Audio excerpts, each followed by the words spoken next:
You're watching Fox Sports, home to the Daytona 500, the UEFA Champions League Final, the World Series, Super Bowl 45, and FoxSports.com.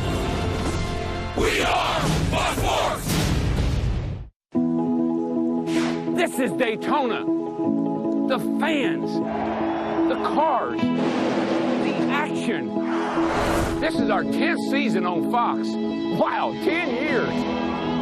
That's a long time for a team to stay together in this sport. In fact, that's the longest I've been on one team. And I gotta tell you, I think this is gonna be our best yet. NASCAR racing is back. Back to its roots.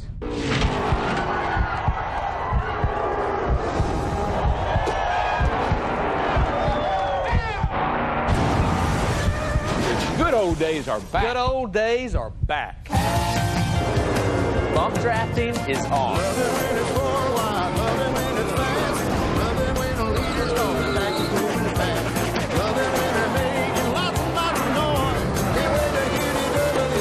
What's that line? Boogity, boogity, boogity. Let's go racing, boys. You're going to see some beating, and there's going to be some banging. Oh, yeah, and you're going to see some brawl. I'll be waiting when he comes in. And this is Kevin Harvick going after Greg Biffle. Just like the good old days. He can't be doing that. I won't put up with it. Restricted play racing. Who's ready? You ready? You ready? Are you ready for it? I know I'm ready. Let's go. Let's go!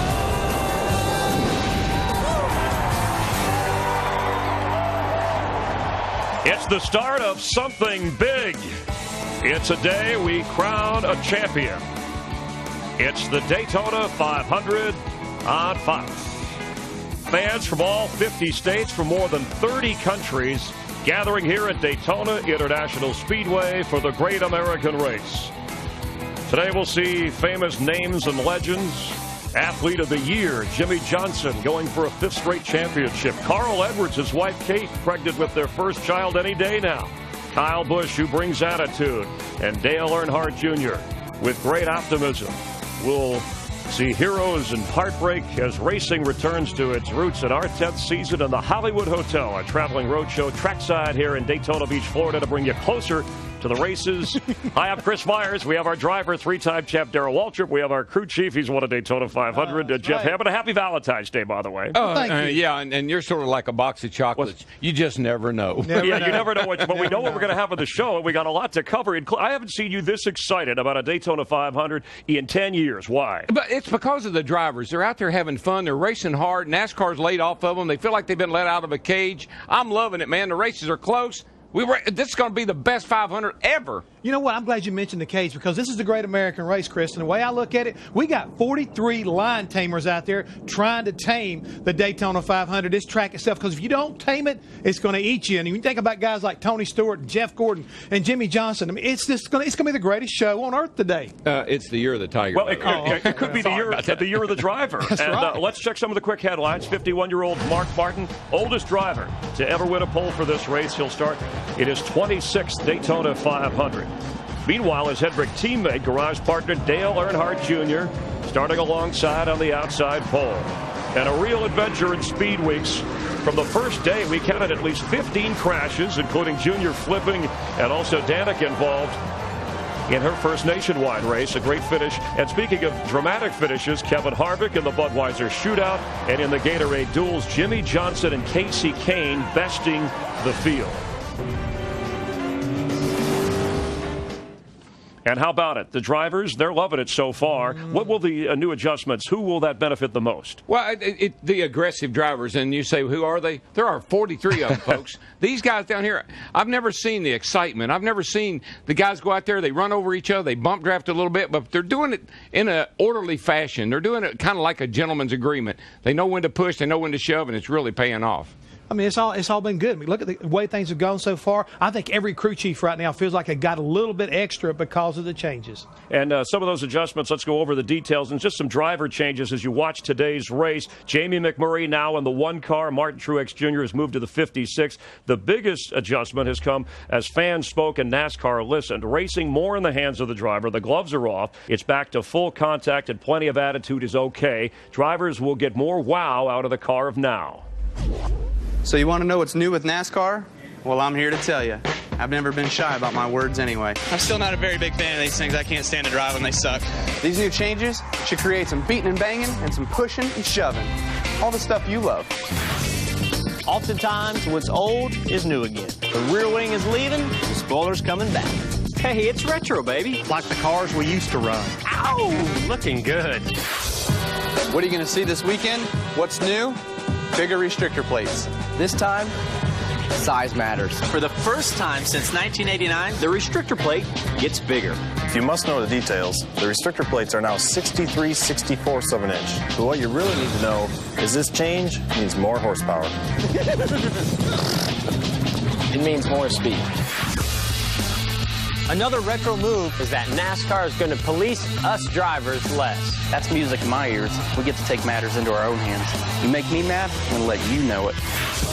But there's one change that we're most excited about today at Daytona. You better listen to Larry Mack when he says, pull those belts tight one more time, boys, because bump drafting is back. No more restrictions, and we're putting our foot down. Yeah, down on the gas pedal. We just want to race. If you ain't rubbing, you ain't racing. It's full contact sport.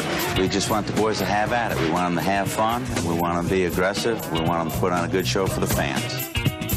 You're the only guy I know who carries a restrictor plate around. More horsepower. That's exactly right. This little baby right here, since 1989, since you and I won the Daytona 500, the biggest plate we've had. We've already talked about it. Speeds are up. I mean, 3 miles an hour, Chris, and I'm telling you, I'll slap this one if you don't do something nice. Why did they do that sooner? Why not just take that thing off? Well, because of safety. That's, okay. You know, safety, and we got to have that. But it's like a basketball game. It's like a referee. It's got a whistle. He's whistle happy. Every touch foul, he blows the whistle. Now that's all off the table. Folks, they're going to let it be. Yeah, you can bump and grind now, with baby. More of that leads to tempers, and you know what that leads to? Drivers Emotion. getting mad at each other. And fans will love that. I mean, everything about it is about letting these guys be what they are naturally. But here, 500 miles, you got to keep your emotion under control here. I bet Tim McGraw does a song called Baby, I Might Be a Real Bad Boy, but I'm a real good man, and I think that's probably what we're going to see today, some real men racing. All right, we have our pit crew, our Fox pit reporters. They go the extra mile over every mile, so let's check in with our foursome, beginning with Dick Berggren. I'll talk to the driver who has won more races here at Daytona than anybody else in today's Daytona 500, Tony Stewart. What a dark horse for the Great American Race. How about young Brad Keselowski? He's unapologetic about his hard-charging style. We'll talk to him as well. Mark Martin's the only driver in NASCAR history to lead the Daytona 500 at the 500-mile mark and not win. I'll talk to Mark about his chances of ending his day right here in Victory Lane. Driver 24 is a huge fan of Valentine's Day, and not just because he has a beautiful wife. I'll explain when I talk to Jeff Gordon. Thanks, Krista. The gang all here, and here's what's around the turn. We hope you stay with us. The champ, Jimmy Johnson, and the Big Chief, Chad Knaus, reflect on their fourth championship and how their relationship is as sweet as ever. Teammate Dale Earnhardt Jr. sat down with Jeff Hammond here to talk about a new decade, how that might mean a brighter future for both him and Junior Nation. And yesterday, Danica Patrick got behind the wheel at Daytona to find out how she finished in the nationwide race, how soon she might be running in Cup. We'll talk to her. And the Valentine's Day edition of Gas and Go. See who we have our hearts set on. Plus, Tim McGraw, the superstar, will perform for us here in Daytona. NASCAR on Fox, getting you ready for the 52nd running of the Great American Race, and glad you're along for the ride. The Daytona 500 pre-race show on Fox is sponsored by Sprint, proud sponsor of the NASCAR Sprint Cup Series.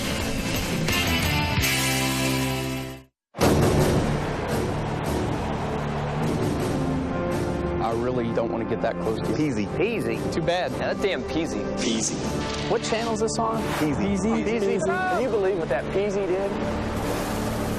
And we look forward to a slice of peasy. We don't know if you'll laugh or cry or in what order, but you'll be entertained. Meanwhile, the showstopper here in Daytona, Darrell, is Danica Patrick. After a 6th-place finish in the ARCA race, running for Dale Earnhardt Jr.'s nationwide team. She took a shot at it yesterday. How'd she handle the hype, and what kind of driver do you think she is? You know, Chris, when I heard she was coming down here to race with us, I was a skeptic. I said, I don't think she can do it, but I'm a believer. After the run she had in the ARCA race, she handled herself. She learned a lot yesterday in the nationwide race. She'll be a better race car driver after she races with us a while. Can't wait to see her in the Cup Series. Part of a 12-car wreck. Her day ended early. She wound up 35th. Not quite the debut she was hoping for. My goal in the beginning was merely to finish because I was just getting the hang of it, and that's the bummer, you know. You just start to get the hang of it. You start to figure out how to fall into line and see 10 cars ahead of you. Unfortunately, these big tracks where you're running so close, you know, there's nothing you can do. Somebody slides sideways and smoke starts, and then another one spins, and then literally, I could not see out my window. I could not see out the front of the window. So, you know, you become a victim, and so it's just unfortunate to crash up a perfectly good race car on something that really wasn't your fault. You go girl with go daddy. And as part of our Fox Sports Supports charitable initiative this NASCAR on Fox season, we're honoring the late Tom Murphy from Sprint by supporting a charity that was close to his heart. We ask you to join our team in supporting Ronald McDonald House Charities, whose programs improve the health and benefits of children and families when medical treatments are not close to home. Visit www.rmhc.org/Fox. We're glad you're part of Fox NASCAR Sunday, and a big race deserves a big draw. Tim McGraw, the Grammy Award-winning country music singer and Hollywood actor, part of the great crowd on here for the 52nd running of the Great American Race. I like it, I love it, I want some more of it. And our dreams where the peaceful river flows, where the green grass grows.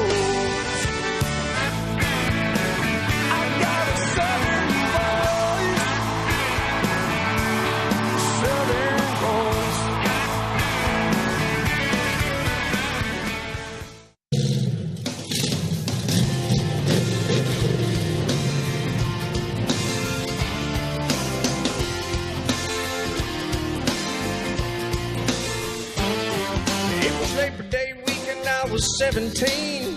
I bought a Coke and some gasoline, and I drove out to the county fair. When I saw her for the first time, she was standing there in the ticket line. It all started right then and there. Oh, a sailor's sky made a purple sunset. That's a day I'll never forget. I had a barbecue stain on my white t-shirt. She was killing me in that mini skirt, skipping rocks on the river by the railroad tracks. Well, she had a suntan line and red lipstick. I worked so hard for that first kiss, and a heart don't forget, something like that. Well, it was 5 years later on a southbound plane. I was headed down to New Orleans to meet some friends of mine for the Mardi Gras. When I heard a voice from the past coming from a few rows back, and when I looked, I couldn't believe just what I saw. She said, I bet you don't remember me. And I said, only every other memory. I had a barbecue stain on my white t-shirt. You were killing me in that mini skirt, skipping rocks on the river by the railroad tracks. Well, you had a suntan line and red lipstick. I worked so hard for that first kiss, and a heart don't forget, something like that. Come on!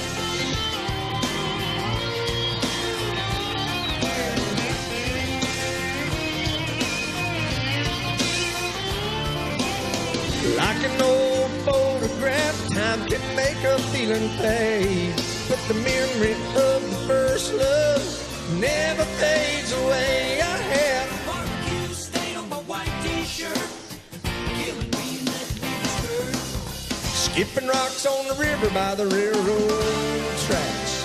Well, she had a suntan line and red lipstick. I worked so hard for that first kiss, and a heart don't forget. No, a heart don't forget. forget. I said a heart don't forget something like this. No, not something like that.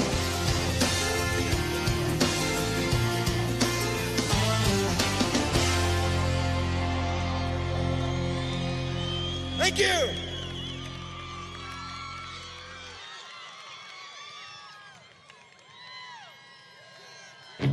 There's a place I like to go where I can hear the cotton grow. Midnight train whistles blow, dozen miles down the road.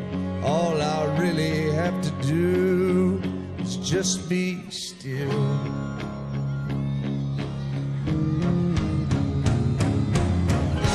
There's a place I love to be.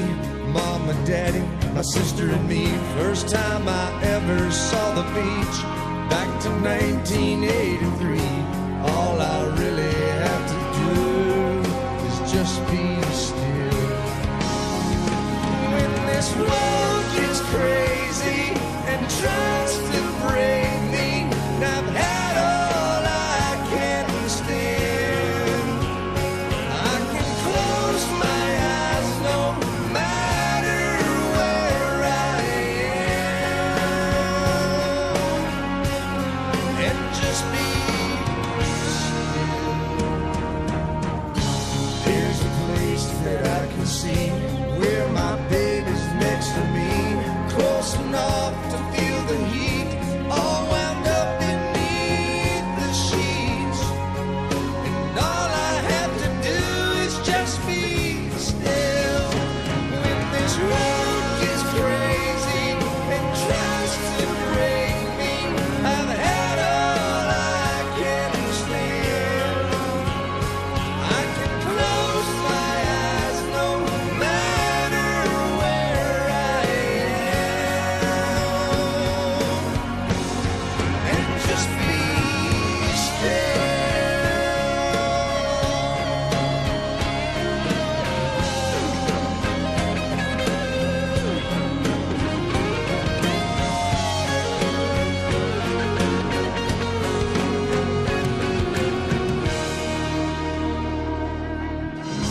There's a place I need to go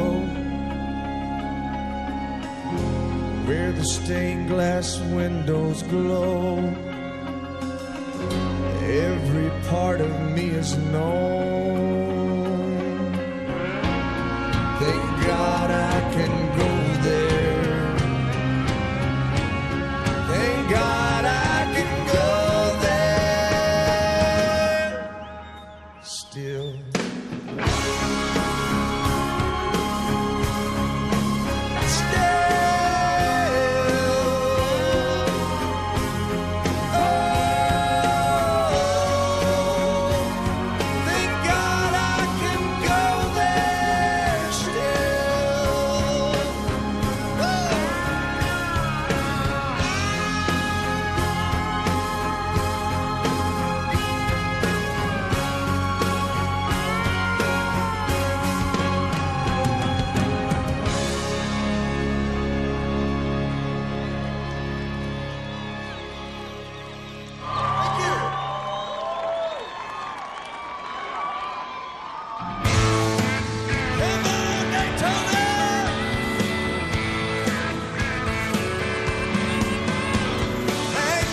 Sang it, number 3 drove it, Chuck Berry twanged it, Will Faulkner wrote it, Aretha Franklin sold it, Dolly Parton graced it, Rose Parks wrote it, Scarlett chased it.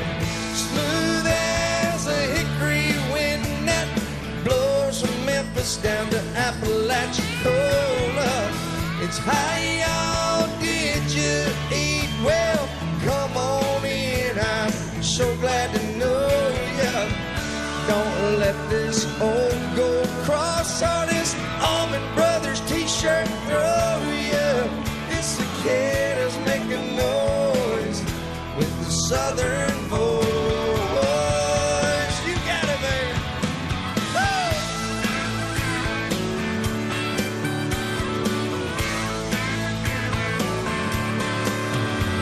Hank Aaron smacked Elvis tracked it, and Jack Daniels drummed it. Tom Petty rocked it, Dr. King paved it. Bear Bryant won it, and Billy Graham saved it. Smooth as a hickory wind that blows from Memphis down to Apalachicola. It's how y'all did you eat? Well, come on in, I'm so glad to know ya. Don't let this old gold cross or this crimson tide t-shirt grow ya. This cicada's making noise with the southern voice.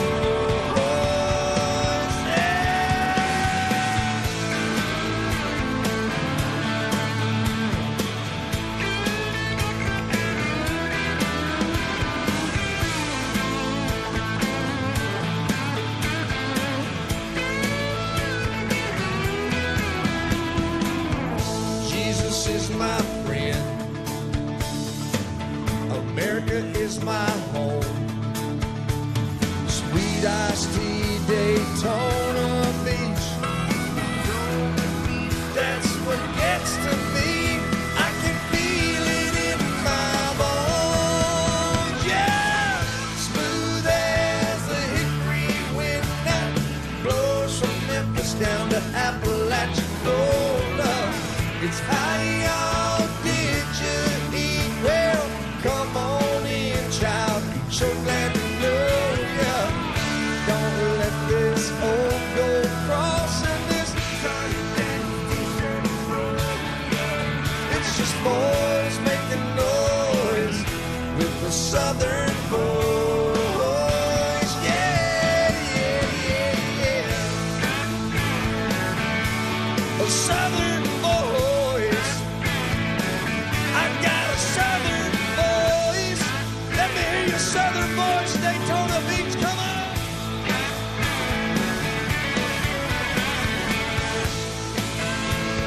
Woo!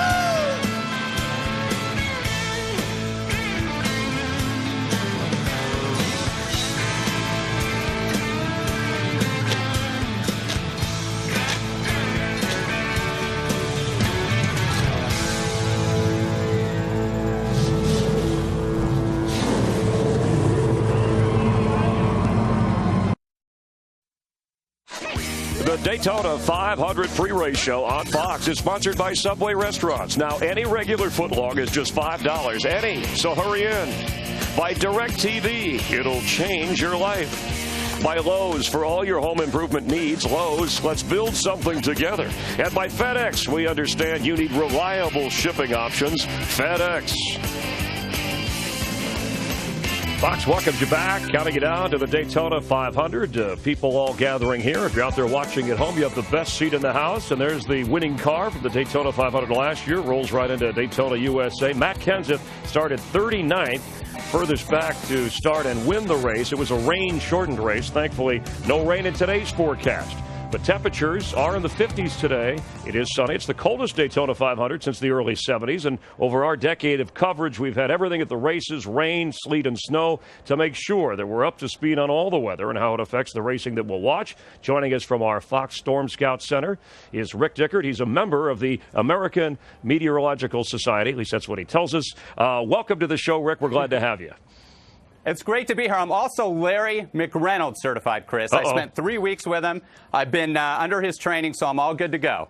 That may not be a good thing, but he'll be here to help you. Whatever weather you tell us about, he'll break it down on how it affects the cars on the track.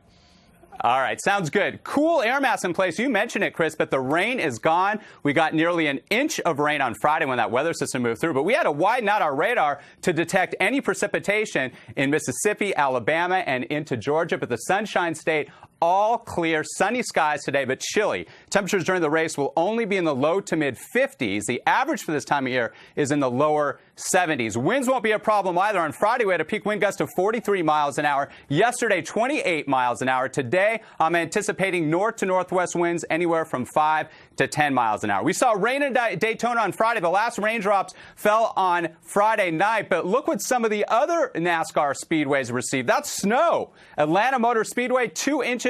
Fort Worth, Texas Motor Speedway, over a foot. All clear today, but Fontana, Maybe some rain late in the race next week. I'll be on it for you guys. Good to be here. Anytime there is weather, Rick, we know you'll be on top of it. Welcome aboard. Glad to have you. Enjoy the race today. Thank you. I know you'll be watching our Storm Scout. And 1979, first live flag-to-flag Daytona 500. Got great ratings. Some people were snowed in and a great finish. They were making snowmen on the East Coast, and we were mud wrestling down here in Daytona. It was quite a day. All I know is when I was driving back up from down here, all you could hear up and down the radio, and every place I stopped to get something to eat, they were talking about the Daytona 500, just like they'll be doing today when this race is over with. And weather won't be a factor. It'll be about the drivers. Mark Martin driving at his 26th Daytona 500. He has to feel like the Buffalo Bills of NASCAR. 5 times he's been the runner-up for the Cup Championship. He's never won this race. This might be his time to defy Father Time. At 51 years of age, he's on the pole in his GoDaddy.com car, which at his age is more like GoGranddaddy.com. And Mark Martin playing Catch Me If You Can. Mark can get the job done. He has the experience. He's smart. Pole for Mark Martin. Good job, Mark. No driver in today's field has more experience than Mark Martin. Today marks his 26th Daytona 500. And Mark, with this new rules package and what you've learned over the past week, is today's race even more unpredictable? It is for me. I've done a lot of racing down here, and this has been the hardest speed weeks I've ever seen to get rid of a car. You know, I can work somebody over, get by them, and then they roar back up beside us and dirty up the air. The cars really stick together a lot, and I think you're just going to have to adjust to changing circumstances because it's 500 miles. All different things happen, different pit sequences, all kinds of stuff, cautions, no cautions. You got to be ready to adjust to whatever comes about. Good luck today. Thank you. Mark Martin trying to be the first pole sitter in a decade to win the Great American Race. Chris? I still do not see him. No, I mean, he's defying age in terms of being in this race. His accomplishments off of last year at 51. Talking to him the other day, and he said something that just broke me up. He said, you know, that car has no idea how old I am. And he drives it like a 16-year-old, I'll tell you. But the experience that he has, and in a race like this, what's that worth? Oh, it's invaluable, Chris, because I think Mark's already said, he knows what this racetrack's going to be doing today. He understands already that this new package is going to keep everybody kind of around him. He's got to race smarter, let the track, let his crew keep him up toward the front, and when it comes time, you better watch out. That 5 car will be back. Among the field, the guy with the most Daytona 500 wins active is Jeff Gordon with 3. His wife, they're expecting a second child. But where is Jeff in the big picture? Part of that Hendrick team. Can he win today? Can he win another championship? You know, I'm not sure. But when you start having children and you start raising a family, particularly late in your career like he is, it affects you. It affects your routine. And maybe after they have the children and they get grown up a little bit, 2 or 3 years old, he may be able to get his focus back on racing. But let me tell you, I've been there, done that. You put a lot of attention to the kids and to the family when you're at Jeff Gordon's age and this point in your career. Well, I think what you're looking at right now, Darrell, again, you've been there, you understand what you're saying, but when you look at Mark Martin, his teammate, that gives Jeff a pretty big window to do something like this and then come back and say, I still want to win a championship. So really, to me, it's up to Jeff Gordon. What do you want, big guy? We know you got the talent. We know you got the car underneath you. All you got to do is just kind of like get refocused and go. Yeah, I think it's up to Ingrid, but that's his wife. And happy Valentine. Elliott Sadler's wife expecting a child. We met Jimmy Johnson's with her first child, Carl Edwards. There's something in the motor oil. We wish them well. This season, Fox is proud to partner with DirecTV for DirecTV's NASCAR head-to-head knockout competition, beginning with the NASCAR Sprint Cup Series race in Texas. 32 drivers seated in tournament-style brackets. Fans get a chance to pick the weekly winner of each head-to-head matchup, and then it's single elimination each week until the field is narrowed to the fastest 4. They battle it out for the DirecTV NASCAR head-to-head knockout champion. That's in Darlington on May 8th. The fan with the most accurate selections will win a 2010 Roush Stage 3 Mustang. There's only 103 of these being produced, and a perfect bracket results in the chance for a fan to win $1 million. Drivers will compete on behalf of their favorite charity. A total of $500,000 will be awarded to help a cause. And you can follow key weekly matchups live on DirecTV with NASCAR Hot Pass. Call 1-800-DirecTV. Updates on our show throughout the year. To learn more about head-to-head knockout, visit directtv.com/NASCAR. And as we continue to count you down to the Great American Race live from Daytona, our Jeff Hammond chats with Dale Earnhardt Jr., talks about everything from Danica to marriage to fatherhood.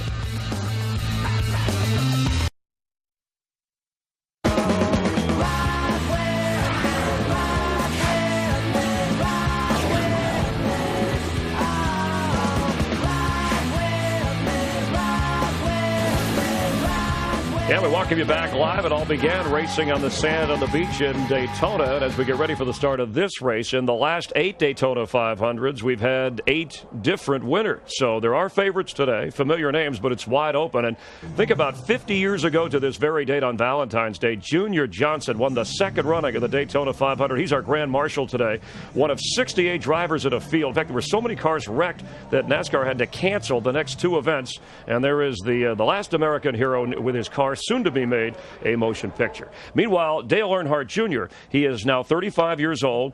He's, of course, won at Daytona, but the closest he's ever come to a championship, 2003, when he finished 3rd.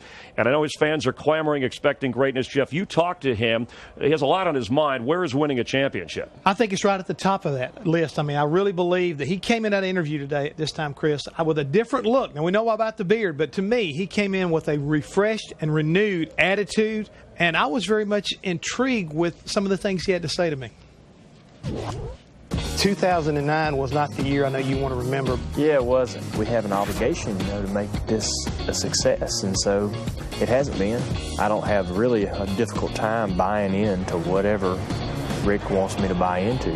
I've worked for Rick Hendricks, so I understand. He's made the comment that he's made the 88 his #1 priority. Rick's intentions are to give us that feeling that he's our #1 cheerleader and he's going to ride shotgun with us. The way we'll probably take it is that it's pressure. Do you put more pressure on yourself probably than anybody else ever could? I feel a lot of pressure sometimes. Sometimes it's really, really hard to know how to deal with it. You don't know where to put it. Where does it all go? Normally there's just a little bit of pressure and you got plenty of shelf space for it. Sometimes it gets a little bit heavy. Danica Patrick.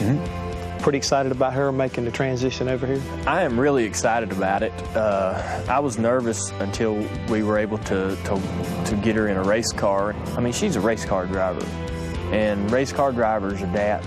She's competitive, we all know that, but she's really a lot of fun to work with. I just want to make sure it stays that way. I want to make sure when the season's over with, she's wanting to come back. I got to ask you, I mean, has Dale Jr. started thinking about maybe the future and a family for him? Yeah. Huh? House is big enough, I guess, for a family. I'm in a pretty good place personally in my life, and I always tell people that I think that, raising like a son or a daughter would be one of the greatest accomplishments you could have. But I think the hurdle for me actually is the marriage part. Whether people can handle Dale Jr. raising a child and not being in a marriage, that might be a little tough for some people. If there's any reason to update anybody, I'll be making sure everybody gets the memo. I always appreciate how refreshingly candid he is. And we all know marriage could be a merry-go-round or a roller coaster. It's a thrill ride. But with Hendrick, people expect him to win. The time is now. Yeah, the time is now. And I think he's ready for it. And I don't want anybody to try to get down him too quick and think that one race means, this year is going to be good or bad. Give him 4 or 5 races and make sure they can kind of get out of the box and get going. Listen, the driver's the quarterback. The team gets its energy from the driver. If you walk around with your head down and you act like you don't think you're going to be very good or you can't do it, you don't have a lot of confidence, the team feels it. Get your head up, walk proud, walk tall, and that'll make a big difference in the whole program over there with Dale Jr. and his team. And we'll see how he looks at introductions. When Dale Jr. won his only Daytona 500 in 2004, Tony Stewart finished second. That's the closest the two-time Cup champion has come to winning this race. Tony Stewart, he's a driver, he's an owner, and starting from the 3rd row, he's one of the favorites to win today. Stewart in that 14 car. Look at the smoke. He must have put on a little extra Old Spice tonight. Now he's learning how to be an owner. Tony Stewart has reasons to celebrate tonight. Tony Stewart is the winningest driver here at Daytona, but there is one victory, one trophy that's missing, the Daytona 500. Tony, you've seen all the crashing that's going on here so far leading up to the 500. How can you avoid all that stuff in the race and come home with a big trophy? It hasn't been bad in the Cup Series, I don't think. It's it's the other series that they've had the crashes in. I think our rules package is good. I think NASCAR's done a great job of kind of loosening the reins and letting us all do what the fans have asked us to do. So I think we're all looking forward to it today. So we got a nice, perfectly blue sky day here at Daytona. It's a little cooler, but this track's going to have some heat in it today. So we're all going to have some work to do to get our cars where we want them. But I'm looking forward to it. I'm excited about today. All right, we wish you luck. Go get them. No one in this field has won this race more than Jeff Gordon. Now that he's had a taste of it, of course, that could make him even hungrier. So Jeff does it. Does it make you even hungrier than someone who hasn't won this race? You know, I think that when you haven't won it for a while and you know what it's like to win it, it only makes it that much more special. The more time I spend in this sport, the more I appreciate days like today. It's just such an amazing electricity in the air. The Daytona 500, there's nothing like it. And it only comes around once a year, and we've been waiting all winter long to get here, and our team's worked so hard. So I'm really excited to get it all going. And he's holding his Valentine. Well, Brad, you've won on a track just like this, and you've said you're not here to make any other team or any other driver happy. Well, we've got fast race cars, and we've got a strong shot at winning again today with the Penske Dodge Charger, so I'm excited. It's been an awesome week here in Daytona. We've seen a lot of action. The new rules that NASCAR's implemented, I think, play right into our hands here with the 12 car, and we're going to give them a run for their money today here in Daytona. Good luck. Thank you. Steve and crew. Tony Stewart had that confident smile. Yeah, he does. But, you know, he reminds me of Dale Earnhardt. So reminiscent. It took Dale 20 years to win the Daytona 500. He's won the most preliminary events of anybody that's ever raced here, 30-odd. But and Tony's right there with him. And I just hope that maybe Tony won't take 20 years to get it done. Him and Juan Pablo Montoya smiling with Kyle Busch. You might not see much of that once the racing starts. As we continue, counting it down to the start of the race, the reigning champ, Jimmy Johnson, will talk about fighting for maybe a 5th straight title. The Daytona 500 is straight ahead on Fox, and we're glad you're watching.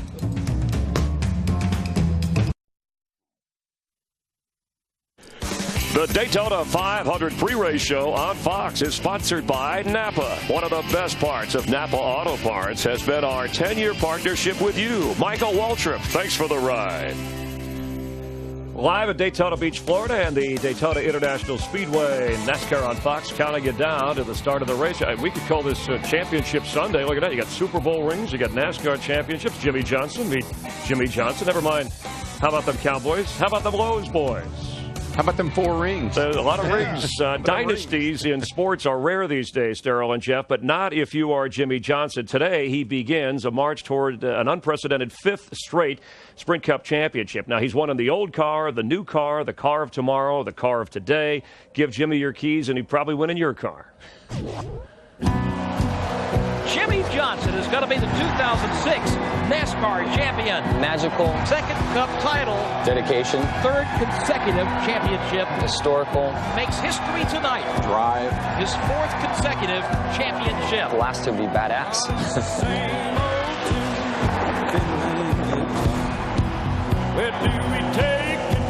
We can win 5 championships, if not more.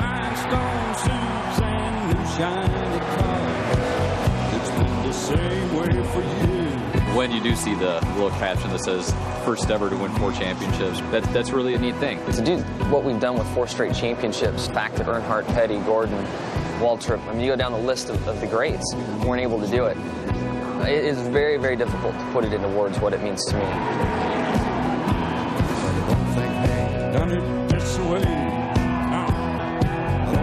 We worked the first 26 races to get ourselves in position, so when we get to the chase, we do have the package that we want. So we do have the cars that we want. So when the chase starts, it just does something different to us. The tracks are good to us in the chase, there's no doubt about that, but we have always responded well to pressure. There's been a lot of talk about trying to throw in different races or mix them up a little bit to try to hurt us and our team in the chase. Yeah, you know, the talk to Jimmy Proof the chase kind of warms me up inside. I think it's pretty cool that people are trying to figure out how to keep us from winning races. Honestly, that's fine. If they were to throw a road course in there, I think that's fine. I think that's acceptable. I think if they threw Bristol in there, that's acceptable. I've heard about tracks moving around, dates changing. Whatever it is, the 48 team's ready for it. I don't think Jimmy and Shani having a baby, I think it's a great thing. Being a father is going to bring something totally new to the equation. Is there going to be a bit of a distraction? Absolutely. No, life is going to change, and I've not been through this before. Everybody loses sleep at night. All I can do is anticipate what's going to happen. Probably get tired of changing diapers and feedings and all that kind of stuff, so it's going to have some type of impact on them. You can still win championships with a new family member coming into the scene. lot of baby talk. There's Jimmy, being introduced, riding around here in Daytona. Jeff, what's he telling you, his crew, about his car for today? He likes it. They've really done an excellent job of coming back and getting that backup car where it's balanced and he's comfortable with it. So I think they're going to be a factor today. You're going to have to watch out for that 48 car. Daryl, I mentioned never before a NASCAR driver named Athlete of the Year, Jimmy, that 2002, 4 championships, 47 wins. You could make an argument we're watching maybe the best ever. Well, I think so, and Chad and Jimmy are a marriage made in victory circle. That's where they were meant to be. It's the confidence. When Chad Knaus tells Jimmy Johnson to do something, he doesn't argue. Those 4 tires that everybody else got to go into the qualifying race there the other afternoon, Chad said stay out. Jimmy didn't argue. He said, I'll stay out. Was he that way when you were his crew chief? Absolutely not. He questioned anything went on. That's the reason we didn't win, 58 more races instead of the 43 we did together. You guys got along. I question that. You guys got along like Leno and Conan O'Brien. We kid. Oh, we kid. All right, time for our NASCAR news and notes at our Daytona edition. Rick Hendrick, we just saw his race team. He lent a helping hand, sending 2 of his team planes to earthquake-ravaged Haiti on daily trips throughout January to help with relief efforts. And Roger Penske also donated $1 million worth of trucks to the cause. Denny Hamlin, a popular choice, maybe to unseat Jimmy Johnson for that championship, tore his ACL playing hoops basketball in the offseason. He's going to drive a full schedule this year. Says it shouldn't be a problem. He's going to wait to have surgery after the season. And the Oscars are coming up. Digger, you haven't seen a lot of him in this show, but he made his screen debut in December in the movie Alvin and the Chipmunks, The Squeakquel, which did well at the box office. You told him an interesting story about how Rick Hendrick, the word got to him. There was a lady in Haiti that was working at a hospital, and she needed help. Nobody was coming to help her. She knew about Hendrick Motorsports. She was a race fan. She texted Mr. Smith. Christian Smith works in Rick's office, so he got the text. Wow. Rick responded by sending help. All right, so the name's Smith. Things so happen if you ever for a need help, reason. just text Mr. Smith. All right. Time now for Gas and Go. They have been locked away. So. Yes, no one knows the answer. They've been locked away in the wardrobe closet. He's had all winter to Elton John and Lady Gaga. Okay. Daryl, this is for you. You're on the clock, remember. Kevin Harvick, the late surge, he led only 4 laps when he won 3 years ago at the Daytona 500. We saw him in the Budweiser shootout. Why the late surge for him? And he's the last guy you want to see in your rearview mirror. Well, he that's what he does. That's his trademark. And sometimes you got to lay back there, stay out of trouble, and be sneaky. And I think that's what he does. He kind of sneaks up on them. Reminds me of David Pearson. A lot. All right, Jeff, for you, all the changes at Richard Petty Motorsports, Casey Kane, what are his chances of winning the Daytona 500 trophy today? I'll tell you exactly what his chances are. Excellent. I've already picked him out. That's my pick for today's win. I think the guy's got an opportunity. All right, Daryl, for you, how good a race car driver is Danica? Oh, and by the way, he's in a Ford. That's right. All right, that's right. And they didn't need any bailout money. All right, nope. Danica Patrick, how good a race car driver is Danica? She impressed the heck out of me down here. And let me tell you something else. Her racing with us, when she goes back to IndyCar, she's going to be a better IndyCar driver by virtue of racing with us. And if you don't believe me, just ask Dario. Yeah, Dario Franchitti. Dario raced with us. He went back and won the championship. She'll be better, and she will get better here, too. Yeah, she told me not in the plans for Cup this year, maybe next year. All right, Jeff, for you, how is Denny Hamlin's torn ACL going to affect his driving? Not at all. I mean, he and I talked about this the other night. Yeah, it's a little bit painful right now, but he's been going through a lot of therapy. It does not affect him as long as he's not trying to play basketball anymore with somebody like you. Hey, you had a good move to the hoop. I had to stop him. I know it. We kid. All right, which Busch brother, Daryl, has the better chance? Kyle, Kurt, they've both run well here. Neither one has the Daytona 500 Careful title. How you answer well, that. I got to go with Kurt. And Kurt runs so good on these restrictor plate races. He's got a new crew chief, Steve Addington. I think that's going to be a good combination. All right, you taking Kurt? I'm taking Kurt. All right, how about you? I'm with him. Okay. I think that right now his experience, will win out. I really believe that. Jeff, this is fun. Gas and Go's working. Yeah. Jamie McMurray back with Chip Ganassi, Martin Truex with Michael Waltrip Racing. What effect will it have? I think it's going to be a positive one. You take a look at what happened to Juan Pablo Montoya. He drove for Chip Ganassi, left him, came back. He has been stronger than ever before. I think Jamie's glad to be home. I look for Jamie McMurray to have a stellar year this year with Chip Ganassi. All right, last question for each of you. All right, who are you predicting in the race, Daryl? I'll give you a winner today. 29. I've said all along, Harvick, he'll lay back, stay out of trouble. He's had a great speed week so far. He's my man. Don't let me down, rookie. You got half of it right. Let's 9. The 9. You're going Casey I'm Kane? going Casey 2 Kane. and 9. I really like the fact I think those Fords are handling so well. And remember, a year ago, Roush Fenway and the restrictor plate program was extremely strong. All right, I'll take Tony Stewart. You got to run. You got to join Larry, right? Hammond. Larry and Mike in the booth. I got to go, and you got to come with. You got to see what I'm going in. Come on, baby. All right. Come on, Chris, you fool. Chris, we'll be back in a minute. Back in a minute.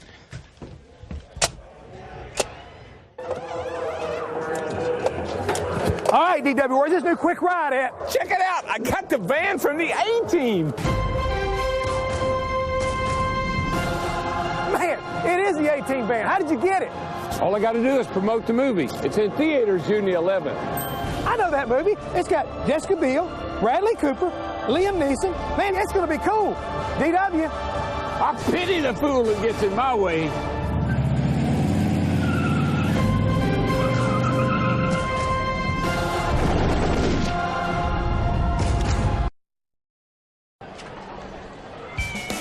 Fox Sports welcomes you to the 52nd running of the Great American Race, the Daytona 500. It's like a leadoff home run or an opening kickoff run back for a touchdown. What will we get in the biggest race of the year to start things? How about Juan Pablo Montoya in his 4th Daytona 500? Yeah, he's starting 8th right now. And, Chris, I think he can join Andretti and Foyt and win this race if he gets things kind of working the right way. Well, let's head down trackside. Drivers, families, fans, all gathering for today's special event. Ladies and gentlemen, please rise and remove your hats as the All-Army Color Guard from the Military District of Washington, D.C. presents our nation's colors. Please remain standing as Dr. David Youth of First Baptist Church of Orlando offers today's invocation. Would you pray with me? God, thank you for an incredible day, for the sunshine. We pray for safety for all the race fans and the race teams. And on this Valentine's Day, God, we ask that you would protect the drivers, their families through the season, that love would keep them strong. God, we pray the troops know they are loved and appreciated by all of us. And most of all, we thank you for your love. No one loves us more than you. You gave your only Son that we might have life and life everlasting. And it's in his name we pray, in the name of Jesus. Amen. And now, here to perform our national anthem, please welcome Columbia recording artist and 3-time Grammy Award winner, Harry Connick Jr.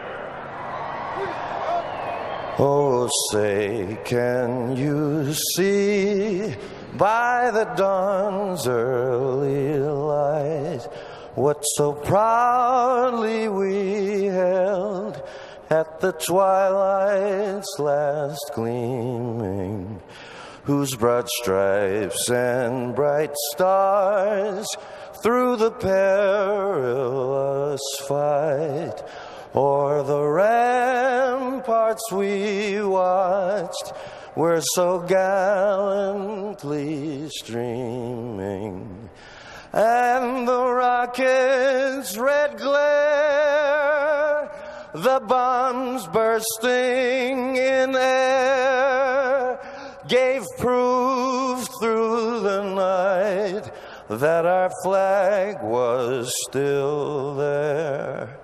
Oh, say, does that star-spangled banner yet wave o'er the land of the free and the home of the brave? Race fans, let's hear. Always a powerful moment. Harry Connick Jr. from New Orleans. How about those Saints? Maybe it's a good day for the underdog here in Daytona.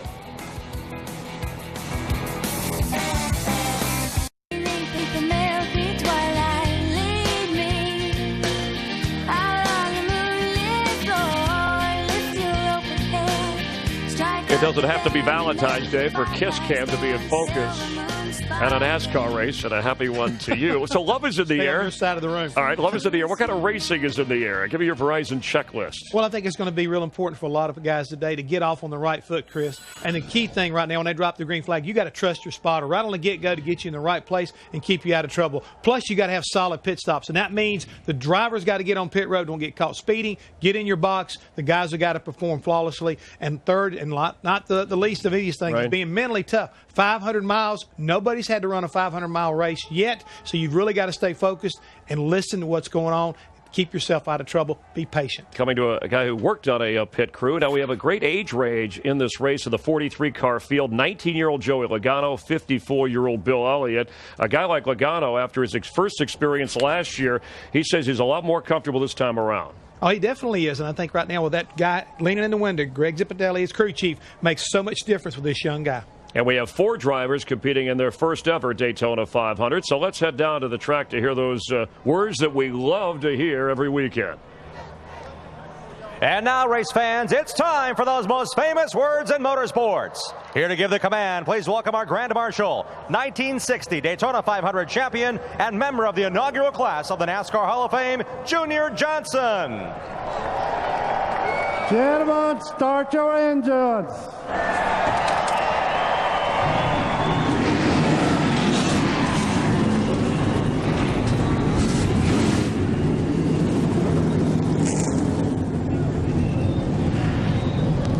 And ready to roll. A pleasure to bring in the guys who will be calling the race all season long. Our friends, colleagues, and the best in the business. Our 10th year with the gang, NASCAR on Fox. Larry McReynolds, Darrell Waltrip, and Mike Joy. Welcome again, guys. You ready to go? Thanks, Chris. Let's get to it. The first Daytona 500 in 1959 had a photo finish so close that Bill France and a team of photojournalists took 3 days to declare Lee Petty the winner. Here on Thursday, the 2 qualifying races were each decided, Darrell, in the blink of an eye. Any chance that we'll see anything different today? Oh, yeah, we're going to see the same thing today. It's just going to take a little bit longer. You know, we've got to run 500 miles today, but I have never felt the energy.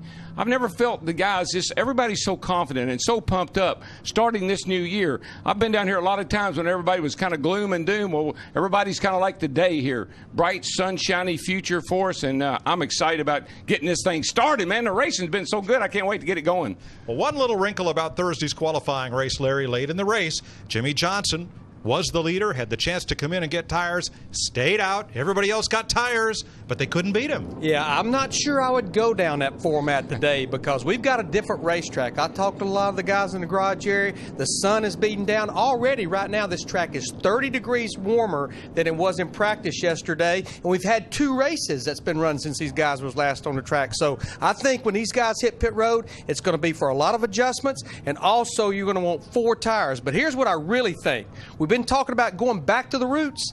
I think on that last lap, we may see the boys go back to their roots. All right. Let's have a look at our FedEx Understanding the Race for today. What this is the averages of our last 9 Daytona 500s. The first caution normally comes out roughly around lap 29. The total number of cautions, average of 7 per race. The longest green flag run, 64 laps, but twice in those 9 races, it's been over 100 laps. And the green flag laps to the finish around 16 to 17 laps. In 2004, when Dale Earnhardt Jr. won the 500, we ran the last 120 laps under green, caution-free. 43 of America's best drivers have waited all winter to drop the green flag on the Great American Race.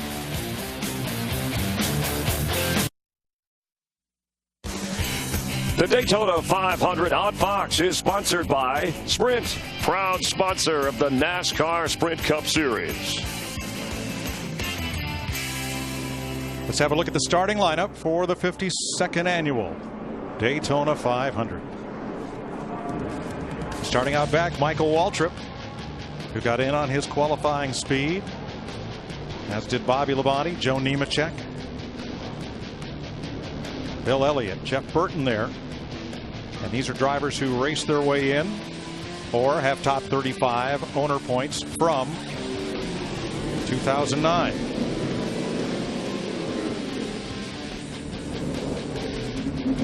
A lot of experience deep in the field. Max Pappas is one of 4 rookies in this race,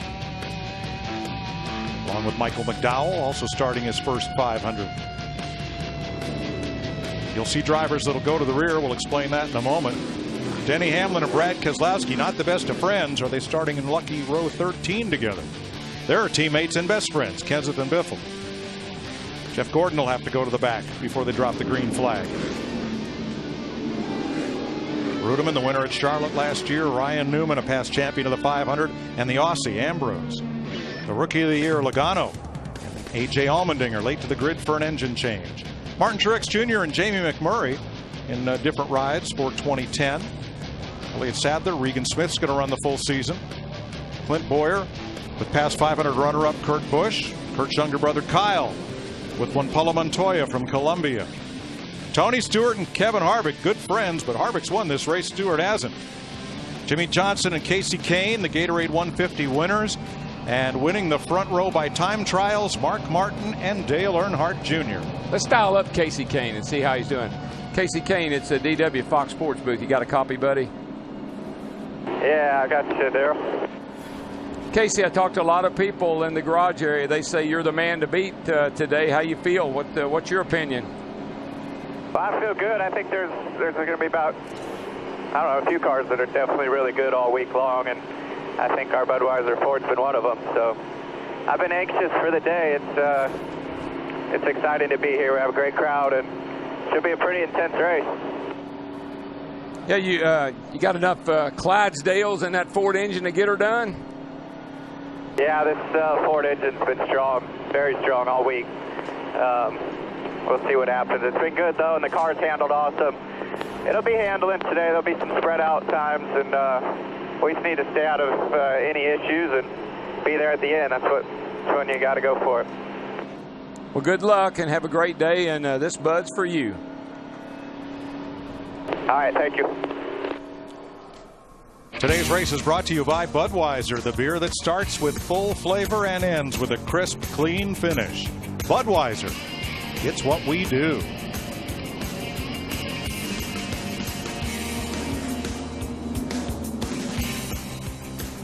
There's the 2011 Mustang GT with the new 5.0 twin cam V8 and Richard Petty behind the wheel. At the Barrett-Jackson auction on Speed Channel in January, Phoenix collector Ron Pratt bid $300,000, with the proceeds going to juvenile diabetes research, and he'll own that pace car after today.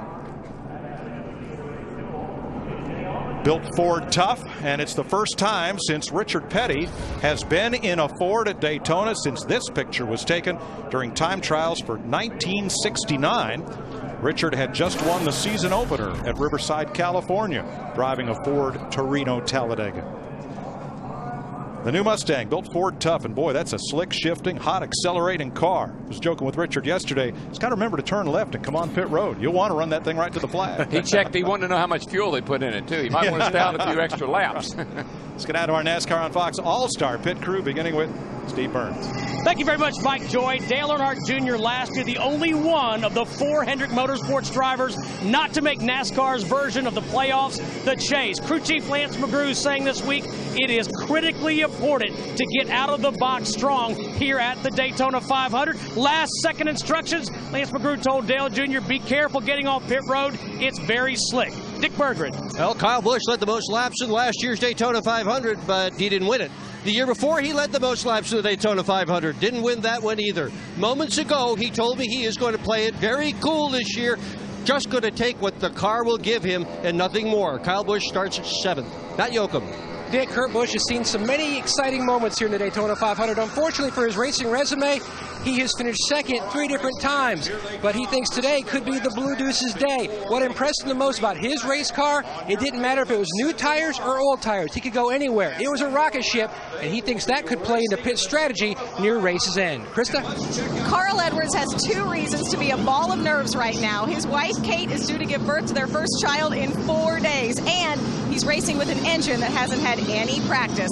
Carl is hoping both the motor and his wife can hold out till the end of this race.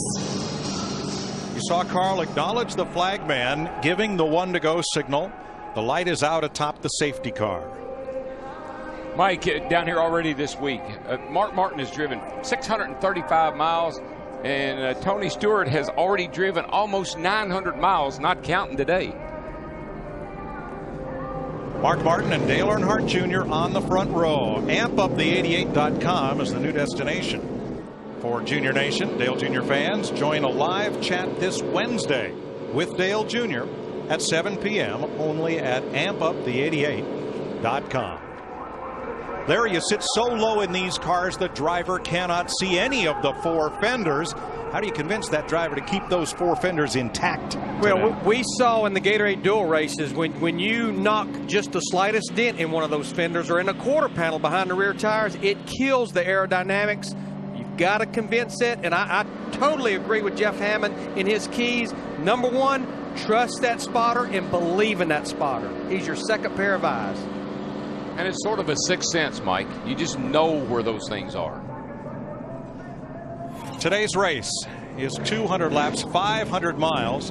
The speed limit down pit road, 55 miles an hour, and they'll have to pit just about every 100 miles for fuel, Sunoco race gas, and tires. And I think they'll be wanting tires well before that. You see to the rear for the backup cars, the 24, the 31, and Michael Waltrip, the 51. Those were cars that were crashed in the dual races. 2 engine changes after practice yesterday, Carl Edwards and A.J. Allmendinger. Start of a new season, Darrell, inside those 43 cars. Butterflies? Oh, yeah. I don't care how many times you've been coming down here. 25 times this is Mark Martin coming to take the green here today. You still get very, very nervous and very, very tense because you never know what's going to happen on these starts.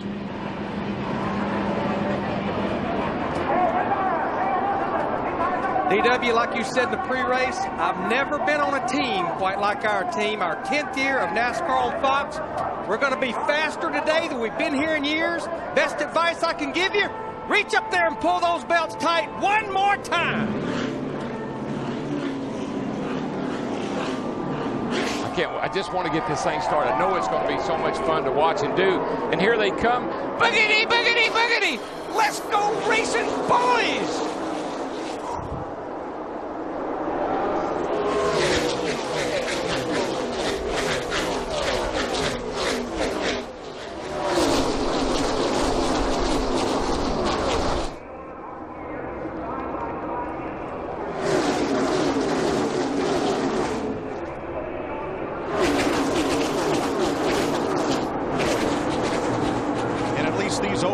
Your teammates are where you find them.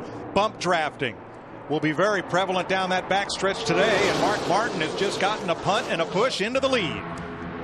That was by his teammate Jimmy Johnson in that 48 car. Everybody wants to lead the first lap of the new season. It'll be worth 5 points. Who will lead it? Ageless Mark Martin. In the number 5, Hendrick Chevrolet comes across the line with his teammate Jimmy Johnson looking out. That opens the door on the bottom for Kevin Harvick. What was that commercial they used to do about Martin? Crazy old man. Crazy old man is on the gas.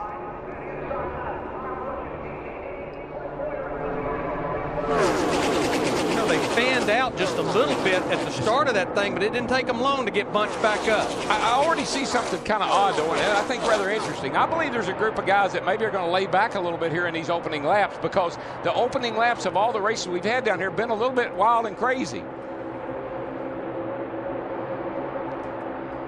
Martin will lead lap 2 from Jimmy Johnson. Kevin Harvick is there alongside Dale Jr. and right behind Harvick, Kyle Busch with Casey Kane, Tony Stewart, and Clint Boyer.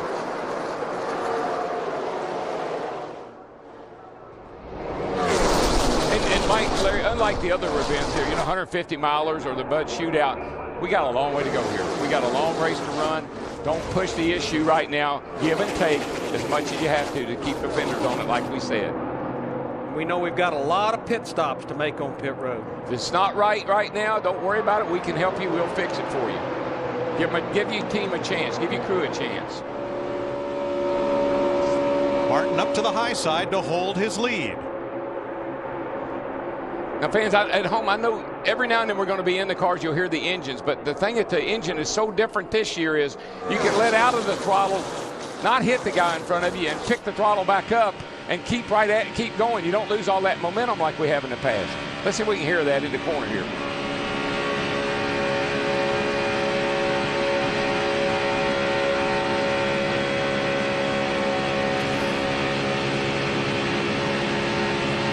We're actually riding with Kyle Busch, and he never lets up, so that may not have been the right one.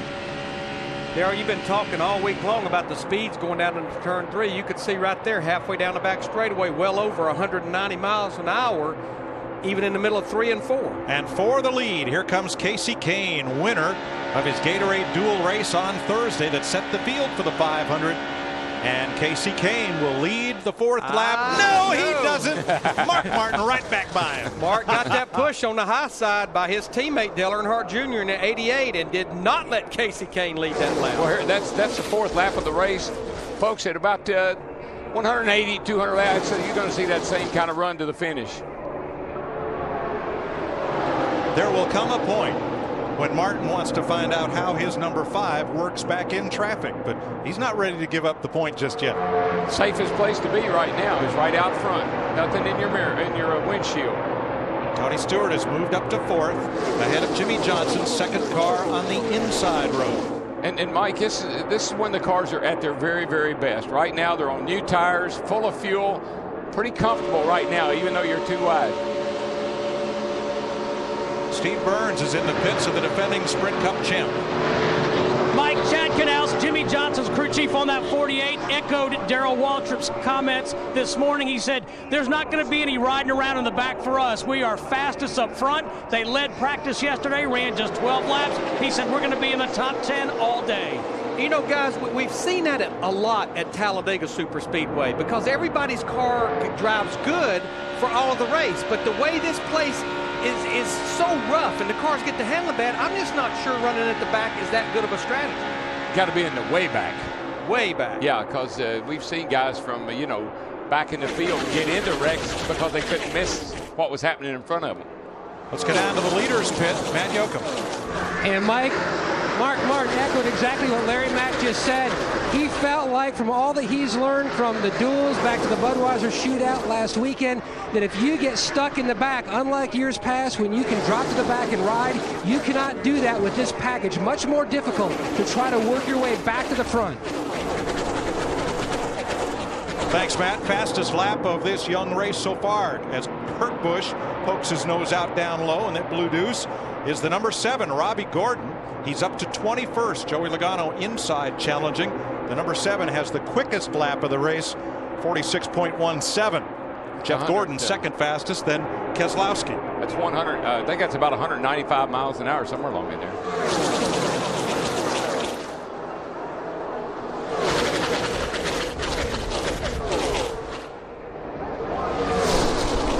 Casey Kane now in the second row inside. Got a smoker down in turn 1, guys. Car spins and gets collected down off the banking between turns 1 and 2. Regan Smith is in it. Brad Keselowski and Keselowski's teammate, the 77 Sam Hornish, are all involved. And I mean, Jeff Gordon in that 24 just squeaked by. And, most of the wrecks we've seen down here have actually started mid-pack and back. First caution of the day. Oh, Max Pappas from Como, Italy. His first 500. He's on the apron. Another one. And Sam Hornish, IndyCar star. There is Gordon. No apparent damage to the left side of his Chevy. And Regan Smith, the young driver from outside Syracuse, New York. Boris Said has his car torn up. I don't know if it lost an engine or I'm not sure a tire or something happened. I looked over in the turn 1 there and there's smoke. You see the smoke. Right behind the yellow car is the number 12 of Keselowski. And you see him just get a little loose right there.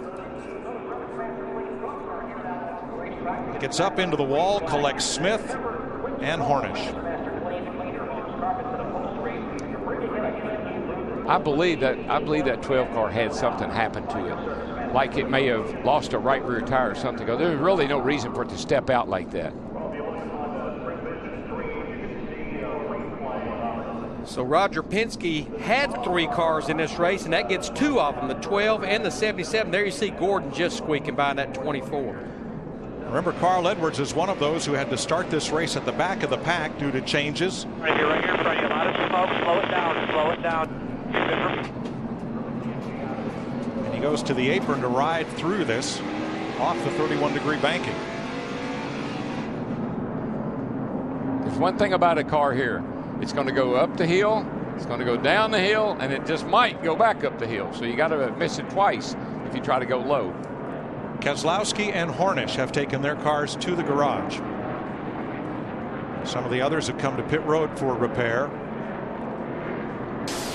like Max Pappas. And we're under the first caution of the day in Daytona, 8 laps in to the 200 that will make up today's race. Mike Bliss also got a piece of that one. Yeah, he did. I saw the 36 car limp in there, Mike. He was torn up pretty good. 8 laps complete. A little early for pit stops there. For the front runners, but there you see Casey Kane. He makes the commitment in the 9 car, and everyone else follows him down. Looks like Mark Martin, Dale Earnhardt Jr., and Montoya stayed out. Krista. Casey Kane says his car is loose all the way through. How are they going to fix it? By going a half round down on the left rear jack bolt. Dick. Kyle Busch going to take 4 tires, no adjustment to the chassis on his race car.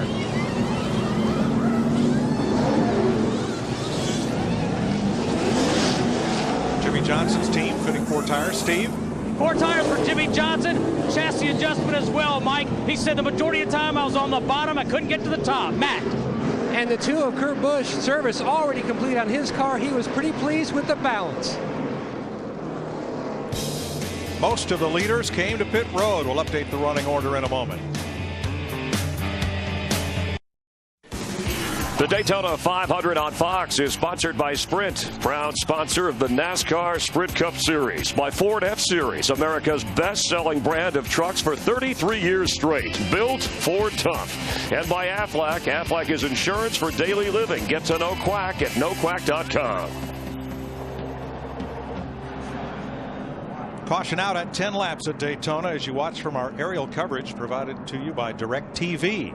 DirecTV, it'll change your life. Call 1-800-DirecTV. Mark Martin, Dale Earnhardt Jr., and Juan Montoya did not pit under that caution. Kevin Harvick did not pit. He did come on pit road to have his scoring transponder replaced, but that was a NASCAR official move. They gave him his position back. There's Jimmy Johnson, defending series champion, in 15th position in the 48, who started his racing career off-road in a Chevy truck. That's why he's excited to give you a chance to win a powerful, dependable Chevy Silverado. Go to winjimmysilverado.com for your chance to win.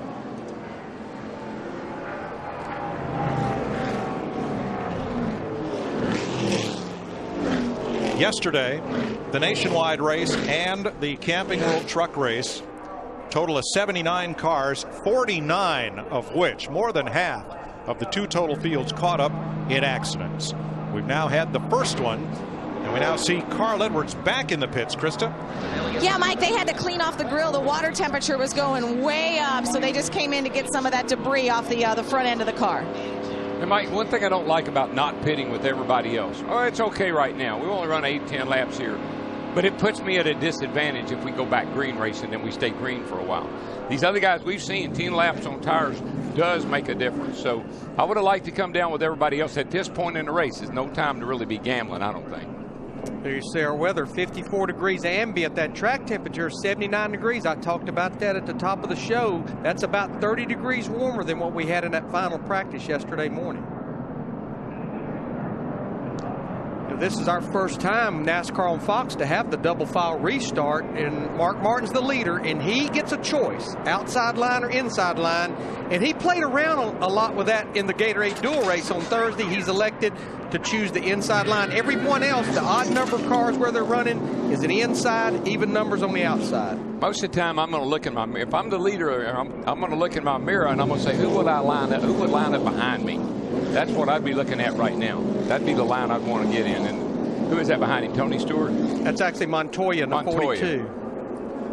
First time that a Ford Mustang has ever paced the Daytona 500, and the first Ford in front of the field in 40 years. It was a 1970 Ford Torino that last paced the 500 for the Blue Oval, and here we go. 12 laps complete this time by green flag. Mark Martindale Jr. right up front, just like we started. And you see that inside line, it's getting a pretty good push there. The momentum will come back as they get down here in turn 1. Those cars that go high will get a little bit of a run onto the back straightaway that could help them.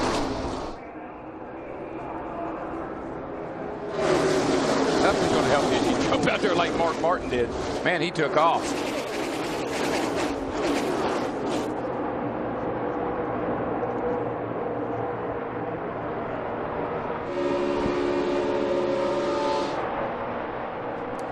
Juan Montoya, who has not been the least bit bashful about bump drafting all week here in Daytona, puts his number 42 out front. Yeah, the bump draft in these cars really works well because you've got a flat nose against a flat rear bumper. And so you don't upset the car in front of you when you bump into it. You just give it a shove. Well, boy, Dale Earnhardt Jr. jumped to the inside in that 88. Kevin Harvick in the 29 jumped down there, pushes Earnhardt Jr. to the lead. Talked to Lance McGrew, Larry. He said, I'm telling you, DW. I said, you got him fixed up. He wasn't very good at a qualifier. He said, we got him right today. You watch. For many years now, NASCAR's most popular driver, Dale Earnhardt Jr., leads them around Daytona. Montoya gives him a foot or so. See if he comes down to pick up Harvick here, Steve. Mike, when the caution came out, Dale Earnhardt Jr. told Lance McGrew, I don't think I gained much by pitting. He said the car's pretty good right now, a little bit loose. But to Darrell's point, he said, if it doesn't get any looser. Normally, if your car is drivable loose, that's okay. You're happy. And you can see, look, he's got his hands. He doesn't. Remember that day we were watching, he had them hands way down there, all the way under and touching his leg almost. Today, and watch how he does his right hand. A little bit confusing when you see how much grip or how much wheel he's got in, because he takes that right hand and slides it over the top of the wheel. Watch him as we get down here in the corner, but so far that car looks very comfortable. Well, Darrell, you say it all the time. You can live with the little bit of loose as long as it's predictable and not doing two different things. And normally a little bit of a loose car will tighten up, Larry. It burns off a little fuel, tires build up a little bit. So I think he's pretty happy with that car at this point. Mark Martin has been stuck in the middle. Elliott Sadler in the 19 made the move underneath, and here comes Newman and Kenseth and everybody. Clowns to the left of me and jokers to the right. Here I am. Stuck in the middle without anybody. Without anybody. Back. And then he'll find a spot in line. That's okay. You watch. This will be a good guy to watch. Although I'm not sure Mark will be in any hurry to get back up in the front. Once he gets in the back, he'll probably stay there. But let's see if he works his way back up to the front and how long it takes him. Well, he was waiting for that spotter right above us to say clear outside or clear inside, and he jumps to the outside line there behind Robbie Gordon in the 7. Big Dale Earnhardt, he used to do that. He'd fall in the back and you'd say, oh, he's junk. You don't worry about him anymore. And he would just go back there and work his way to the front, and he'd do that all day long, timing it, seeing how long it took him. So Dale Earnhardt Jr. leads the Daytona 500 with Juan Pablo Montoya, who has won in IndyCar. He's won the Indy 500. He's won in Formula One at Monaco. He's won at Infineon Raceway, the road course, in these Sprint Cup cars. He's in the 42. And here comes Harvick in the 29. Where's Hammond at? Why? Well, I picked Harvick to win today. And of course, they're a long way from the end. But he took the 9. I took the 29. What do you think now, bud? It's 500 miles, baby. Just remember, it's a long way. And my man's back here just kind of minding his P's and Q's. Yeah, this is no race to go backwards in. Elliott Sadler, second car on the inside row, came within one green flag lap of winning last year's Daytona 500. He couldn't hold off Matt Kenseth, and then the rains came. But I'm a little bit worried because Harvick usually doesn't show up near the front until about 5 to go normally. Matt? Mike, when you talk to different drivers throughout the field, they'll always point out a certain driver that really taught them how to draft and run restrictor plate racing. For Elliott Sadler, it was his longtime teammate Dale Jarrett. This is the biggest thing I learned. Patience. Don't make any erratic moves, so that way you upset someone else. They won't work with you at the end. Patience has been the key for me to save my stuff to the end. That's why I've had so many good runs in restrictor plate racing. But you know, Matt, I'm going to be watching that 19 car of Elliott Sadler and the 17 car of Matt Kenseth, the car and the team that won this race a year ago, along with Bill Elliott in the 21. Ford has a new race engine, the FR9, and those 3 teams are the only Ford teams that are racing that engine here in the Daytona 500. Yeah, Kenseth just said they put the old engine in my car. It didn't run as good as this engine, and so he insisted on running this new engine, even though it's questionable at this point. They ran them at Talladega, and they did pretty well with them. 26 cars in the lead draft, 40 cars on the lead lap.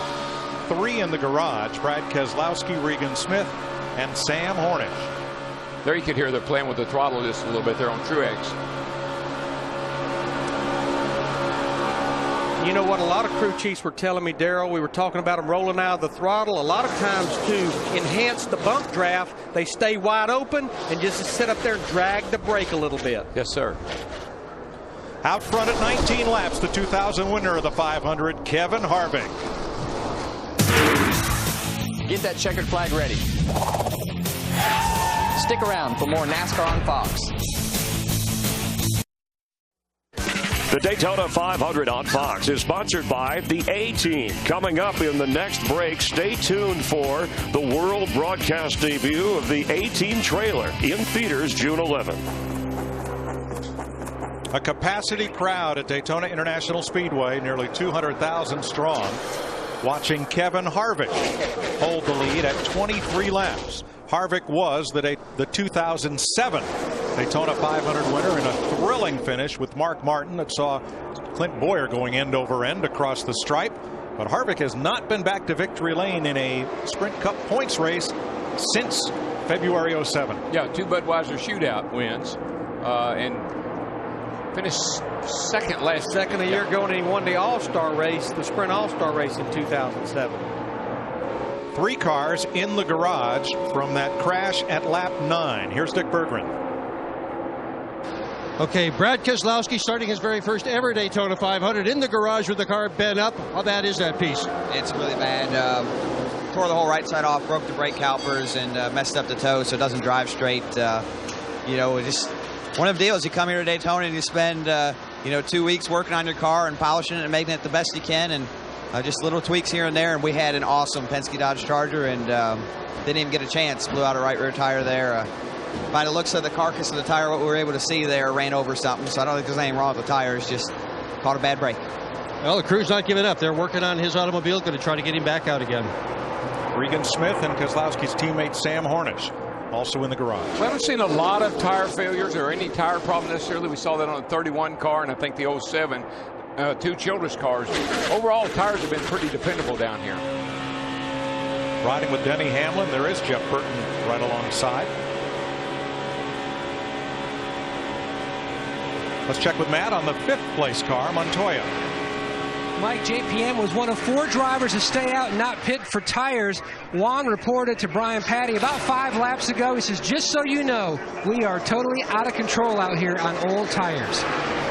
Well, and I think that's why we saw all those guys hit pit road about lap 9, as we've seen that all week long. And as I pointed out, this racetrack is probably the slickest it's been all week long today. Well, the guys that stayed out when the caution came out are dropping like rocks.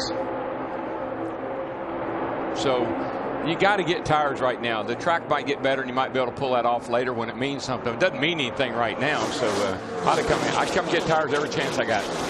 How about it, Burnsy?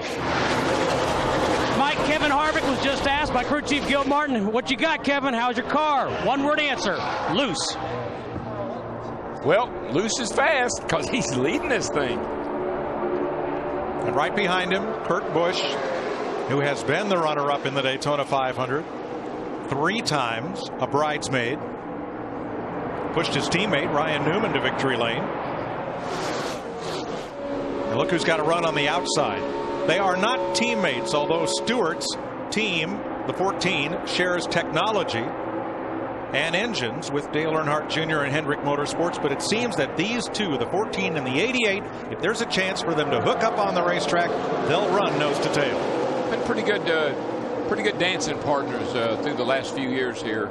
They like to work together. They kind of know each other's style, know what to expect. That's a big deal right there, knowing what the guy in front of you is going to do, where he's going to go. Trust is important at 190 miles an hour. Yeah, it's like, you don't want to dance with somebody who keeps stepping on your feet. Well, they seem to be able to have that figured out. Tony Stewart won the Nationwide Series race here yesterday. That's 15 wins total at this speedway in everything imaginable, with the exception of the Daytona 500. And Larry, I said it in the pre-race show. Tony Stewart's career right now here, and particularly here at Daytona, is so reminiscent of Dale Sr. Dale Sr. would win every preliminary event we'd have down here, but then when it comes Sunday, it's like he was out of luck, like he had drained the luck bank empty. Kevin Harvick, your leader after 28 laps.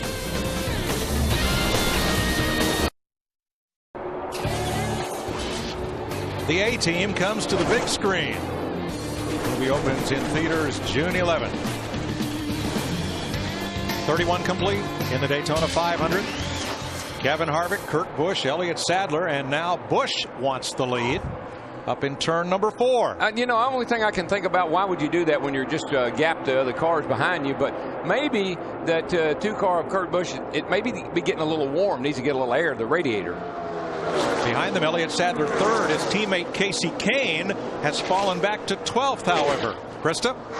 Mike, a little while ago, you mentioned the word trust. You know, there's also a trust in your teammates. Yes, Casey has slid back. Why? Well, listen to what he said on his radio a few laps ago. I said, I don't know why Elliott didn't just stay in front of me. He went up in front of Harvick. He could be leading the race right now. And that's Casey Kane with a confidence and actually a little bit of a swagger on the radio that we haven't heard in years past. He feels like he has a very good race car. He said it's a little loose, but not as bad as the others on the track right now. Thanks, Krista. Now you'll see Elliott Sadler move up and pick up Kevin Harvick instead of staying with his teammate, the number 9. Well, whatever Elliott did, I kind of like, because he's running second and Casey has slid back to 9th. So I think Elliott just went with the best, what worked best for him. Or couldn't hold his car to the bottom. Who knows? Probably. And that whole outside lane went right past. No wonder Casey's raising Kane. But yeah, it kept him right at the bottom, and no one jumped in behind him. Now you see him jump up behind Jimmy Johnson in that 48 car.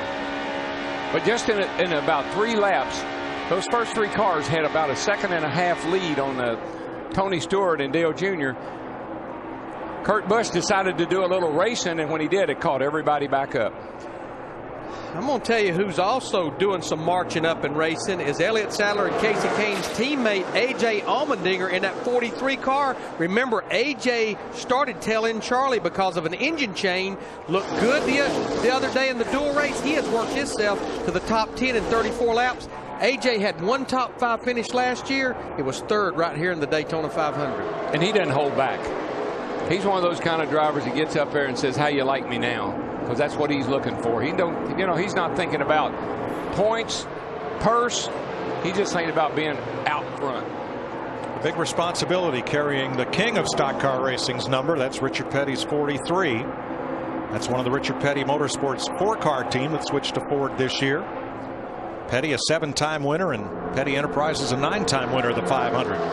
Kurt Busch puts his number 2 in the wind ahead of Kevin Harvick and Elliott Sadler. I think that might have been Kevin Harvick saying, "Look, dude, if you're going to run out there all day long and let everybody catch back up, I'll let you in front of me." But I don't really think he wanted to. I think it was a necessity.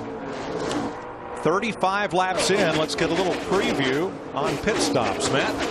Mike, 3 of the 4 cars that stayed out into that last caution, while Pablo Montoya, the 88 of Dale Jr., and the 5 of Polster Mark Martin, they are about 4 laps away from pitting. They've all discussed what lap they wanted to pit on. The concern for Montoya, he may have a tire going away. They told him if it starts to vibrate too bad, hit pit road no matter what. Steve?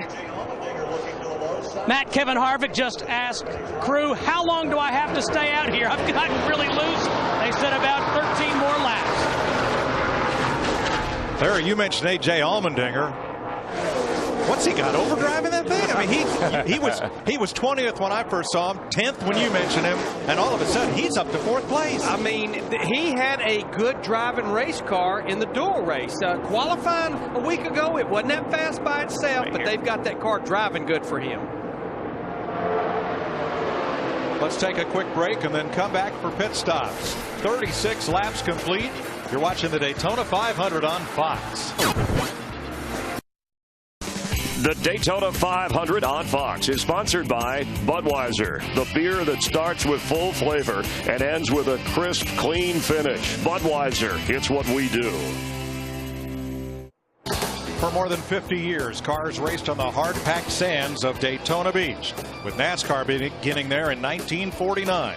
The action was just as hot on the beach as it's been on this new speedway since 1959. Dale Jr., Juan Pablo Montoya, and Mark Martin have made their pit stops under green. And unfortunately, with the 42 and the 5 being down there pitting side by side, it kind of held their pit stops up. But you at Daytona and Talladega with the carburetor restrictor plate, we see how much faster cars run hooked up in a line. You have to have dancing partners when you come to pit road. We get to California next week, your hopes are you make a green flag stop with no one on pit road. One thing I did notice, though, everybody was really cautious. They have learned that these pit boxes are probably the slickest pit boxes in racing, with all the oil and dirt and grime that's built up in those boxes. So Kurt Busch is the leader. A.J. Allmendinger, the former open-wheel road racer, has wheeled his way right up to second place. Kevin Harvick holding third. Elliott Sadler in a tight draft on Harvick. Jimmy Johnson in a bit of a gap back to Casey Kane in sixth. And what we'll see, all of these cars made pit stops on lap 9. I'm going to say probably within the next 6 to 8 to 9 laps, everyone else will come to pit road. That's when it gets hairy on pit road with a lot of cars on there at one time. The spacing's pretty good, though, for those front guys, so they'll be able to kind of not run over each other, and that's what usually happens when you try to get them all on at one time. So here's outside pole sitter Dale Earnhardt Jr. in the 88, trying to hang on to the tail end of the lead lap and not go one lap down. 2 there. Careful with the 2. There you go. Make it push you. Got the 43 right with him. Make it push you. Steve? Mike, just want to update you on Dale Jr.'s pit stop. He said that his car was loose, but on the bottom of the racetrack, it was neutral. So they made a wedge adjustment to help tighten him up. One car I noticed it's pretty good on old tires, and he proved that in the qualifying race. It's that 48 car. Right now, right here at the end of the run, when everybody's getting ready to pit, his car is one of the faster cars on the racetrack. Jimmy Johnson in a 48. He's right behind these 3 cars here, but looks like it's good on a long run. Now, if a caution were to come out, NASCAR allows the first car 1 lap down to get the free pass and rejoin the lead lap. Here's Brad Keselowski coming back on track after the lap 9 accident. Yeah, Montoya is the first car lap down, and what he wants to see right now is Earnhardt Jr. in the 88 stay in front of the leaders. That way Dale would be back on the lead lap. Montoya would be the first car and get that free pass should the caution come out. But these boys are going to be on pit road pretty quickly here. And that right there, the 88 and the 2 both, that shows you the difference in fresh tires and kind of older tires.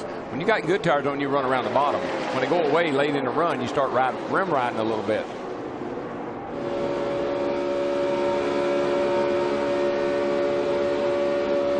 See, the 2 car will go high, and Junior will run the bottom, and he'll really gap the 2 off of turn 4 here because he can hold it wide open around the bottom the shortest distance.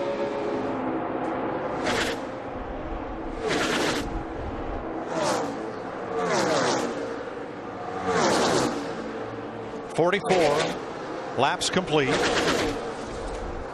106 miles of 500. A lot of times in a race, you'd be a little nervous about your fuel mileage or other things, but we have been down here so much, so long. These guys have run so many laps and so many races, they know exactly how far they can go. If we were in the Hollywood Hotel, we'd ring the bell for the new leader. Ding, ding. A.J. Allmendinger. I want it.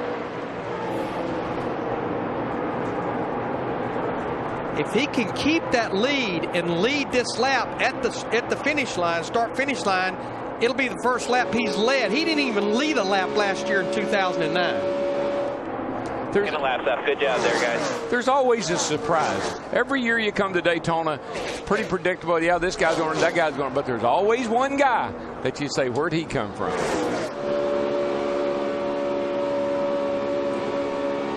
Pit stops have begun under green now for the cars that stopped early in the race. Clint Boyer will be the first of those as he brings his Richard Childress Racing Chevy to the pit lane. Matt? And Boyer, one of those drivers slipping and sliding out there. And look for the chassis adjustment. You can see the wrench going in the back window. Significant adjustment for the 33 of Boyer. 4-tire change going on. Remember, he's had a rough speed weeks. Not only having an incident in his teammate's car, but also this one, and he's away.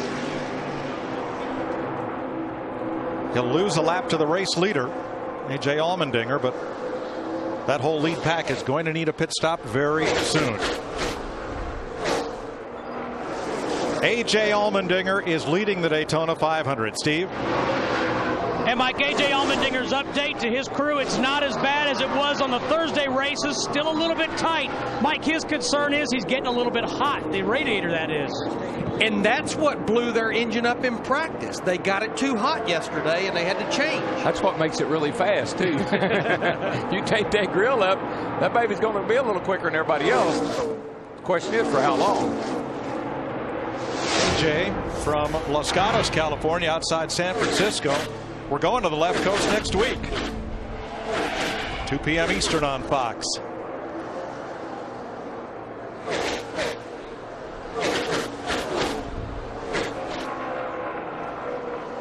There is Kurt Busch running in second. He's been in the top 5 almost the whole race, Matt.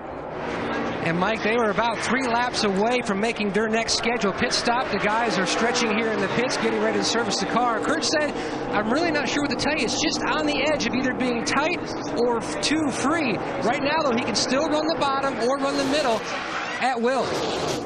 And that's almost one of those situations where I believe I just put 4 tires on her. Don't do anything to slow the stop down. Let's see if it repeats the next run. Looks like he wants this lead back, though, before this pit stop. As Kurt Busch, the 2 car, takes the lead back from A.J. Allmendinger. But, you know, for making green flag stops, I like the way those 2 cars are running right now with Kurt leading, because as they come in on pit road, Kurt's pit is on down pit road from A.J. Allmendinger. Martin Truex on pit road, David Rudiman, Marcus Ambrose, Max Pappas, and Michael Waltrip in the pit lane. Krista? David Rudiman took 2 tires on the last stop, so you see the crew work coming around to make 4. He said that he's just a little bit free on exit, but good. And Michael McDowell, who you see on the left side of the box on the right, now just coming into his pit. All of those drivers pitting on lap 49. This place is tough to get on the pit road under green flag stops. You know, you're out there running 190 miles an hour. These guys don't run the biggest brake package because it's less rotating weight, and you're trying to get down to 55 miles per hour. In fact, here comes a group right now. Bobby Labonte is in. The blue car is Travis Quapple, and behind them, John Andretti. All of these are mid to back of the pack cars making stops here at lap 50. Robert Richardson is in. Bill Elliott in that red Wood Brothers car. Glenn Wood waved the green flag for this race, and Joe Nemechek is in. You know, I don't like to keep harping about this, but people forget that there was a 24-hour race here 2 weeks ago. And even those cars coming on the pit road, and certainly the pit boxes and shape they're in, those guys were here racing for 24 hours. They left a lot of grime and dirt behind. Here come the leaders. Kurt Busch, A.J. Allmendinger, Jimmy Johnson, Casey Kane, Kevin Harvick, Elliott Sadler, and more. Krista. Casey Kane said his car is just a little loose. Kenny Francis said, you want the track bar down a round? He said, no, I'm fine. And then he changed his mind and said, put it down a half round, trying to tighten up his car. Steve. The 43 keeps getting tighter and tighter. They're going to make sure right now they scrape that grill. Matt. And a track bar adjustment already completed on the 2 of Kurt Busch, so they're trying to make an adjustment in that car. Meanwhile, the 14 of Stewart, he's getting an air pressure change. Also, they were discussing a chassis adjustment as well. They pulled a piece of tape off the nose of the 14. He's away. That was over a third of the field on pit road there at lap 50. And very orderly, I might say. And the leader has become last year's Rookie of the Year, Joey Logano. He is going to surrender the front spot to pit, as will Robbie Gordon, Denny Hamlin, and Jeff Burton.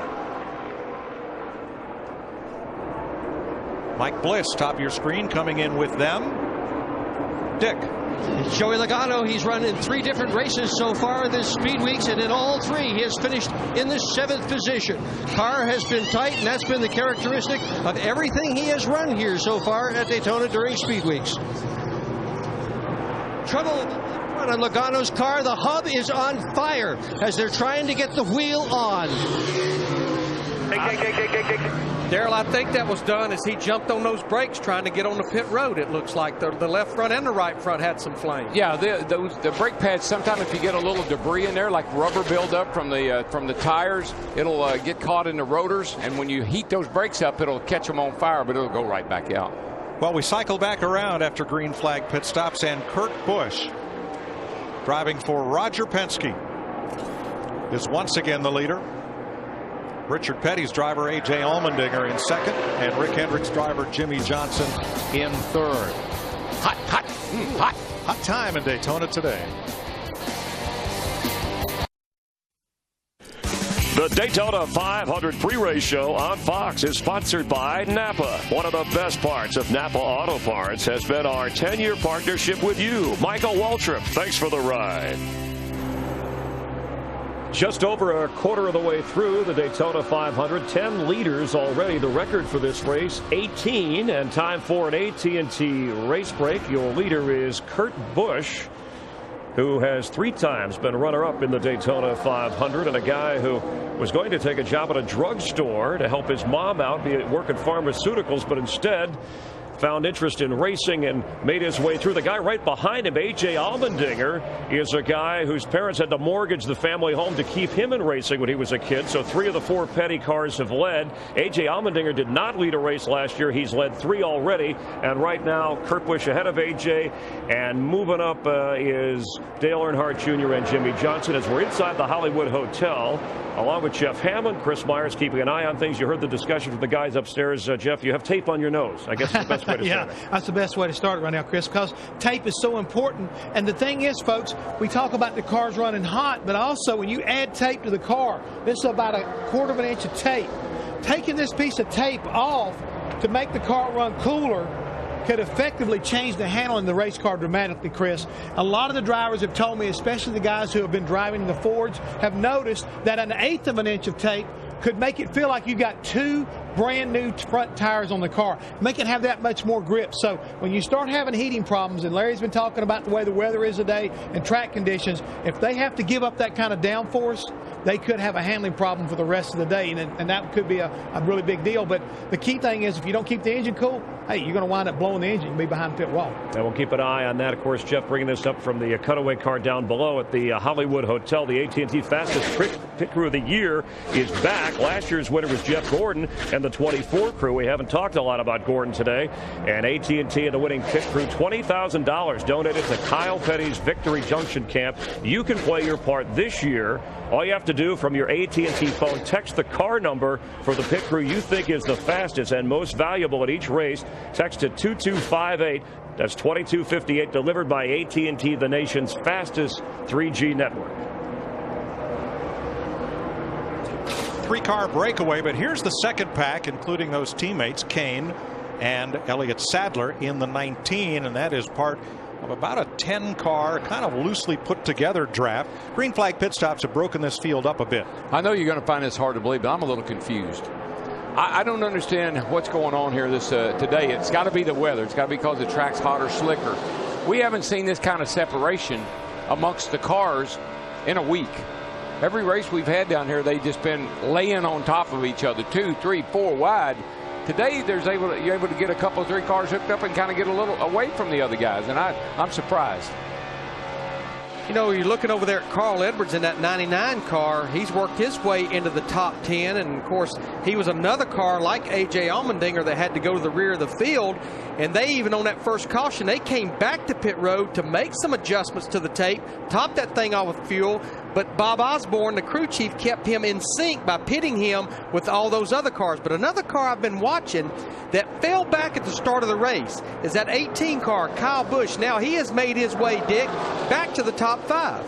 Yeah, Kyle Busch is running in the 4th position right now, and they have been struggling with that race car since they got here, but it seems as if they've got it pretty well dialed in. He's got a lot of rear grip, but he has said that he's afraid that he's got so much rear grip that he might have used it somehow or another. He calls it the Atlantis syndrome, where the rear tires spin unintentionally and they wind up getting burned off. He's trying to avoid that while holding his speed. You know, Darrell, the Toyotas, they've just not made a lot of noise down here during speed weeks. They've been okay, but they hadn't been real good compared to the competition. Yeah, and I'm really surprised because, the last couple of years down here, of course, it might have something to do with the way they're handling more than it is the way they're running. But the last couple of years down here, they've been the cars to beat, but they haven't shown the steam or the speed this year. Another surprise is that you have to go all the way back to 20th spot to find Jeff Gordon, a 3-time winner of the 500, and he has the most restrictor plate wins of anybody in this field with 12. But his best plate finish in his last 8 races at either Daytona or Talladega is 13th. Only 2 drivers have won more 500s than Gordon. Cale Yarborough with 4 and Richard Petty with 7. And Larry, I'm a little bit concerned. The 48 car seemed to always get it figured out. But the 24 and the 88, they seem to struggle over the long run. They seem to have cars that run pretty good on new tires for a few laps, but they can't run like the 48 does on the long run. They have a tough time putting together the beginning, the middle, and the end. 62 laps. Kurt Busch has never won a race at Daytona International Speedway. Could today be the day?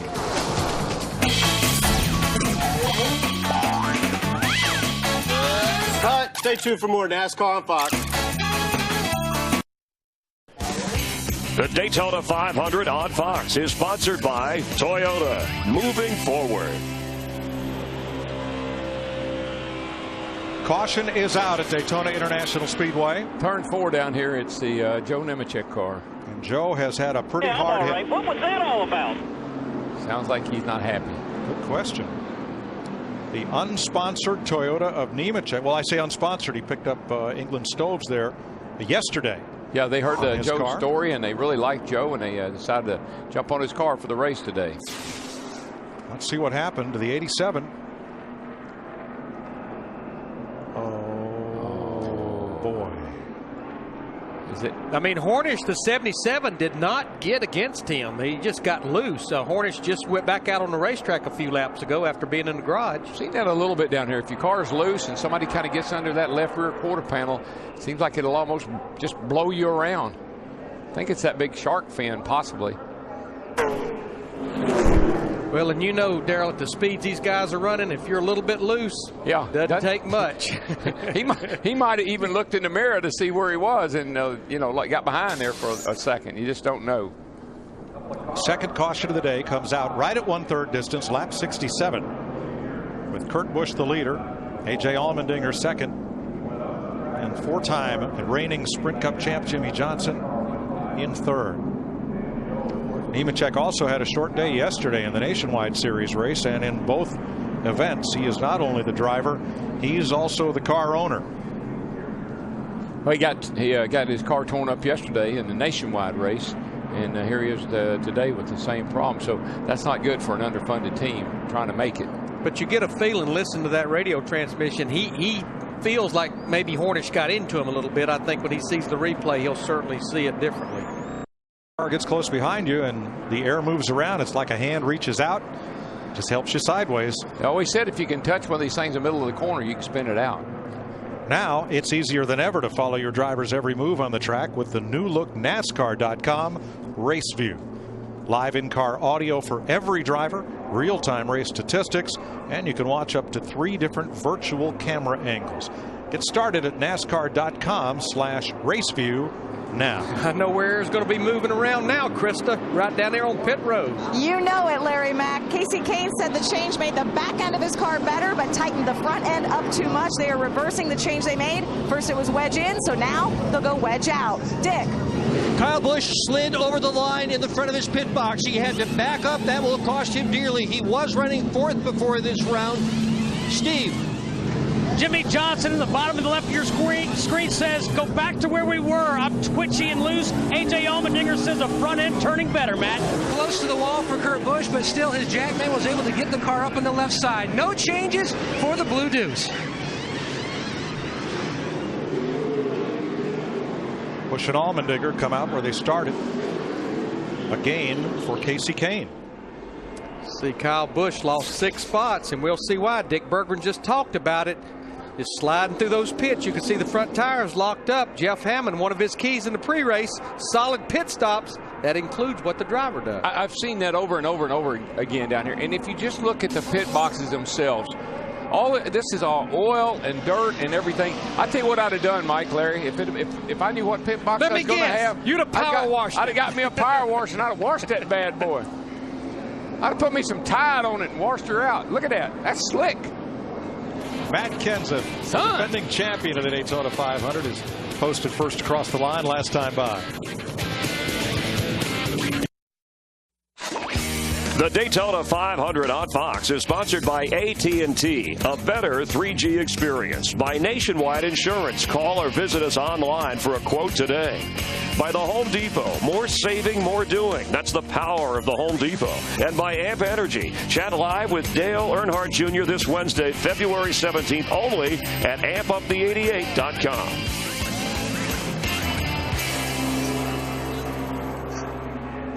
One to go, and we'll go back to green in the Daytona 500. 69 laps complete. Kurt Busch is the leader.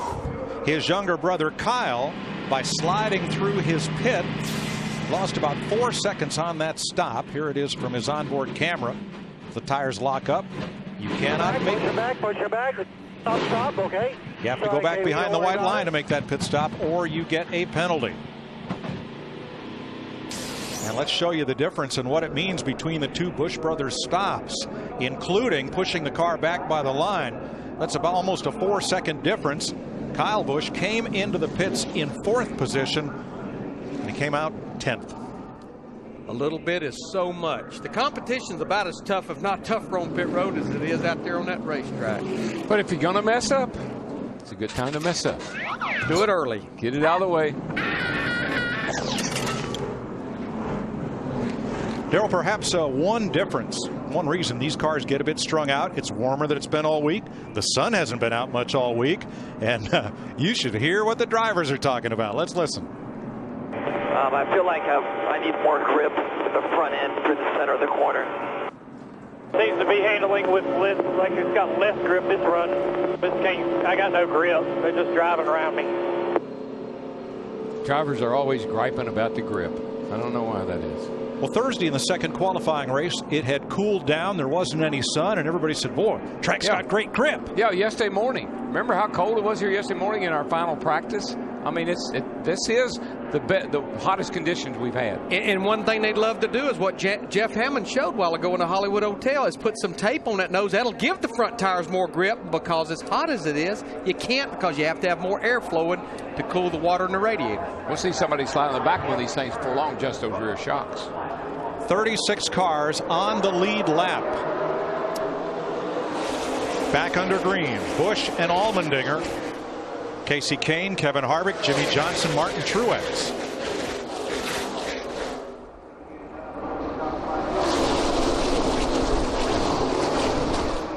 This is like a reset, though. I mean, right now everybody's got a chance to keep this time, maybe not let everybody get separated so much. We've got 36 cars on the lead lap here, 70 laps into it. Only one car now in the garage. That's Regan Smith. Harvick wants a chance to lead once again with that 29. He's got to get past Busch and Allmendinger to do it, though. Well, folks, you've rested those surround sound systems all winter long. I'd say it's time. Rank it up.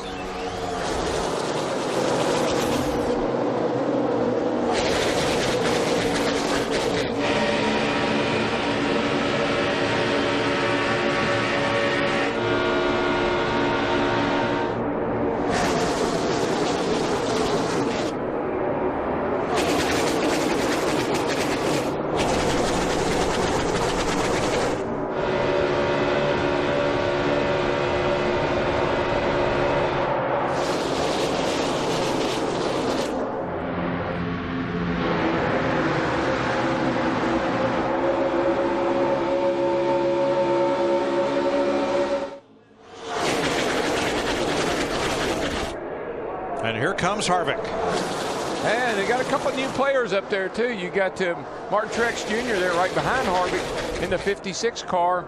And there's another car up there, Greg Biffle, that's kind of all of a sudden surfaced after these pit stops in the 16.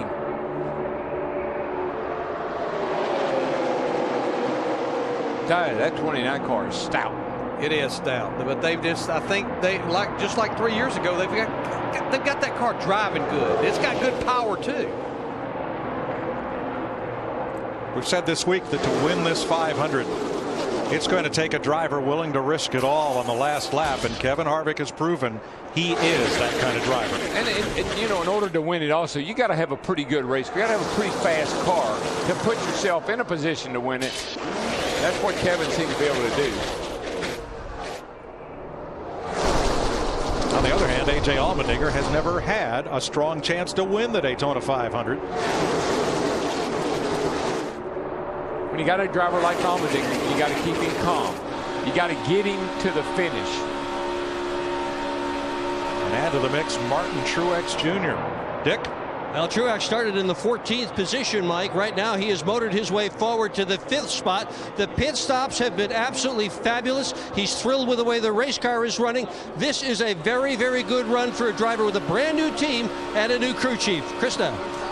Dick, Greg Biffle has been very strong as of late. One of the reasons they have stuck with their game plan. His car started out a little tight, so they've continued to make wedge adjustments on each stop just to try to loosen it up, and it is working. Greg Biffle all the way up into the top 10. And these guys are walking a tightrope, meaning the crew chiefs. You know, you don't want the car pushing and not turning. You want to free it up, but you don't want to jump the fence and get it loose, because we've seen how these guys are when they're loose. A.J. Allmendinger, former Champ Car Open Wheel Rookie of the Year. Hard to believe the way he is holding this pack, that it's only his second Daytona 500, and that last year's third place finish in the 500 is his best Sprint Cup finish in 80 starts. He likes Daytona. You know, to follow up on Dick's report just a second ago, talking about Martin Truex Jr. in that 56 car, he mentioned a new team with a new crew chief. That new crew chief is Pat Tryson, who moved over from Penske Racing with Kurt Busch in there too. Pat has made the chase every year except one with two different drivers, Kurt Busch and Mark Martin. I like the combination they've created there. I do too. That's a good job. That was a good catch for Michael and them to get Pat over there. But one thing about Allmendinger, don't forget, in the shootout, no, in the 150, he had a fast car. Might have could have won the 150, and he slid through his pit box and really cost him. That's right. More on the leader. Here's Steve. And Mike, this is all fresh for A.J. Allmendinger. He just told his crew chief, Mike Shiplett, you know, it's kind of cool to lead a real lap here at Daytona. And by the way, I'm running wide open. They said, we're sure you are. The 2003 Toyota Atlantic Road Race champ had 5 open wheel wins in 2006, came to NASCAR in 2007. Now he's leading the biggest race of his career from Kurt Busch and Kevin Harvick. The Daytona 500 on Fox is sponsored by Sprint, proud sponsor of the NASCAR Sprint Cup Series.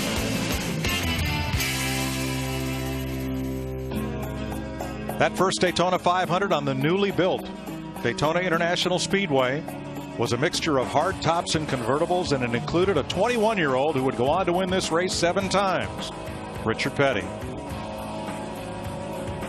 Caution is out at lap 78. Mike Bliss has spun off turn number 2. Pit road is open. Krista. A couple of deep breaths. That was the advice from Kenny Francis to Casey Kane's crew. They're just trying to find the right combination. They're going to make a few small changes to get the handling just a little better. Casey needs his car just a little free. Dick. Martin Truex is not going to have any changes to the chassis of his race car, just the 4 fresh tires and fuel to it. It has been running perfectly, Steve. A.J. Allmendinger's real good, Dick. No adjustments. 4 tires. Also 4 tires for Kevin Harvick, who's a lot better as well, Matt. 11 laps, Steve, since that last stop for Kurt Busch. Slides to a stop. Fuel only for the Blue Deuce. That's why Busch is the first to leave pit road. Ryan Newman, a big gamble. No tires. And you see those that took 2. Yeah, they only had 7 laps on those tires. We're under caution. Look up here, coming in at the top of the screen, and Mike Bliss goes around all by himself. Don't know if he had a tire problem or what, but the thing just spun out. And just remember, he was involved in that first caution earlier back on lap 8. And remember, did the same thing in practice, just spun out. Third caution flag in this year's Daytona 500 on Fox.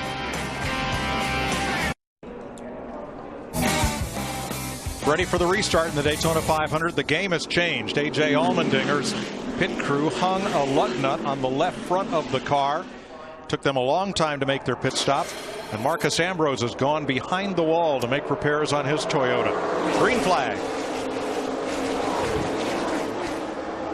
Now, Kurt Busch in the 2 car chose the outside line. Maybe going back to Darrell's theory, maybe he felt like that Clint Boyer in that 33 could give him a little better push, possibly. But right now, that bottom line with Greg Biffle in the 16 getting pushed by Kyle Busch in the 18's prevailing, but it looks like now that 2 and 33's coming on the outside. Let's also update that Ryan Newman, not only did he not get tires, didn't get gas either, missed his pit, had to come back in, and Newman has had to restart 31st. You'll see the black number 39. Look to the left and then come right through. See the pointer right there on him, and he had to come back to pit road and wanted to come back and get 4 fresh tires. Whoa, buddy. Man, Greg Biffle. Clint Boyer had Kurt Busch jacked up coming through the trial just then. That was close. And Greg Biffle, 12th different leader of this year's Daytona 500. I like what's happening with these restarts. So look here, here's Jeff Gordon. He's been in the back here for most of the race, but here he is, Krista, up there in 6th place. That's right, DW. And Steve Letarte had said on the radio before that last stop, we are not going to panic. They had gotten back there because they had a poor qualifying start. They started 21st. They took right sides only, so he is back up in front, and that's where Jeff Gordon is used to being at Daytona. The thing about a Jeff Gordon, a guy like that, him and Mark Martin, you don't know how good they are. They can kind of fool you sometime into thinking their car isn't very good, and all of a sudden they surface. Well, and Krista just reported about Jeff Gordon and Steve Letarte taking 2 right side tires only. That's what Greg Biffle and Greg Irwin did with that 16 car on that last stop.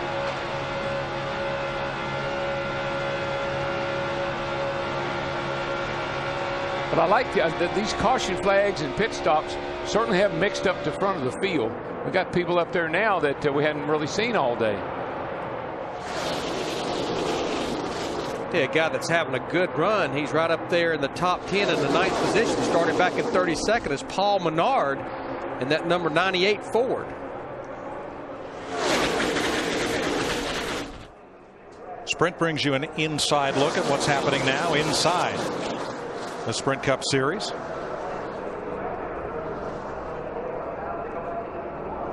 Biggest mover in this race so far, up 32 spots from his starting position, number 24, Jeff Gordon. For more NASCAR stats, in-car audio, and live race radio, check out NASCAR Sprint Cup Mobile at sprintcup.com/speed. Well, we'll see if Larry and I's observation about the 24 and the 88 particularly, if they are able to put a whole run together, and if they start up there near the front and stay up there during the run. See Dale Earnhardt Jr., the 88 car in the middle of the screen. He's working the middle right now without a lot of help. See a couple of cars jumping in behind him, and Jimmy Johnson, the 48, his teammate tried to, but it's so bottled up right there. Yeah, nobody wants to be in the middle. It really does move you around. It shuffles you around. Your car bounces from one side to the other. It's very uncomfortable. 3 of the 4 Hendrick cars lined up nose to tail. Dale Earnhardt Jr., the 5 of Mark Martin, and you ride with Jimmy Johnson. That's Bobby Labonte to the left. I love these engines. They're turning about 8,800 RPM, which is about 1,000 more than what we've turned down here through the years. They really are barking when they go down the straightaway. Blitz this thing.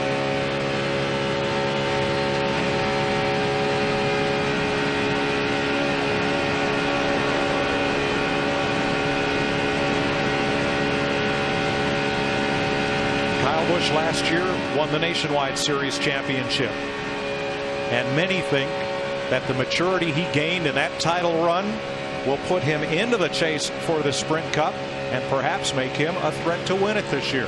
Yeah, I've said all along, I just think he got rid of so many distractions. By winning that championship, he just re-signed with Joe Gibbs Racing, a contract extension, and he just got engaged just recently. He's working that thing, though. It's not handling all that great. I think it's just his sheer desire keeping up there right now. Back at 7th place, the number 14, the Old Spice car of Tony Stewart, yesterday's winner in the Nationwide race. Matt? Mike still working the bottom as Tony Stewart in the 14, fighting the same condition for the drop of the green. The car just way too tight, especially on entry and exit. Darian Grubb continues to make progress and continues to make adjustments. Wedge, track bar, twice they put tape on the grill because once it blew off, the car running too cool. The last stop, just 2 tires. And oh, by the way, the owner from his win yesterday is the guy right behind him in the 29 car, Kevin Harvick. Well, let me check that. That driver's wife, Delana Harvick, was his owner. If Stewart's in the top 10, he's a threat to win it. And right now, he runs 5th. Your leader, Greg Biffle, Kyle Busch, Jeff Gordon, with 87 laps complete. We'll be back after this look at Alice in Wonderland.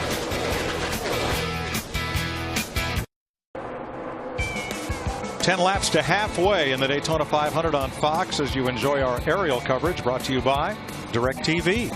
DirecTV, it'll change your life. Call 1-800-DirecTV. Greg Biffle won the 4th of July race here in Daytona in his rookie season 2003. Hasn't been back to victory lane at the World Center of Racing since. Yeah, the restrictor plate races, for the most part, they've been kind of tough on Greg Biffle. They've been pretty tough on Roush Fenway across the board. They did win the last restrictor plate race of the year last year at Talladega with Jamie McMurray, but it's been hard on that group. I tell you, that 16 car was bad fast in his qualifying race. He got in a long line at the end of the race and fell back, but he had a good fast car. Might have could have won. You know, I spoke about Jamie McMurray winning at Talladega, driving for Roush Fenway. Of course, now he's driving for Earnhardt Ganassi, and he was driving sideways right there off turn 4, but he's moved nicely back up into the top 10. He has had a loose race car, I think, ever since they unloaded it out of the truck about a week and a half ago. Doesn't seem to bother him, though. No, he's if it's catchable loose, you know, if the back end, ooh, that's ugly. That may not, I don't know how many times you can catch one like that. McMurray is 9th. You're riding with Casey Kane in 10th. 108 laps to go. 3 caution flags. The first for a 6-car accident in turn 2.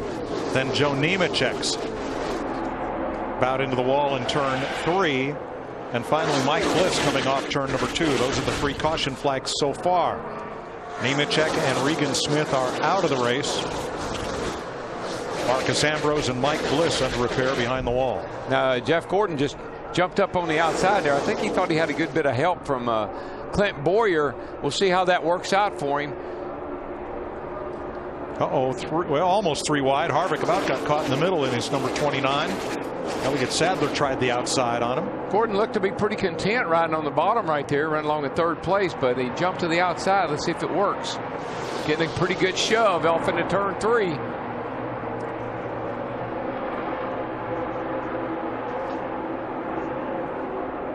24 car starting to show some muscle, Larry. It's almost like he was just sitting back there kind of waiting to see how things were going to shake out. And, of course, Steve Letarte made the call to go with just 2 right side tires on that last caution. He was getting some vibes, trying to get some vibes to see what the race was going to, how everybody was going to drive today. Ooh, Kyle Busch, that 18 said, I believe Big Daddy's coming. I'm going to get up here and get a push from him. I swear, I don't even think he said, excuse me. He just slid right up the racetrack and nobody was there. Well, you know, he has one of the best spotters out there, and when he they've worked together very well, Jeff Dickerson, and when he tells him to go clear up, he doesn't hesitate. And it's bye-bye Biffle. Biffle on the bottom surrenders the lead to Kyle Busch, and Kyle could become this race's 13th different leader.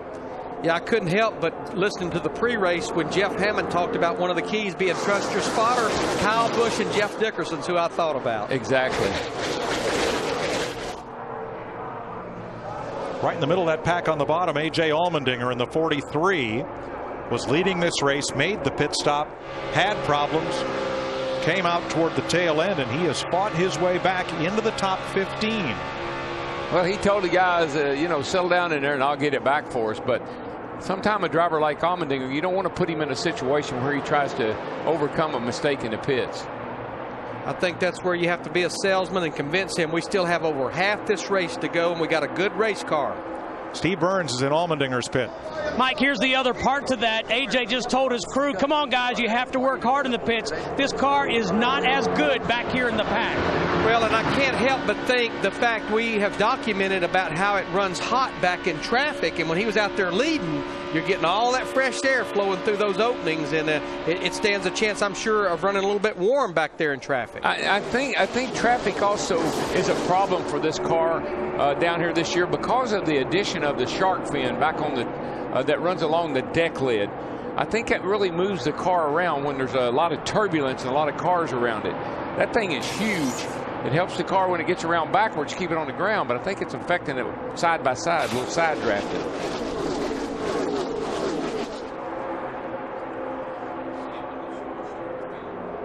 Things line up single file for the moment with Kyle Busch, your leader. He's the Toyota top performer of the race. Martin Truex in 7th. Rudeman in 14th. Brian Vickers in 20th. Dick Berggren. 2 laps ago, Kyle Busch told his crew that the car is bad loose. On the last pit stop, they put just 2 fresh tires on it rather than 4. Busch wants 4 tires where they pit the next time around. That'll tighten it up. But that was a good science project. I'd rather come down pit road and at least get 2 tires and keep that thing full of fuel than do what maybe Mark Martin, Montoya, and Earnhardt Jr. did earlier in the race and just stay out, like you said there, like get you off sequence on your fuel. Here comes Jeff Gordon. 3-time winner of the 500. He's going to bring Clint Boyer with him. And Gordon becomes the 14th different leader today. And the fans came to their feet. And that's changed. It wasn't that many years ago they'd come to their feet shaking their fist. Well, the other thing is, look who he passed for the lead, Kyle Busch. That may have had something to do with it. Good point. Kyle's the most polarizing driver in the sport today. Fans either love him or loathe him. But nobody is wishy-washy about Kyle Busch. See, there's another car, Larry, that's resurfaced to the front again after some adjustments. The 9 car of Casey Kane. Looks like it's working pretty good here on this run as well. I believe I can see that looseness in that 18 car that he was describing to his crew right there. And that's one of the things that hurts him. He doesn't know when to, if the car is that bad or not real good, give it a chance. Don't wreck it. Jeff Gordon leads the Daytona 500 as we come to the halfway lap.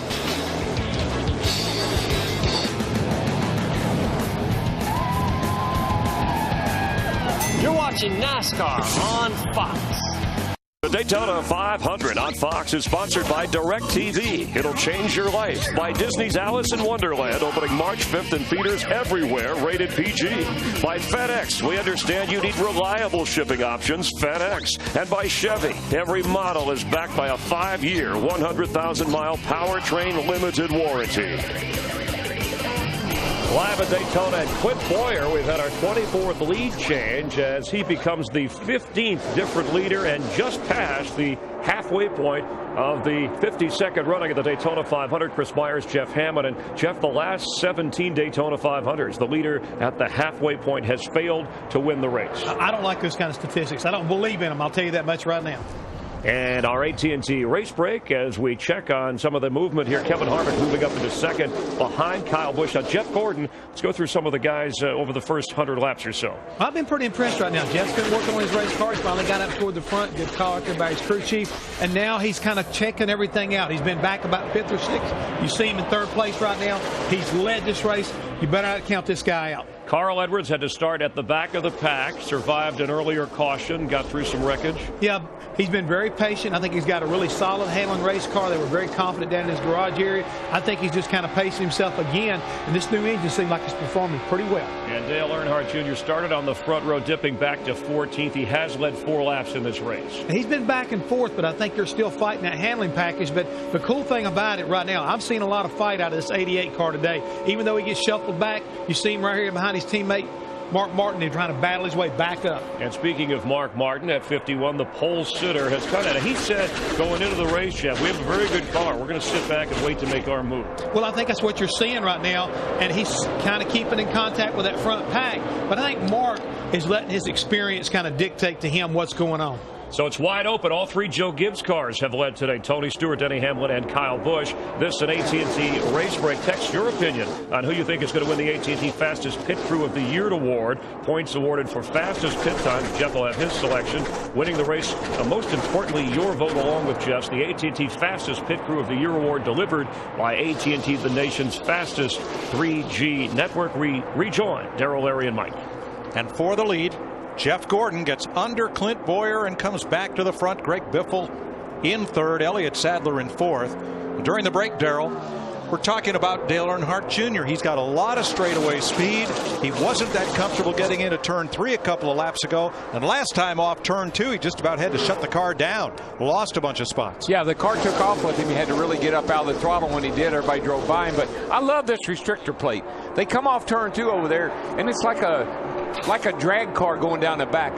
The guys that are getting the draft, they really pick up a lot of speed. They make a lot of really crazy moves getting into turn 3. I think when things start to really shake out, that's where we're going to see most of the actions, right there, getting into turn 3.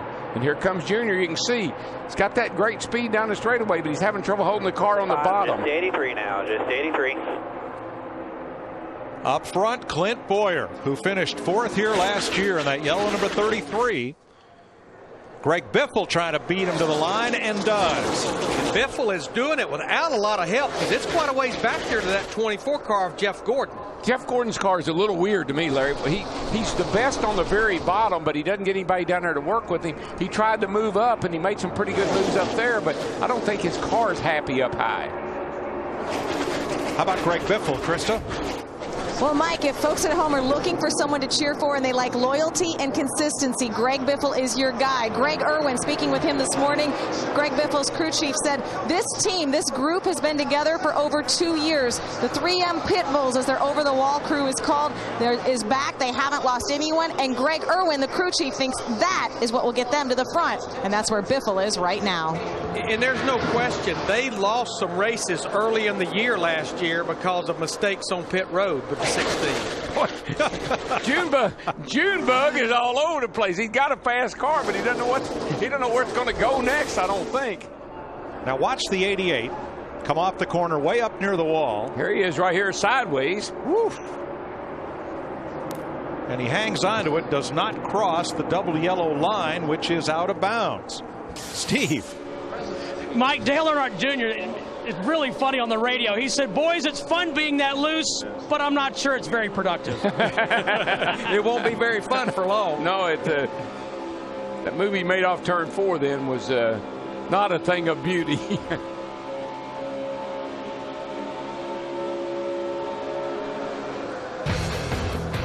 91 laps to go. Clint Boyer from Kansas leads Virginia's Elliott Sadler in the Daytona 500. The Daytona 500 on Fox is sponsored by Verizon Wireless. Big racing fan? Get Verizon Championship Racing for race highlights, behind the scenes, and exclusive interviews right on your VCast phone. From the network with the most 3G coverage, Verizon.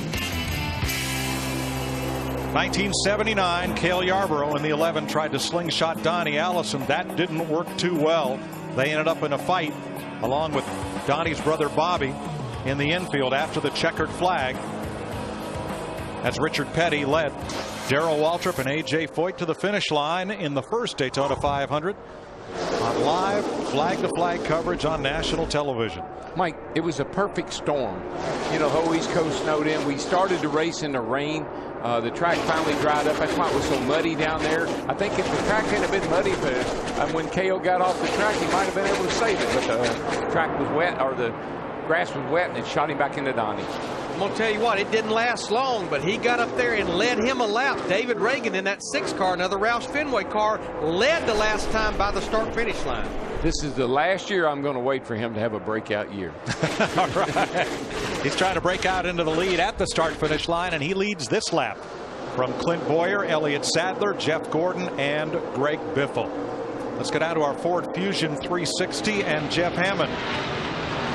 Mike, Mike, one thing you guys have been talking about all day long has been the shark fin and how it really affects these cars when it's in a pack, and especially if you wind up getting caught in the middle. Well, let's talk about it. It's back here on the back of the car.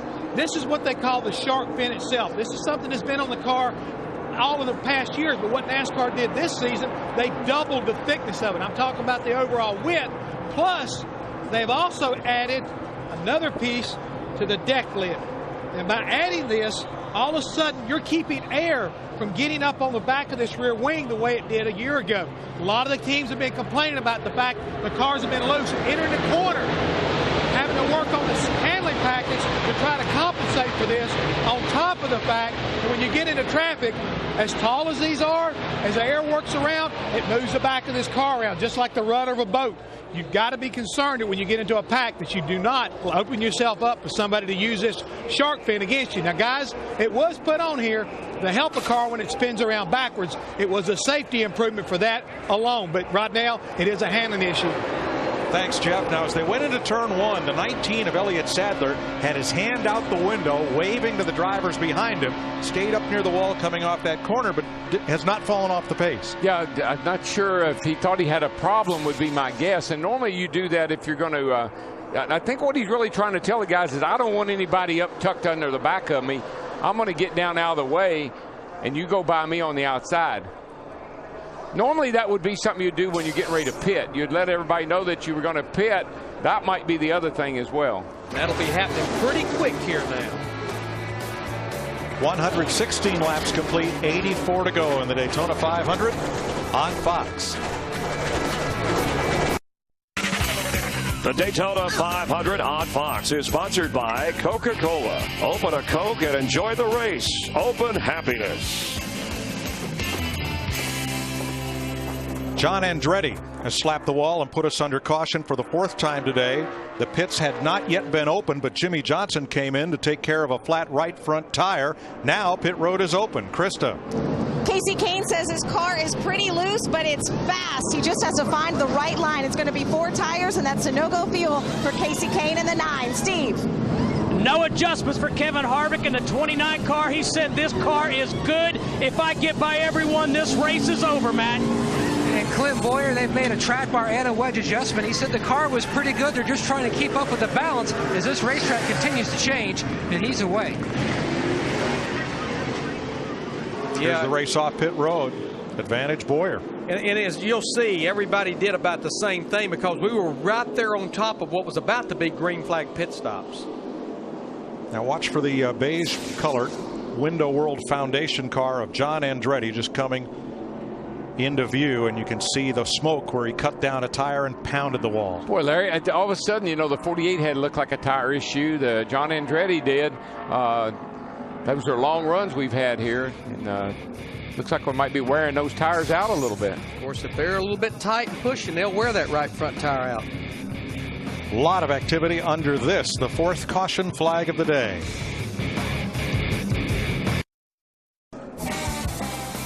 Travis Kvapil stayed on track to lead a lap, as does Boris Said. After that, the lineup will be Clint Boyer, David Reagan, Casey Kane, and Carl Edwards. 119 laps complete, 81 to go in the Daytona 500. Sometimes you're lucky and sometimes you're smart, and this time Jimmy Johnson was both. The caution flag had just waved for John Andretti's crash when we heard this conversation with Jimmy Johnson, his spotter, and his crew chief. Turn 2, outside. I've got a right front flag, guys, coming to you right now. Coming to you right now. Pits are going to be closed, bud. Pits are going to be closed. Are you sure it's flat? Oh, God, yeah, it's flat. I don't want, it's already done some damage. Slow it down, my man. Got a lot of time. Slow down. Guys, we'll just knock that tire off. Change right side tires. Get a look at the damage here. I can see the cowl flap is up. That was a perfect whirl right there. I mean, he feels the tire going down. He's in turn 4. He's not that far away from the entrance to pit road, and you saw the caution lights come on for John Andretti. When you got it, you got it. Yeah, and they're putting the bear bond on, and you can see that back by the cowl flap looked like some rubber may have come out of there, but I don't see any really serious damage to the fenders or anything. I think it was all underneath. Now, Mike mentioned the pits was closed. Of course, his penalty for pitting before the pits were open will be tail end the longest line, but trust me, had the caution not come out for John Andretti, the 48 would have been the caution. Everybody's made their stops under this, the fourth caution flag of the day. Let's get our DirecTV head-to-head knockout pit whip. Steve. Mike, it's been a tough day for the four-time and defending champion Jimmie Johnson. This is the right front tire that just came off the 48 car. Don't believe they made any other contact with another car, but this is the tire that came off. Prior to this, they had a slow stop on pit road, Dick Berggren. It's been a great day for second-generation driver David Reagan. He is now in the third position, working with a virtually totally new crew to him. New car chief, new crew chief, new guys over the wall, and it's working just perfectly, Krista. Well, Dick, speaking of crew, that is exactly who Carl Edwards is thrilled with. They started 27th, they're up to 5th. One of the reasons his pit crew has been stellar. This was a stickler. This was a focal point for Carl in the offseason to improve the crew. 2 new tire changers and a new jackman. Carl Edwards is very happy. Matt? Krista, back in the pre-race show, Mark Martin, our pole sitter, talked about just how unpredictable this race is going to be and his concern about getting caught in the back and not being able to work his way back to the front. And that's pretty much what's happened. He's been fighting a balance issue first part of the race. The car was tight. Now he's been fighting rear grip. Now Alan Gubson made a wedge adjustment on the last stop, but right now he's just slowly trying to work his way back to the front and have a shot at winning his first ever Daytona 500. Mike? Thanks, Matt. 121 laps complete. DirecTV head-to-head knockout is something new. Here we'll have drivers running one-on-one. You'll be able to form your brackets and pick your drivers that you think will advance in the head-to-head knockout that all comes to a head at Darlington, South Carolina. You can win a limited edition Mustang GT, or if you get your whole bracket right, you might win $1 million to get DirecTV now. Call 1-800-DirecTV. Under caution in Daytona. 80 laps to go. The Daytona 500 on Fox is sponsored by Toyota. Moving forward. The Daytona 500 with 78 laps to go, under a break here for track repair. When you pave a racetrack beginning at the bottom of the apron, you lay the pavement in courses about 12 feet wide, and that creates a seam right where those safety workers are standing, and some of the asphalt in that seam between the lowest and the next course has come up. Well, what happens with these race cars, and we've seen it more this year than any other year I can remember, these cars are porpoising more through the dips. And when they do, when the car comes down, there are parts underneath that race car, like a cross member or headers or, you know, bell housings, all kind of things under there that can hit the racetrack. And apparently it's dug up a piece of the racetrack. You can see the seam there right along where that safety worker, you can see the first seam right here and the second. Casey Kane riding around under caution. Talked to his crew about it.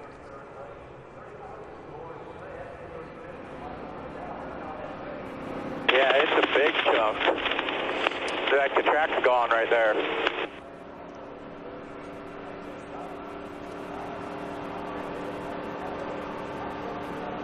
Is it in the track or is it on the apron? Yeah, it's right on the first, the first paving line at the top of that line. So it's about, 14 feet off the white line or off the yellow line? Yeah, it sounds like a real bad spot. Yeah, definitely. So the race has been red flagged. The cars have been brought down pit road. There's an NASCAR official stationed at each car. No work is allowed to be done. The drivers are to stay in their cars. The patchwork is completed, and much has happened in April 2004 at Martinsville, Virginia, when a chunk of concrete came up entering turn number 3. They made the patch. Takes about 10 or 12 minutes to set up, and then we're back to racing. Meantime, Let's check with Steve Burns. And Mike, under caution as the cars were still circling the racetrack. Chad Knaus and Jimmy Johnson talked about this mysterious flat tire, and it may have something to do with the racetrack. Jimmy, is there anything maybe like with that patch? Did you maybe hit that patch on the racetrack that maybe could have damaged that tire or anything like that? Man, that particular lap, I did go to the bottom to make sure I was down to pit for and coming back around. I didn't feel it hit anything though. It's where I'm confused. And Chad Knaus just took another look at that race tire before climbing on top of the pit box. Let's go back to the Hollywood Hotel. All right, thanks, Steve Burns. Last time this track was paved, 1978. In August of 78, there are plans to repave the Daytona track here at the Daytona International Speedway coming up next year. 122 laps. This is earlier action with Brad Keselowski because of a tire problem. Who knows? Could have been track related. 2 of the 3 Penske cars taken out. 6 cars involved in this wreck. Carl Edwards, he may not know quack, but he does know how to avoid a wreck. In his Aflac Ford, somehow weaving his way through that. And after a round of pit stops, fan favorite Dale Earnhardt Jr. said he didn't really need to pit, but it got him out in front. He got the lead for 4 laps of this race. The guy who led the most laps, Kurt Busch, in his Penske Dodge, leading 33 laps in the race. Joe Nemechek, one of those single-car owner-driver teams with a spin out here, right in front of Sam Hornish Jr. The other single-car owner-driver team, Robbie Gordon, actually has led a lap as well. And welcome inside the Hollywood Hotel. Glad you're with us for NASCAR on Fox and the Daytona 500. So we have a timeout for the track. How can drivers benefit given the situation here? 122 laps in and 78 to go. Well, the one thing about it now, these guys can sit there and they can talk back and forth to their crew chiefs for an extended period of time and maybe figure out something about their race car. They got time to basically put everything in a perspective that maybe the next time they come down pit road, they'll make exactly the right adjustment to get their car to the front and keep it there. How much is that in a driver or a crew chief's mind? We heard him talking about the track as we go over these final 78 laps, and you're going to see, as you know, the drivers, it becomes more intense because you're getting closer to the finish. Yeah, well, you see right there is Steve Addington. He's kind of looking around. Chad Knaus, again, he is the man right now as far as making decisions on pit road. But the cool thing about this patchwork that they're going to put together, this epoxy, it will set up real quick. The guys can kind of figure out whether they want to straddle it or run above it. I don't think it's going to be a problem for them. Again, it's just something that's happened, and I applaud NASCAR for making a quick repair because it could affect the outcome of the 500 if they didn't. You want that level playing field. It was Dale Earnhardt Jr., though, who said, I like the bumps. If you ask us guys, we said the bumps are cool. This is different, though, than what we're talking about. Yeah, we're sitting in there with Dale Earnhardt Jr. inside that number 88 car. And, I think he's run really well today. I think this is a great time for him to be able to sit there and talk to Lance McGrew and discuss all the things and all the problems they've got. They still got just a little less than halfway to go, but now's the time to get the car right. We have Clint Boyer leading, followed by David Reagan, Casey Kane, and then Carl Edwards, and then Elliott Sadler. And what of Jimmy Johnson, Mark Martin, some of the guys, even Jeff Gordon? Again, I think the strategy with Mark Martin and a lot of these guys is just trying to save their equipment to the end. They don't want to use it up too quick. But I want to look at the top of that leaderboard. If you notice, we may have a Chevrolet up front, but we got a lot of Fords at the top of that list right now. And Larry McReynolds and Darrell have been talking about the Fords have handled really well during the entire speed week. So I'm not one bit surprised to see him kind of rising to the top. Should be a dramatic finish. We've had 2 of the last 3 Daytona 500s decided by a last lap pass, and already 33 lead changes, guys. 18 leaders, Mike, in this race, and that ties a Daytona 500 record. So that means, Chris, we've seen a lot of people moving back and forth. But, Darrell, one thing we have not seen today that we've seen all week leading up to today, a lot of 3-wide racing. We saw Mark Martin get caught in that sucker hole and pushed to the back, but not too much 3-wide other than that. Yeah, and I hope all you folks at home right now are getting ready because we're getting ready to have a shootout. We've had 500 miles, so these guys are kind of playing the game right now, but it's getting ready to get real intense, and that 3-wide will turn into 4-wide before this is over with, I promise. Larry, we've seen a little 2 tires and no tires, but generally everybody wants 4 tires when they come to pit road. Yeah, and I mean, we've been seeing them come to pit road with less than 10 laps on their tires to grab those 4 tires. And now with 34 cars left on the lead lap and less than 80 laps to go, the opportunity to make adjustments on that car is getting smaller and smaller. And I still said it. I said it at the top of the show. I think these boys are going to go back to their roots before this thing's over with, and it may be on that last lap. And you run out of patience. I mean, this little break here is a really good thing for the drivers because it gives them a chance to take a deep breath and kind of relax a little bit and get ready for the second half, if you will. Sure. But you run out of patience, particularly get late in the race when the money's on the line. Daytona 500, bit of a halftime break here with 78 laps to go. Casey Kane doffs the helmet to cool off just a little bit. We'll have a chance to talk to some folks along pit road. Steve Burns. Mike, just talking to Lance McGrew, and Lance, now I heard your drivers say that. No, I heard him say this track was loose, which was fun but not necessarily productive. Can you make enough adjustments to get to the front? I think so. I mean, our teammates are actually struggling with tight race cars, and when our car is free, so we're trying to figure out exactly how much of adjustment to make. We made a little bit of adjustment right there. We're within one stop of being able to go the distance, obviously. So, we're trying to take the Amp Energy National Guard Chevrolet up to the front. Thank you, Lance. Let's go to Matt. And one of the cars that was definitely a rocket ship earlier on the race was the 2 of Kurt Busch.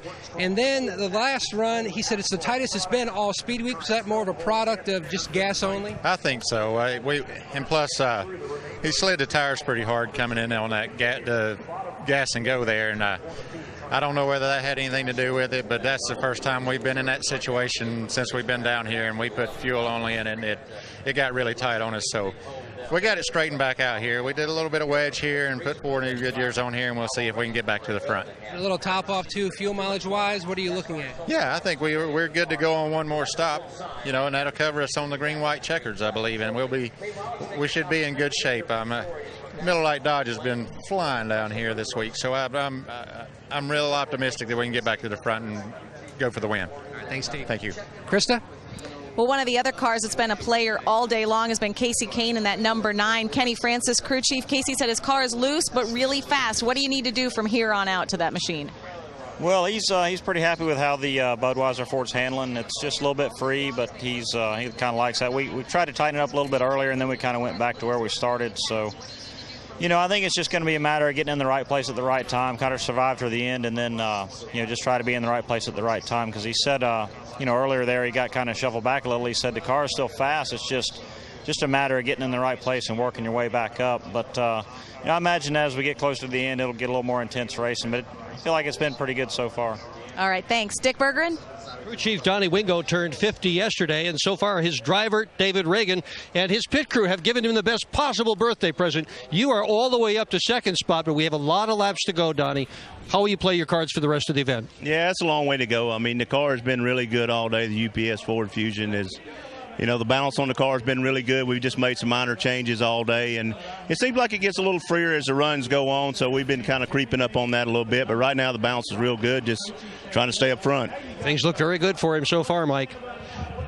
Thanks, Dick. Red flag, 78 laps to go. A bit of track repair due in large part to the heavy rains we've had here in Florida over the last week or so. I'm watching these guys, and they're sitting in their race cars, but I'm always fascinated by the seat technology. These are carbon fiber seats, and every one of them are custom made to that driver. They make a mold, and then they build the seat. And not only does that make the seat the safest seats we've ever had, also makes them the most comfortable seats we've ever had. That's why these guys, they're not in any hurry. Back in the day, you wanted to jump out of that thing and stretch your legs and stretch your back a little bit. I was noticing David Reagan, he looked like he's about to fall asleep. Every one of these guys look like they're just kind of chilled out. There you go. He's taking a little nap. Of course, he's been in 2 other events here yesterday, so that's pretty serious little nap, a power nap. But, Darryl, we talk about safer barriers, we talk about head and neck restraint devices, but the seat technology has a lot to do with the fact that guys can walk away from some of the crashes like Dale Earnhardt Jr. had yesterday, Ryan Newman at Talladega, Carl Edwards in the spring Talladega race. 78 to go here, but we're just getting started with our 10th season of NASCAR on Fox.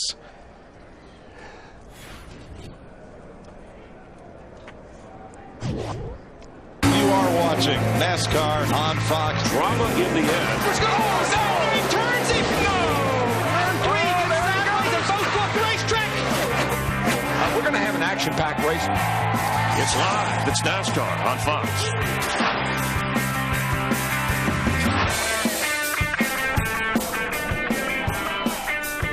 A lot of action headed your way on NASCAR on Fox, and a lot of the preliminaries on our cable partner Speed. As the field sits waiting for the epoxy patch to set up between turns 1 and 2 along the asphalt seam from the low groove to the second groove of the racetrack. We're told that the track safety workers had to lay down a patch in a second area, and just as soon as that cures and hardens, they'll release the cars back out on track under the yellow flag once again. Matt? Mike, the 5 teams started the day on the pole, and Al Augustin, you guys have pretty much seen it all balance-wise. Have you dialed the car back to where Mark is looking for? I think so. We always had a good starting spot, and pit strategy didn't work out. We got shuffled to the back, and the car was tight. But we had time to work on it. All these GoDaddy.com guys done a great job of getting the balance close, and we've been able to work our way back up front with the green flag run. So we want to see more of that. And the clean air is a huge deal, so if we can work our way a little bit further up, I think we'll get better air and be able to race these guys a little harder. All right, currently, Steve Burns, they are sitting in the 12th position. Matt with Gil Martin, Kevin Harvick's crew chief. And Gil, early in the race, I heard Kevin say, I've never been this loose. And most recently, I said, if I get to the front, it's over, boys. I tell you, the Shell Pennzoil Chevrolet has been good all week long. It's been a little bit on the tight side, everybody has, but ever since the sun came out and got a little bit hot, it's kind of reverse roles. All the cars have gone loose, so we had to make some pretty major adjustments the first couple of stops, and I think it's come around. So if we can get him back out to the front, hopefully we can stay there. Thank you, Gil. Let's go to Dick Berggren. Martin Truex hasn't won a point-paying Sprint Cup race since June of 2007, but things are looking really well for him today. He is with a new team and a new crew chief, Pat Tryson. I've been watching you in the garage. You have been smiles for all of Speed Weeks. How come? Oh, we're having a good time. Everybody on this Napa Auto Parts Toyota Camry has been working really well together, and Martin's been doing an awesome job, gives us great feedback, and there's still a long way to go, so hopefully we can pull this thing off. Chemistry, chemistry, chemistry. They've got it, Chris Myers. All right, thanks, Dick Berggren. Dr. Dirt, they call him. He's been around since they were running on the beach. In fact, I think he's been around when they invented sand. But with Jeff Hammond, come on, 4 straight championships for Jimmy Johnson. We know he's a former Daytona 500 winner. Beginning that March with the different leaders we've had, 18 today, Jimmy Johnson has not been one of them. No, he's not been one of them, but I think he's been trying to just kind of keep his car clean. And the thing is right now, he had that tire problem just a moment ago, and it had to bring him down. He got the break, I think, of the race so far. Coming down pit road, that right front tire was going flat and was starting to tear up the car, as well as it would have disintegrated that right front tire. We saw what happened to Jeff Burton the other day. They actually got this completed and had to come back in and cut some of the supports from out in front of that right front fender. Now that, to me, Chris, worries me a little bit, because I don't think these guys have really started beating and banging yet. The bump drafting we've been expecting all day long. Everybody knows you got to keep that nose clean until the end of the race, because that's going to help you be able to make passes and cut your way up through the traffic. So I think he gets in there, gets to beating and banging. He doesn't have the support that other guys have, and it could hurt him in the long run. In those practices, those shorter races we've seen here during Speed Weeks, and we've seen that bump drafting, there's been hesitancy to do that here, but you think as we get closer to the finish, guys will take more chances with that. You got to. I mean, when you understand all of a sudden what's at stake, you've got to start laying on the line. Like Darrell was saying a minute ago, the shootout has not started, folks, but you might as well, like I say, tie that television down and don't go anywhere, because the remainder of this race, business is going to pick up. And let's see if maybe the 48 car, and you heard Chad Knaus ask Jimmy if in between the 6, that would be Reagan and Kevin Harvick's car, did the track have any effect? Jimmy Johnson said he wasn't sure. Well, I mean, again, it comes in through there, and again, these cars are so rigid sometimes. You see the car kind of bobble. I do believe he ran through that hole, and it could have easily damaged that right front tire. You heard Chad Knaus asking. Again, watch the car. You see where it's circled right there. When it comes to that part, you see the front end kind of dip on the right-hand side, and again, if he did, he could have easily damaged that outside belt, created the car going flat, tire going flat, and that's where the damage maybe started from. But again, he got the break of the race, in my opinion, catching this caution. It was on account of John Andretti having his problems, but the key thing is he was able to get on pit road. They were able to make repairs to that thing and basically not lose any more time and get that car where it needed to be. Under the red flag and trying to repair the track, and that just comes with the territory, right? You hit it's a part of race. Debris. You never know. A piece of debris could come off another race car just as easy as the track comes up. You just never know. That's just part of what goes into the everyday challenges of a race car driver as well as a crew chief and a team. Let's talk to somebody. I'm going to try and raise up David Reagan here, see if he's awake, because the other guys I tried to raise are all asleep. Hey, David Reagan, it's DW in the Fox Sports booth, bud. You got a copy? Yeah, 10-4. Got you guys loud and clear. We noticed, just like everybody else did, there was a problem with the track. Did that create? Did you see that? And did you see any damage to anybody's car from it?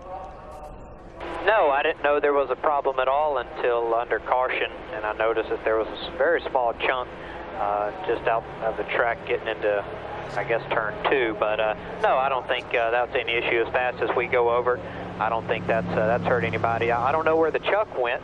I'm glad it didn't run into our car, but no, I don't think that hurt anybody's car.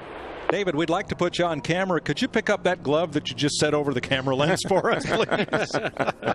Yeah, it's got a bad glare right into my eyes, so I set it over there so it wouldn't be so bad. Maybe they'll get us cleaned out there on the track and get us back going racing.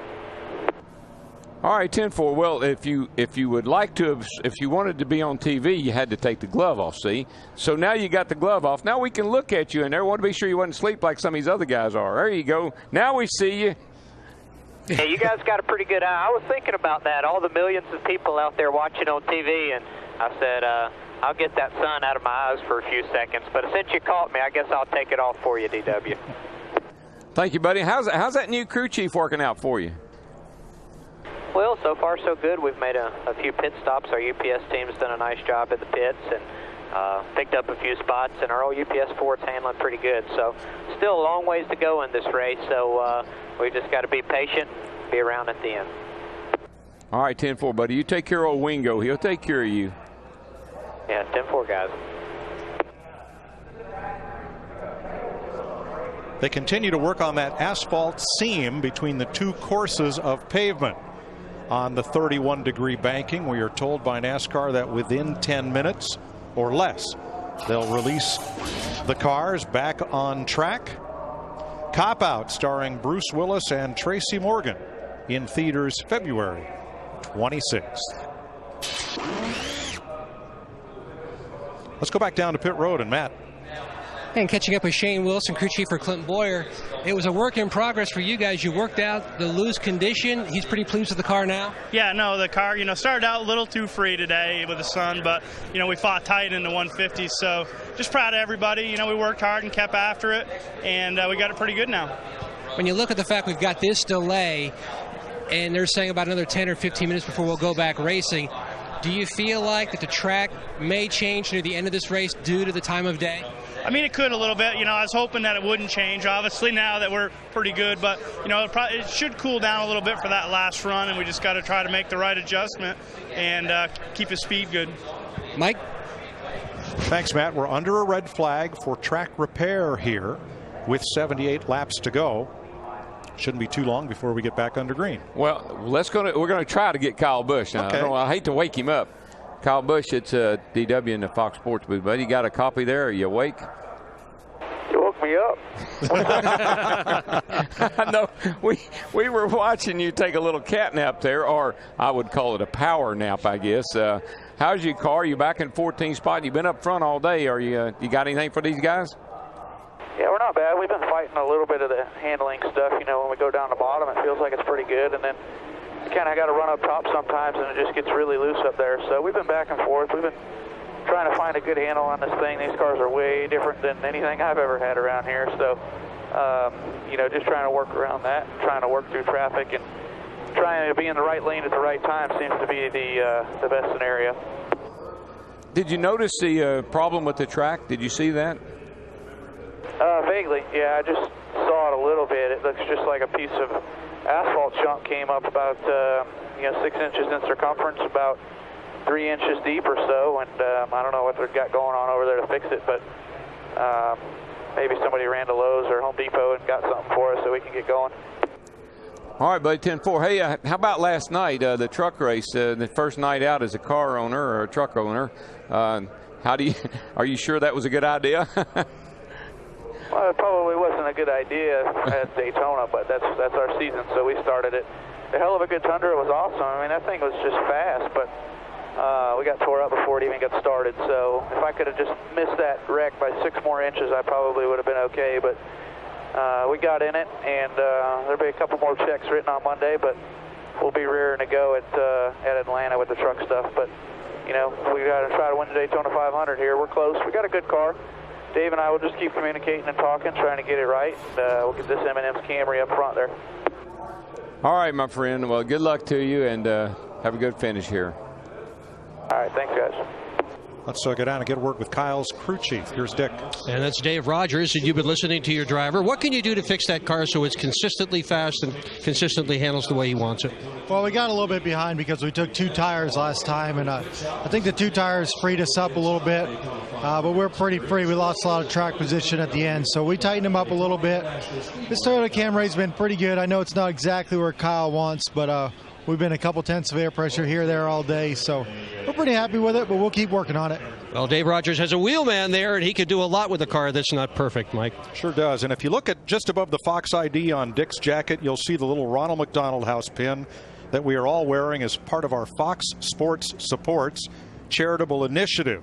The late Tom Murphy, an executive with Sprint, did an awful lot for Ronald McDonald House, and so we are honoring his memory and ask you to join our team in supporting Ronald McDonald House Charities, whose programs directly improve the health and well-being of children and keeps families together when medical treatments are away from home. For more information, please visit rmhc.org/Fox.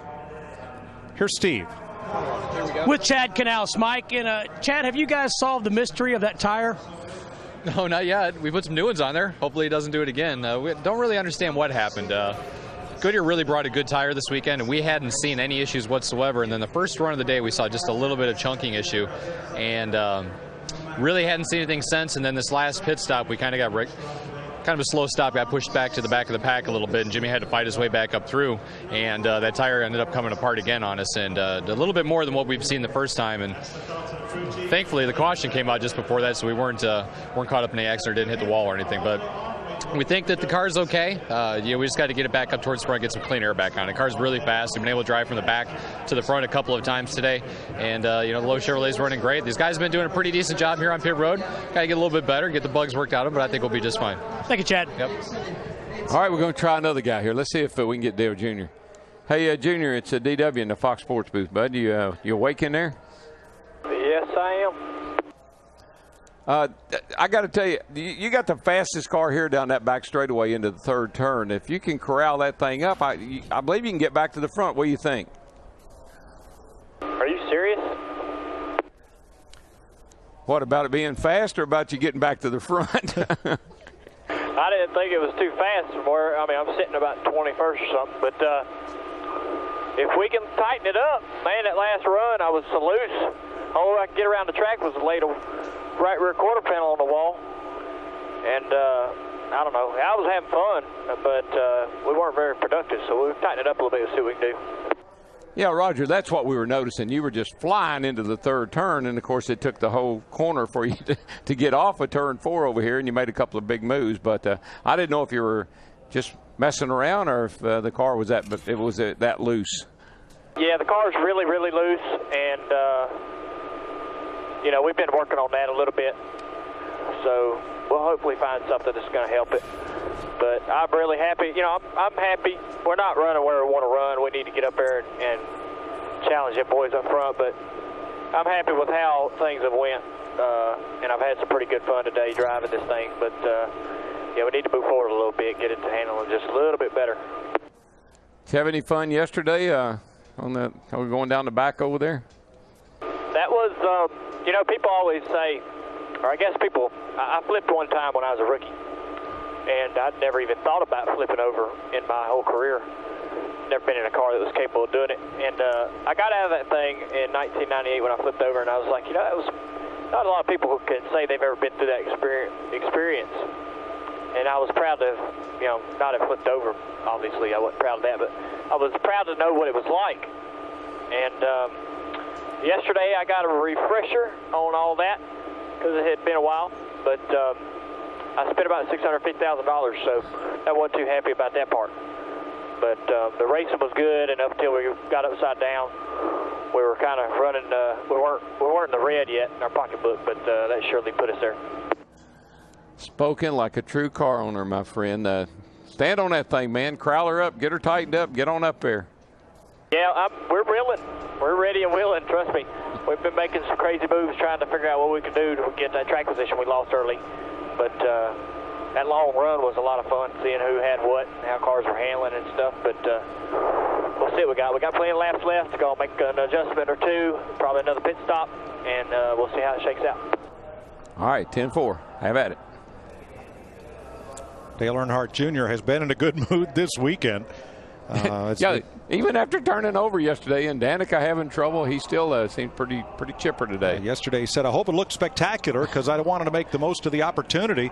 And here's some radio on what he said during this red flag delay for track repair. Hey, I think they're just going to put a cone over that patch down they got going down there. You just got to dodge that the rest of the day. Is that all right? I can do that. Only him. You know how many baseball umpires there are in a baseball game? More than one. 4. You know who the all-time career hits leader is in baseball? Pete Rose, man. Who's the all-time leading base stealer?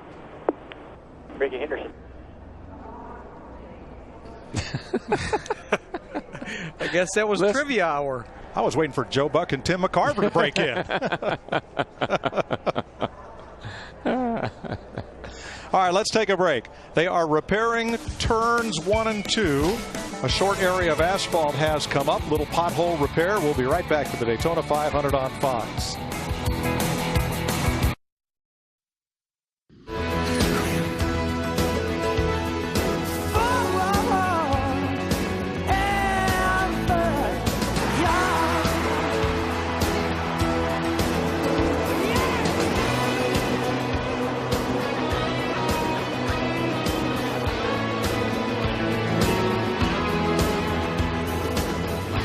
From then to now, tradition continues at the Daytona 500. You can put this in your book.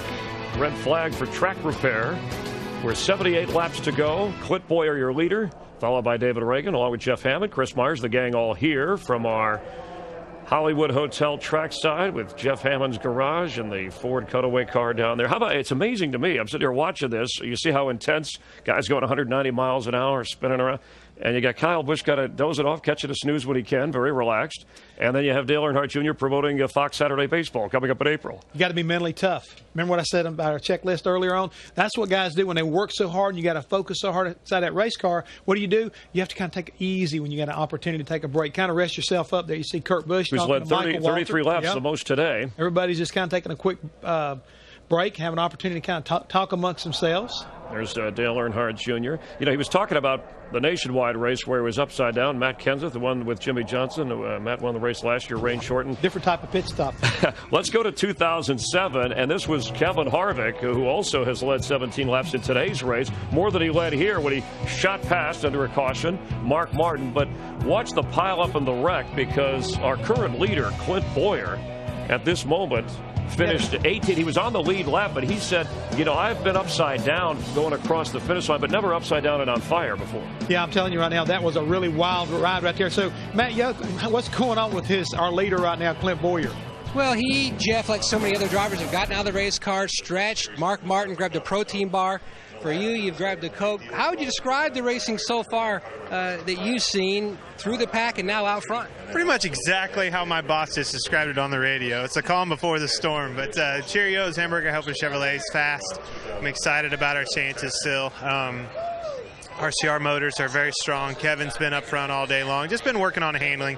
Been too loose, got it too tight. And now we're back to pretty loose again, but fast. So I'm excited. I'm looking forward to getting back out there. I saw that hole. It kept getting blacker and blacker and blacker. I think that meant it was getting bigger, but having a lot of fun out there so far. When you look at what you've learned so far, and a lot of fast cars early on got back to the middle of the pack or in the back, they couldn't work their way back up the front. Crucial to try to keep your car near the front for better air. Yeah, absolutely. I mean, I was saying before the race, track position seems to be more important than ever down here. It always seemed like you was in a washing machine. You just timed your cycle back around, and hopefully you were up front when the checker came out. But you got to be up front. You got to keep your car in position, and right now that's what we're trying to do. All right, thanks, Steve. Well, Matt, it's rare to have a halftime break at the Daytona 500. Jimmy is having a power bar and a drink. Now, it's been kind of a rough day for you guys. You had the flat tire. You had one slow pit stop, as Chad characterized it. So do you have enough time to get to the front? I think so. I mean, we've got a great race car. That's the disappointing thing is that, we've been able to work through traffic 2 or 3 times now and get up in that lead group and start racing with guys. The one long green flag run we had, we drove all the way to third, and the 43 and us were pulling away from the big pack. So we know we have the speed. It's just a matter of getting up there. It was really weird because I ran the bottom that lap. The caution came out, and then when I came to 3 and 4, the right front blew or came apart. So maybe I hit that hole down there and did some damage to the tire. But now we've got it fixed. Luckily, it didn't rip the side off the car, and we get the slows and pallet rolling. I think we still got a good shot at this. Okay, enjoy your snack. Thank you. Let's go to Dick. Well, Brian Vickers has been fast all of Speed Weeks. What have you got for us for the tail end of the Daytona 500? Hopefully a really good run. The Red Bull Toyota has been running good all weekend, or the past 2 weeks. Today we actually had we don't know what happened, but something went through the nose early in the race, created a hole a little bit bigger than a baseball, and we had to come in and repair that. We had to go all the way to last, and the race is really it's played out a little different than past years. It's kind of been too wide for a long time, and it's really hard to make up ground. And then you get single file, and everybody starts racing, the cars start sliding around, which are a lot of fun. But unless your car's handling really good, it's hard to make up ground. He is so good at this racetrack, Chris Myers. All right, thanks, Dick. And Brian, our aerial coverage brought to you by DirecTV. DirecTV, it'll change your life. Call 1-800-DirecTV. A sunny and cool Daytona 500. Temperature in the 50s, the coolest race since back in the early 70s. And Jeff, we talked about guys who've led the race. Mark Martin on the pole. If you tuned in late, of course, he had his chance leading some laps. Kurt Busch led the most laps, but he's 30th right now. We keep hearing guys talking about how business is going to be picking up here. Well, it's got to, Chris. I mean, like I say, we're past the halfway point. You've already touched on, we got 5 guys who have led this race that are 22nd or worse. So when we go back to double file restart here in just a moment, these guys understand they've got to start pushing the envelope to get back up there toward the front. We know you just can't run from back here at 30th back up to the lead by snapping your fingers. So you got to fight your way up through there. And the bad thing about it, nobody's going to pull over and let you get up through there. So for a guy like Jimmy Johnson, it's time to get up there and start pushing and shoving and beating and banging and racing Daytona style. All right, 33 lead changes, 18 leaders in this race. Carl Edwards would like to be one of those, and Carl Edwards is standing by. Was that your favorite ride? Yeah, that's a safe ride. That's one of those, you can go merry-go-round or you can go up and down the roller coaster. Well, Carl Edwards survived that early caution, too. You see him get through with a little help. He had to start in the back of the packet. His wife, due with Kate with a baby, but you were safe today, right? That's the latest? I went by there and got a baby report before the start of the race. She said, I am not going to have that baby today. And Matt, maybe you can confirm that. What's the latest and greatest from down over in Missouri? Well, we'll have a lot of updates. Number one, Jeff, we'll talk about nutrition. Your teammate, he's eating Cheetos, and you're eating very healthy food. Yeah, I'm eating some dried mangoes, but I'm eating that because he stole half of my sandwich. But we're teammates. We can share things like that. Just hoping that I was just telling the guys on the radio, I hope that this problem with the pavement doesn't mean a repaving job coming soon, because, man, this is just like a big dirt track right now. It's so much fun to drive here, and our Afterlife Fusion's really good. And as much as I don't like Talladega, I'm really enjoying this. You can run in a pack, but then the handling's important too. So just got to say hi to Kate at home. Hope everything's going well there. And no updates from home? I haven't had an update yet. PK shook his head when I asked him about it. So yeah, I hope that can wait. But just having fun here, man. I mean, it's Daytona 500. We got a great crowd. Cars are running well. I just hope they can get that pavement fixed. All right, I don't want to give you any bad news, but the speculation is probably next year they may have a repaving job here. Yeah, as soon as I saw that hole in the pavement, I knew that. But I think for the fans and the race teams and the competition, that if they can do something to take away a little grip when they repave it, it'll be best. And got to say hi to Dwight Laxton at home too. But just hope we get back in the race car soon. All right, thanks, Carl. Thank you. Dick?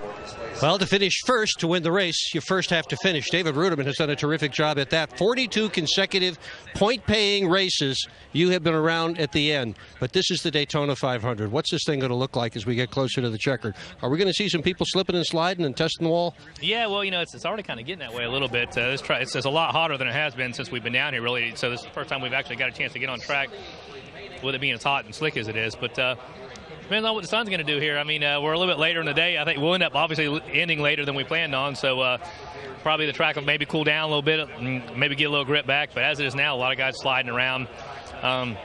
it's probably going to get pretty wild for it's over with. A lot of weather changes. Krista.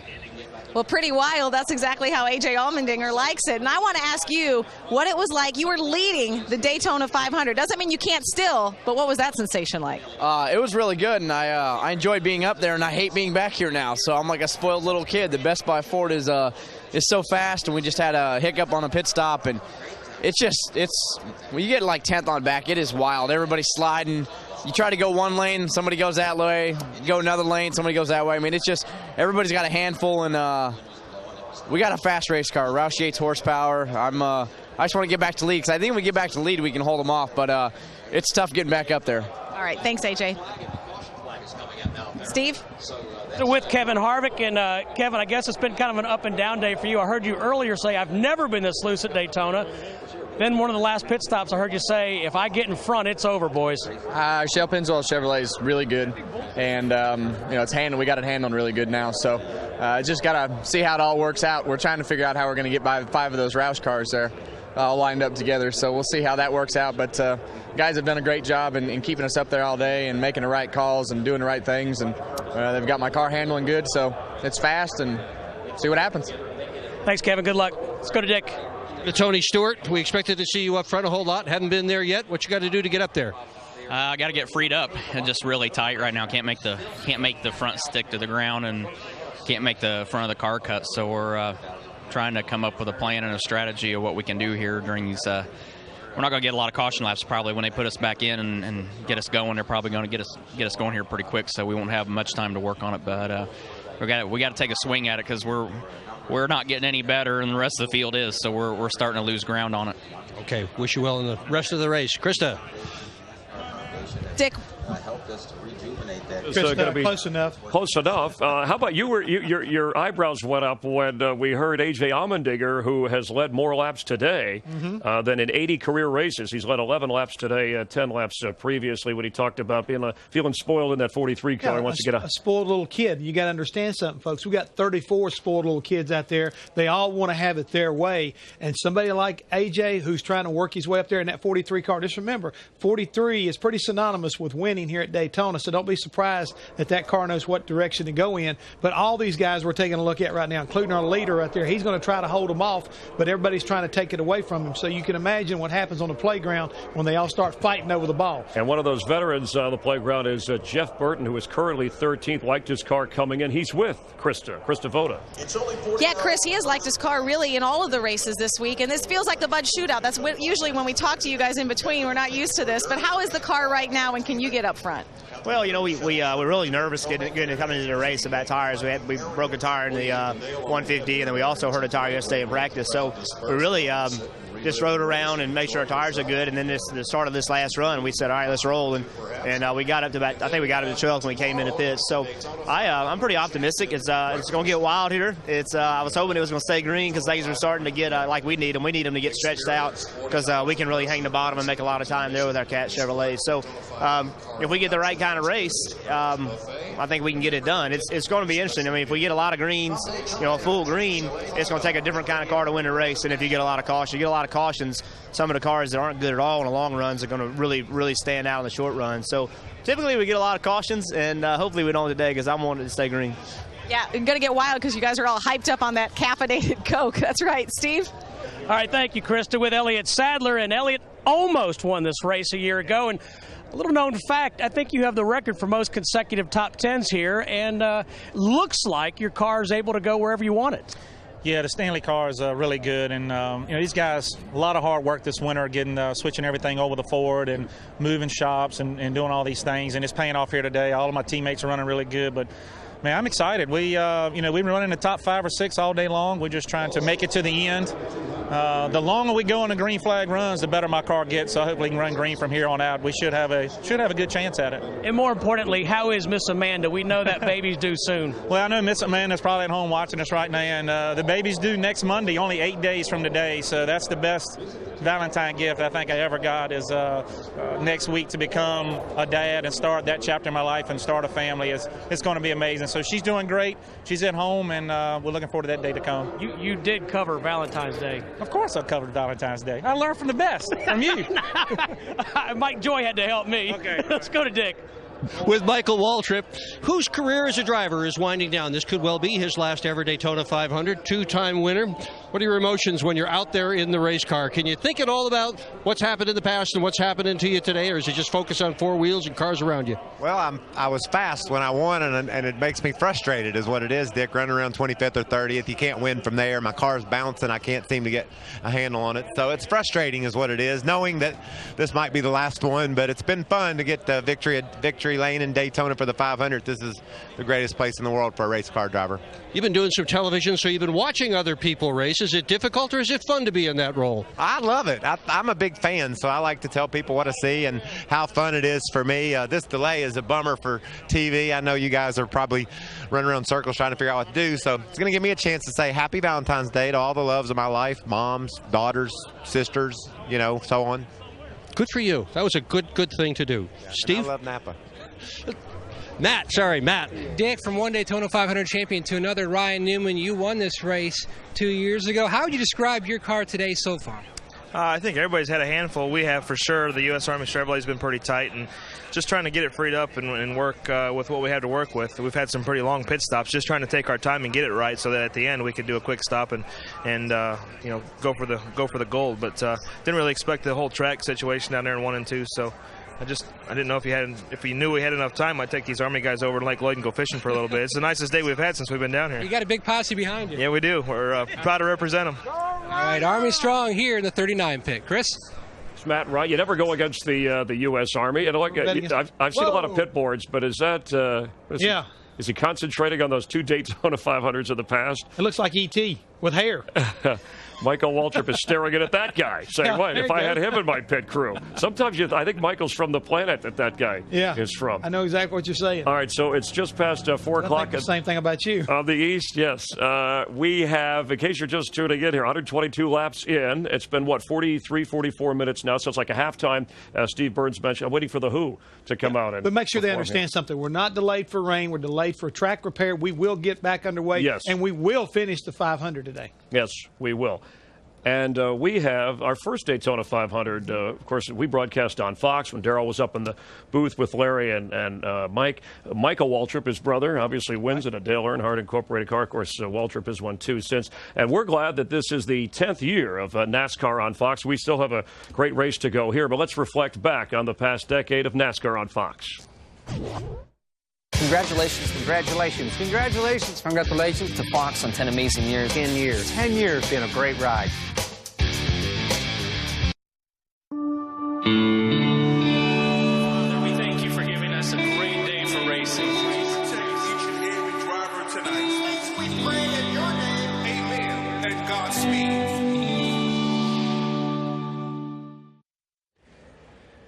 And it's the wildest collection of talent ever assembled. Trackside, singers, dancers, comedians, and a lot more in a show that's about to grab America by the muffler. It's Fast Track to Fame, and it's coming soon to Speed. We're live here at the 52nd running of the Daytona 500, a 50-minute delay in counting. They're still working on the track. They want to get it just right so that we can continue after having gone 122 laps. Kurt Busch has led 33 of those laps. Clint Boyer, currently our leader, followed by David Reagan and Casey Kane. And next week, we'll head to California, 2 o'clock Eastern, the California Speedway and the Auto Club 500. NASCAR on Fox welcomes you back to sunny Southern California. Let's get this West Coast party started. It's time to go to California. Next Sunday, NASCAR on Fox at California Speedway, the Auto Club 500. Matt Kenseth won the race last year, won the first 2 races, and then after that, not so good. Let's check in with Dick Berggren, who is standing by with Joey Logano, who's led a lap today. Hey, Dick. Hi. As a matter of fact, Joey Logano now in his second full year in Sprint Cup competition, and no way around it. When you came here to Daytona last year, you hit just about everything there was, and you've gotten so much better, and you've done it so quickly, now consistently running well, almost always around at the end. How have you learned those important lessons? Just experience is the biggest thing. You know, I said said this over and over again. Last year I came here and didn't know which way was up, basically. So it helps to know what you want in your race car, and that's the biggest thing. And we fought that all year, not just here at Daytona, but everywhere. And it definitely helps. Me and Zip work better together and put together a better Home Depot Toyota. So right now our cars, we've been on both sides of the fence. We started off a little bit free, trying to get a balance between too loose on the top side and too tight on the bottom. That last run we got too tight on both ends. So we tried to take some wedge out, make some adjustments to that, and try to help that. And we'll see when we get back out there. Hopefully the track gets better. And I want to say hello to everyone in Middletown, Connecticut. They had a power plant blow up there right in my hometown. So just think about everyone up there. Good for you. Thank you, Krista.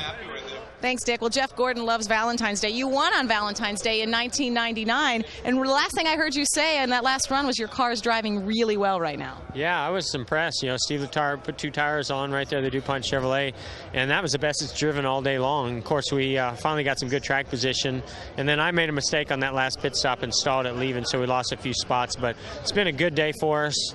This is a strange race, that's for sure. Don't like the fact that we're sitting here on pit road, but I've seen racetracks fall apart before, so this is not the first time, unfortunately. Well, that's what we were talking about before they came to us. Was this is a little Martinsville deja vu right now? The only difference is that I don't have a big hole in the front of my car, because the last time this happened was at Martinsville when the piece of concrete went through the front. I tell you, Volusia County several years back in the Nationwide car, we had holes that you could, lose yourself in, practically lose a race car, and that was one of the craziest days I've ever seen because they didn't try to fix it that day. We just had to drive around it. But hopefully they'll get this fixed, and we're 11th right now. We got my teammate behind me or beside me, and so looking forward to get back out there and see if we can get back to the front. All right, thanks, Jeff. A lot of optimism in the 24 camp right now, Chris. Thanks, Krista. Boy, he didn't forget about Martinsville in 2004, led 180 laps, wound up 6th. And I remember he said, hey, the track caused the damage to my car. I want my place back. Sorry. Move on. Yeah, NASCAR said not really included in the rules. You're going to have to just deal with it, Jeff. And today, unfortunately, they caught ahead of time before anything really, happened bad. Maybe with the exception of Jimmy Johnson's tire, but I think he's going to recover from that. All right, so how about what he was saying, positioning here? You talk about things heating up a little bit, drafting partners. What are you looking for? Well, early on, if you get shuffled out, okay, I'll go all the way to the back and I'll be willing to come back up. Now you got to fight for that ground. If you get there, you're going to have to get in there and hold it and not give it to someone else. And this is where guys are going to start getting pushy and shovey, and that's the reason why we know before this day's all said and done, there's going to be some real unhappy guys there because it's going to start to get dangerous because everybody's going to start getting desperate. Let's go up to the booth, and Mike, Darryl, and Larry, and you kid because you care. Well, no, my thought, and Larry and Darryl with you, maybe, sitting like this, does somebody handle it better who has experience? Can somebody make use of this time that will help them over these last 78 laps? Quite honestly, I don't think anybody. I think drivers are pretty happy. Yeah. They get a break. They get out. They get to talk. They get to walk around. They get to go to the bathroom. People always saying, "What do you do when you got to go to the bathroom?" We take a break like this. So I think it's not a bad thing. Now the folks at home may not agree, right, but they're down there. A snack too. Yeah, they're down there working diligently, and ordering some pizza. We're going to have the matinee here in a little while. But from a crew chief's perspective, sometimes you can overthink these things. But as I mentioned a while ago, we're getting down to crunch time. In fact, with making that pit stop under this caution with about 82 laps to go, as Steve Addington alluded to, crew chief for Kurt Busch, we're down to a one-stop race. We're not getting more opportunities to adjust that car, so it definitely can help you formulate a game plan. Let's give you a little Asphalt 101. Asphalt is not a solid like concrete. It's made up of an aggregate, which is crushed stone, and a binder, which is a petroleum product. And it can be permeated by rain. And we've had a lot of rain here in Central Florida. And it's gotten in this seam and perhaps below the first course of asphalt on the racetrack. So they're taking great care with the repair because those of you who live especially in the Northeast during frost heave season, when the highway crews put down cold patch on the asphalt, it'll often come up, it'll dig a bit of a hole and then a bump, and then we don't want to create a bigger problem than what we've had. Yeah, the macadam has come apart. That's correct. I think somebody's been down there power washing it. Well, you know what? That was the only thing I thought about when I said power wash. You can blow the asphalt up if you do it. So maybe why they didn't allow them to do it. But you know what? It's going to be fine. They're going to get it fixed. Yes. And what I'm glad of is nothing bad has happened. I think Jimmy Johnson's tire was not a product of that hole. Okay. I think it's something else. So we're going to get it fixed. We're going to get back to racing, and we're going to have us a real good shootout here in just a little while. All right, we got Steve Burns taken care of. We're going to go find another dozen roses from Marcus Ambrose sponsor and help somebody else out and send it back to the Hollywood Hotel. Happy birthday, honey. Or Valentine's, I mean. Oh, birthday. Whatever. Blew that one. Blew that one. It's way too long. Daryl's he's saving his energy. The good news is we got to talk to a lot of drivers, get to know them, and get ready for the season. In case you joined us late, first caution, Brad Keselowski. A tire is what he said caused it. That 6 cars, 2 of the 3 Penske cars were taken out. Carl Edwards does a nice job, Jeff, getting through there. Oh, yes, he does. I mean, he had to start in the back because of an engine problem. He kind of like slows up, picks his way down to the bottom of the apron, and all of a sudden he says, okay, there's a hole, gas it up, and he drives the duck right through the middle of it. Crew chief should have said duck. Joe Nemechek, front row Joe, caught up loose here in the back. That single car owner team.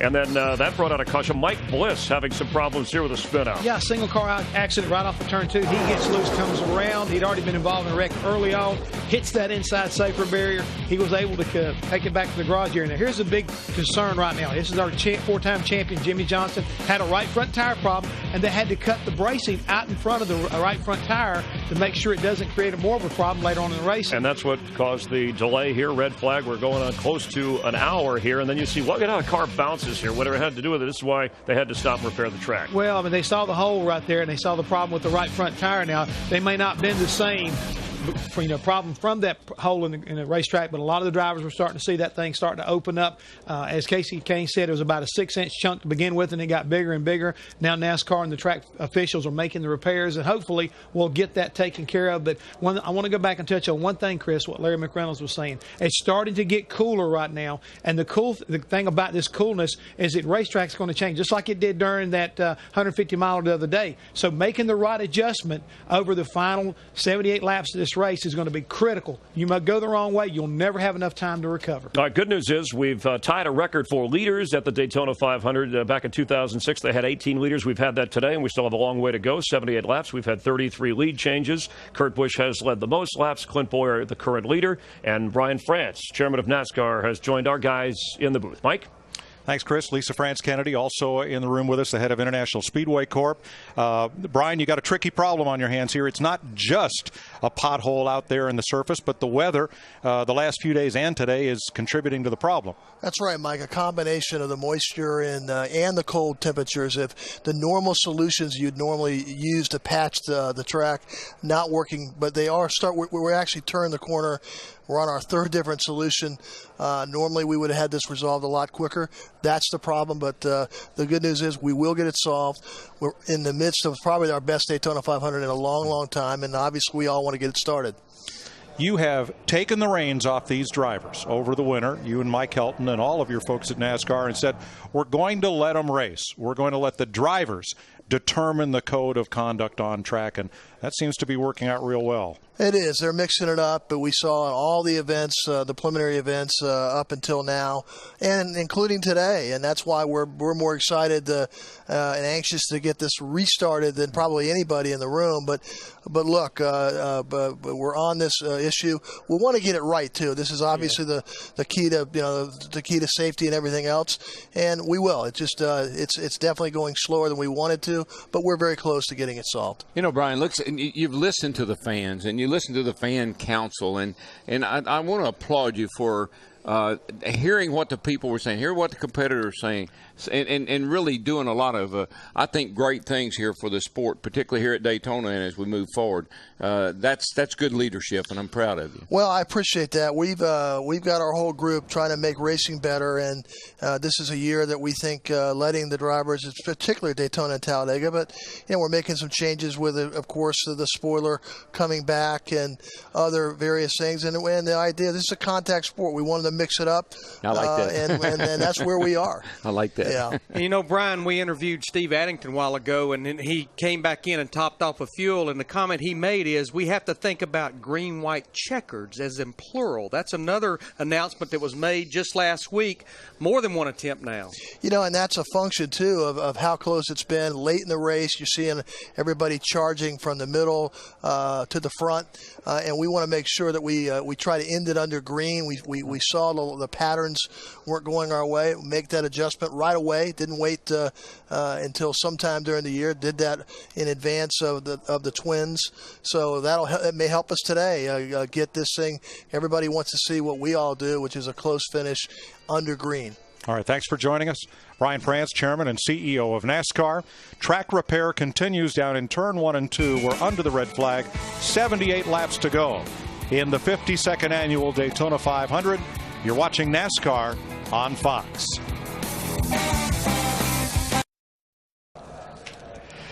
We welcome to our armed forces serving in 175 countries and territories. Glad that you're with us for NASCAR on Fox. This break during the Daytona 500, the Great American Race, and watching today's race on AFN, the American Forces Network. And I hope you're enjoying the broadcast. Those of you watching around the country, where the weather might be a little bit cold or the conditions, glad you're sitting with us. Some 78 laps to go. Casey Kane, who was Jeff Hammond's pick to win this race in the pre-race show at his 7th Daytona 500, has not finished in the top 5, running well today. He's standing by with our Matt Yoka. Matt?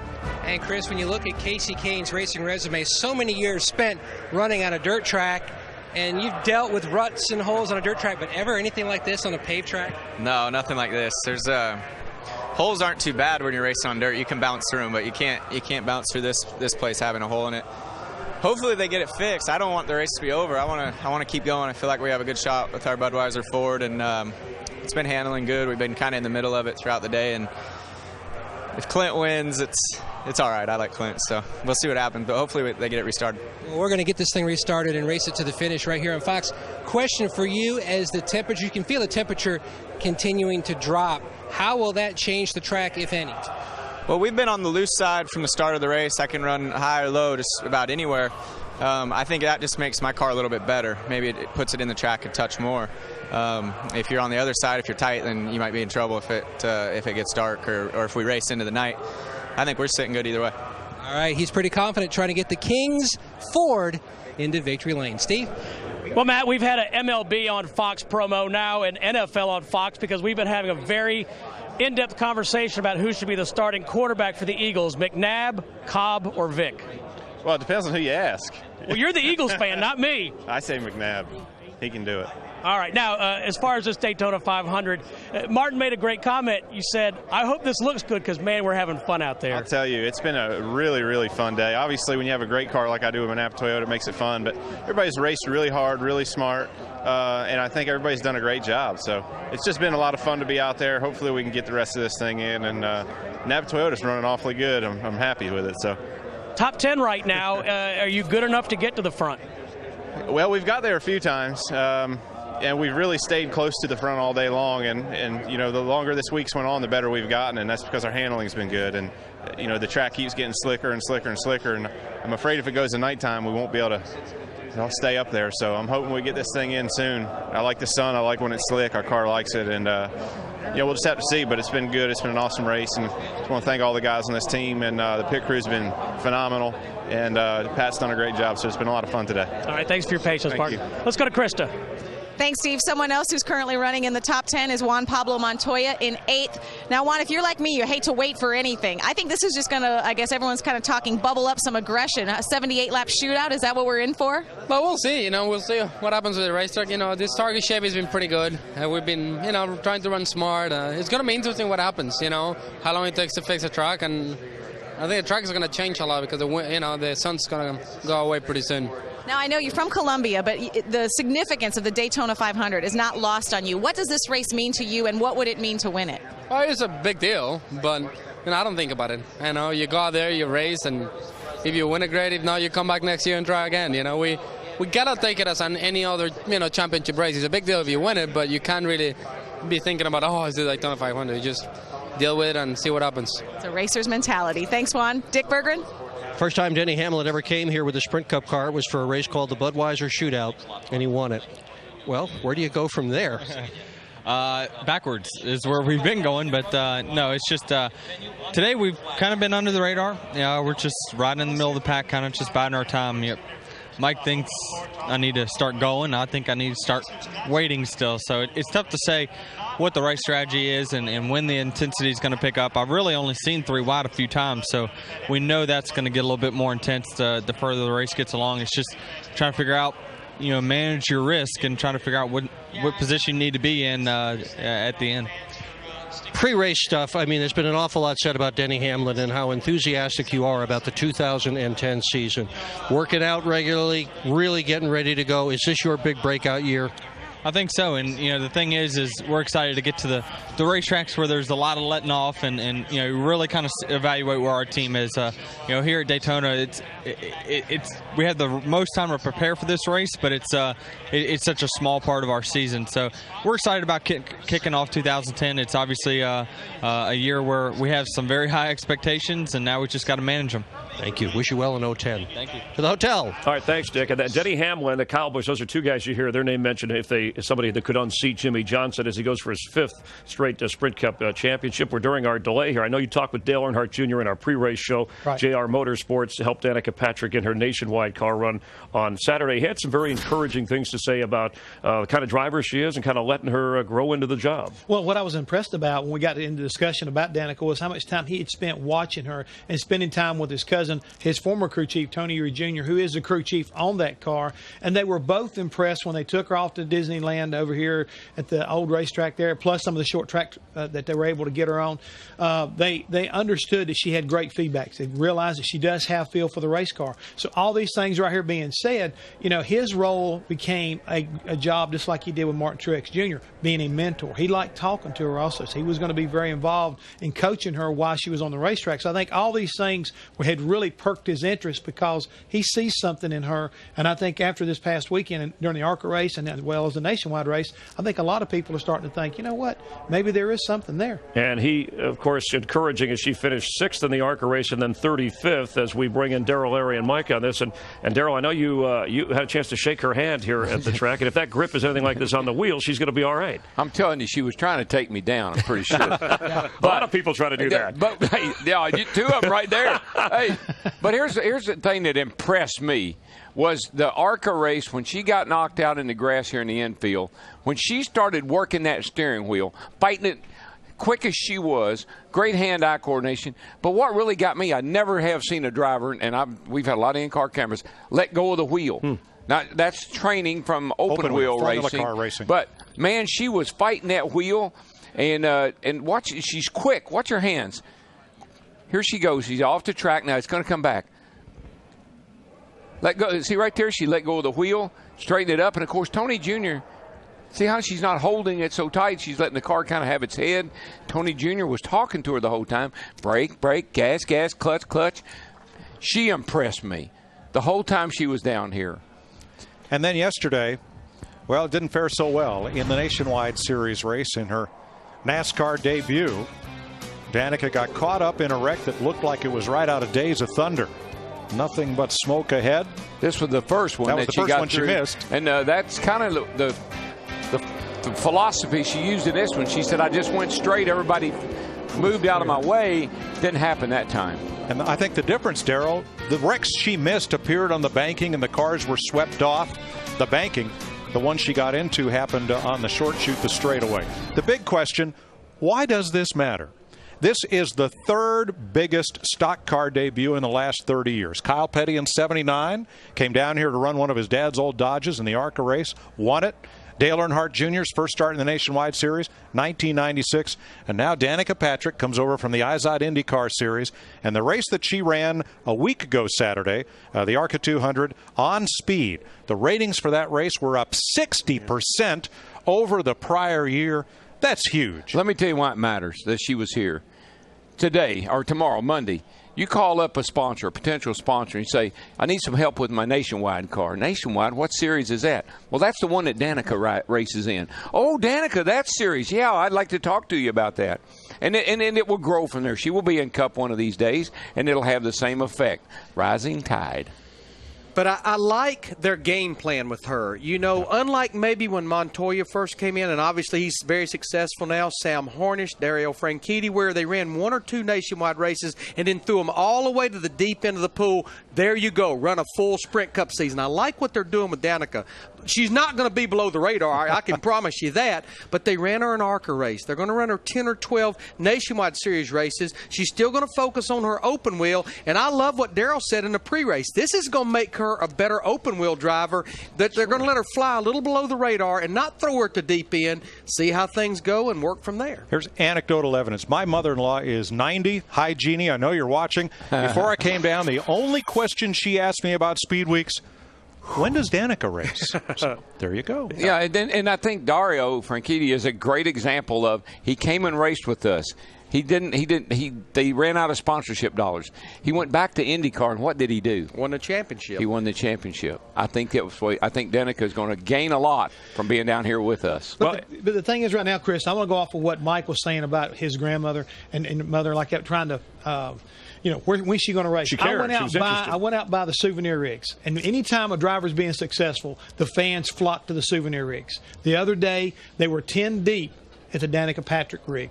I mean, everybody, all these little girls, all these ladies, they're supporting her, and that's exactly what Darrell was saying, and that's the cool thing about it. Fans are right now gravitating toward her. And she has the money and the sponsorship, and she can drive. And, look, statistically, more women graduate college now, have degrees in our country. More women are registered voters. So they have somebody to latch on to. Yeah, they're fans of NASCAR, but now there's somebody, hey, I can be like her. I can compete like her, even if it's just a fantasy like we did in the backyard growing up or driving a go-kart. Exactly. I mean, we had there were 4 women in the ARCA race the other night, and I think because of her success, it's going to help them get more support, because they said, well, I can race with Danica, I can do this and I can do that. I think that will help everyone kind of make that move and transition. We'll get more females involved in racing. And I talked to her on Wednesday, and she was very thankful the support she had from guys like Kevin Harvick, Tony Stewart, who offered advice. Her communication and questions with her crew chief and driver are spot on during a race. And she's the plan is to run a dozen more nationwide races. But she said, look, the Cup thing down the road. Right now, I just want to finish races and compete. So we look forward to keeping an eye on Danica's success and how it impacts NASCAR in the Nationwide Series. All right, let's get back to some of the drivers who are waiting. Again, the red flag for the track repair here at Daytona, and Greg Biffle is standing by. And, Chris, when you look at the cars that are parked here on the grid, the flavor at the front, heavy Ford, is 5 of the top 6 cars are Fords. And, Greg, you were joking that for about the last 80 laps, you're sitting in probably about the worst spot you've been. Yeah, we're 6th right now, and the 3 and Ford Fusion cars drove so good today. I'm just really, really happy about it. But, hats off to our group. These Ford engines are running really good, and the Ford cars are handling good. So really excited about it. Just hope we get this thing back going again. We're like I said, that's the worst we've been in about 80 laps. We've been dicing it up at the front. So we want to continue to do that. I think we're putting on a good show. And I know business is going to start picking up. It's getting cooler out here. The cars are going to pick up speed. Handicapping some of the cars behind us, walking us through who you think may be the guys you definitely have to deal with. Well, we're wondering where the 14 and the 18 are. They were fast early, and you can't count out a lot of those guys. There's some fast cars still. 24 showed some strength, so there's a lot of good guys, and all these guys up front right here. We're all about the same speed. All right, Krista. Well, one of those cars that has been up front today is the number 2 of Kurt Busch. And when I talked to guys in the garage, they said, watch out for those Penske cars, especially you. That's got to make you feel good. But how good, is that the testament? Is that how good your car is? It's been running strong. We just had a problem with the right front tire on that last run. But early in the day, we led laps. We led laps comfortably. And just now with the coolness starting to settle in and the track's going to be in the shade, especially in 1 and 2, we're going to have a different pace here at night. And I think we were set up more for the daytime, but who knows? This race, it's ended at night, and it changes how everybody can bump draft more aggressively. You can get side by side easier. So we'll see how it shakes out. But our Miller Lite Dodge really ran strong all speed weeks. Right now it's in one piece, and we got 78 laps to go. So we'll see how we can shake this out. I know people watching at home, they love to know the people stories and the chemistry between between crew chiefs and drivers. You have a new crew chief. I love the story about how you basically asked Kyle, your brother, for his phone number, and he said, find it yourself. Yeah, I knew Steve, and his credentials speak for themselves. And I actually called J.D. Gibbs, and because I had his number when Kyle first started at Gibbs. So it really was unique how it all came together. And just right away, Addington brought a ton to our team. We've showed that speed here all during speed weeks. And just the fact that we're running up front doing our deal, we're the only Dodges out there. We got a lot of things to overcome, but yet we're not looking at all that. We're looking at the big prize, which is trying to get this win and get some wins down the road here and make the chase. Nobody's been better at restrictor plates, especially Daytona, than Kurt Busch. Steve?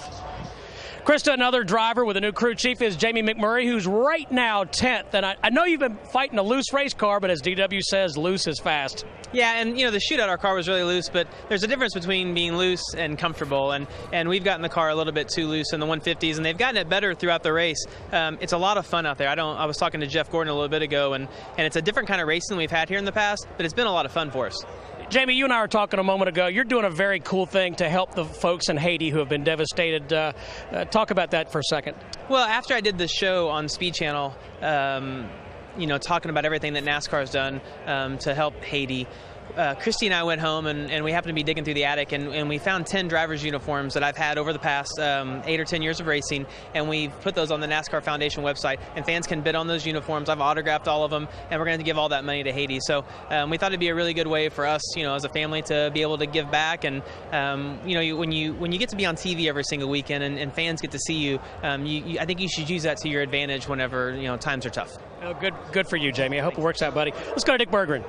Canvass the garage prior to this year's Daytona 500 and talk to crew chiefs and drivers, and they'll tell you that the biggest challenge that they face this time around is getting through the bumps. The pavement hasn't been done over for a very, very long time, and the turns are rough. But Robbie Gordon, with all of your off-road experience, what do you do as a driver to get through the bumps at 180 miles an hour? Well, I think, obviously it's a challenge for all of us, and the guy that can make his car work through the bumps the best is going to have the guy that's going to be the car that's going to handle the best. A lot of guys play with either shocks. We get mandated shocks and rear springs. In the front, you really get to play with your bump stops and your Packers, stuff like that. Keep yourself off the front valence. But track is getting rough down here at Daytona. I got to be honest, with the package we have right now, it's turned into a driver's track. You're not just sitting there drafting, hanging on. You're wheeling these things getting through the corners. Built your own cars for this year's Daytona 500. How are they different from the cars you might have bought from someone else? Well, obviously, if you look back at the teams that are competing at the highest level, they're building all their own chassis and stuff like that. Tony Stewart, I'm looking over his pit area, they run Hendrick cars. We didn't have the opportunity to get Hendrick cars, so we chose to build our own. We built our own off-road cars. We built them for years, and the guys are doing a really good job. They're probably lighter than what we can buy right now on the street, and hopefully they'll perform a little better. For me, as far as this race goes, hasn't even been time to go yet. I've been riding along.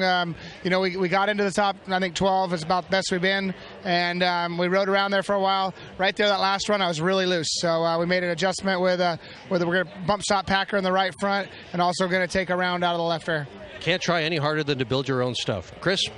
Thanks, Dick. So about an hour 20 so far in this red flag delay on the track. And Kurt Busch, who's led the most laps, his Roger Penske team, we showed earlier the wreck that took two of his teammates out. He's kind of the lone guy. Now he's sitting back there at 30th. But back with him, Dale Earnhardt Jr., 22nd, Tony Stewart, 24th, Matt Kenseth, who won last year, Michael Waltrip, a two-time winner. Who does he dance with here? Well, that's where I think his experience and the way he's running his restrictor plate races, we talked about his average finish is very high, that he's probably going to find somebody who's going to want to work with him because he does such a good job. Take a look at Tony Stewart right there, how good he is on a restrictor plate racetracks. We know that his kind of like his story stands on its own merit. So if he can get hooked up with somebody like Tony Stewart, he could work his way up through there. Now you see Kurt up there, he's kind of kicked back, relaxing right now. But making friends from previous races could benefit him, because if you remember, the only time a Penske car won down here, Kurt pushed Ryan Newman to the checkered flag that day. So he may get a return favor from, who knows, Ryan Newman. Somebody.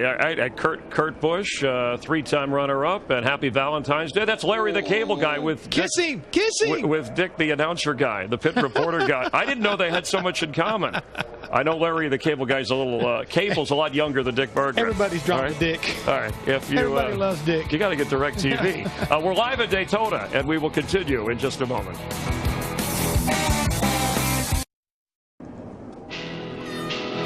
Under the red flag at Daytona for track repair. So Sprint brings you an inside look at what's happening now inside the Sprint Cup Series. 18 leaders today in the Daytona 500 with 78 laps to go. That ties the record for the number of race leaders. For more NASCAR stats, in-car audio, and live race radio, check out NASCAR Sprint Cup Mobile at sprint.com/speed. The man who started on the pole and was the first of those 18 leaders is Mark Martin. He's with Matt Yoakum. Mike, we got a great update from his crew chief, Alan Gustafson, a little bit earlier. So let's get a driver update. Number one, you told me on Media Day that you've got a whole new workout program and nutritional program. How many protein bars are you on now? I just had 4 since they red flagged it, and that's bad. I told them if I ate another one, I'd probably throw up. So that's a long time to go without eating, and I should have had a meal when they red flagged the thing, but I couldn't get to one. So we're doing fine. Our GoDaddy.com Chevy's pretty good right now. We're worked our way back from the back of the pack up to I think 12th, and we'll see what we can do. It's going to be interesting when we get back going here with the sun going down. Ironically, you said at the beginning of the day on our pre-race show that this race, even more so this year, is going to be unpredictable.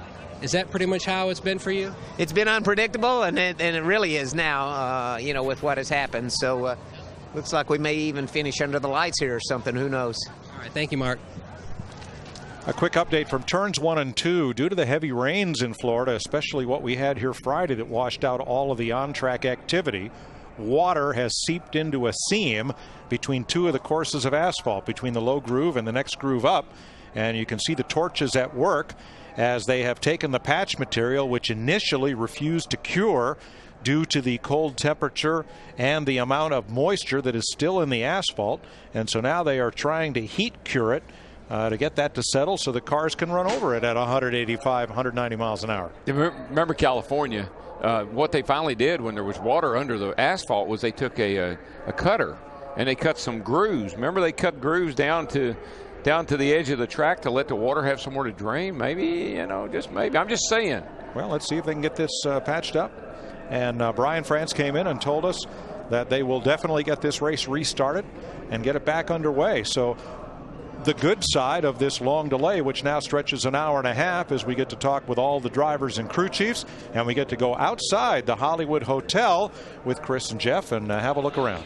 Thanks, Mike. And throughout our coverage of NASCAR on Fox, this our 10th season. Jeff, along the way, you've been adding all kinds of toys and gimmicks, things to help explain racing, help people understand, like me, when I hear about valence and all that stuff, what it really means to the race that we're watching. So I thought we had a few minutes here. You have your own garage, this outdoor garage, but next to the Hollywood Hotel. Explain what some of these things are and what we could do with them. For example, this looks like a rotisserie you'd cook chicken on or something like that. Or a pig, you never know. What, are you going to put me in there? Well, no, I wouldn't do that to you. I would stick you in there and let you get a sensation of going upside down. But the cool thing about it, Chris, is that, our junkyard right now has turned into a technical center. Here we are taking a look at our Ford Cutaway car, which I think allows us to take a 360-degree look at everything about a race car. We can show you what it looks like underneath. We can talk about truck arms, drag links, rear end housings, rear springs, shocks. It doesn't matter. We can show it to you. We can get up there real close and be able to identify what's going on with this new race car. We can also go inside and take a look at the roll cage and what protects these drivers,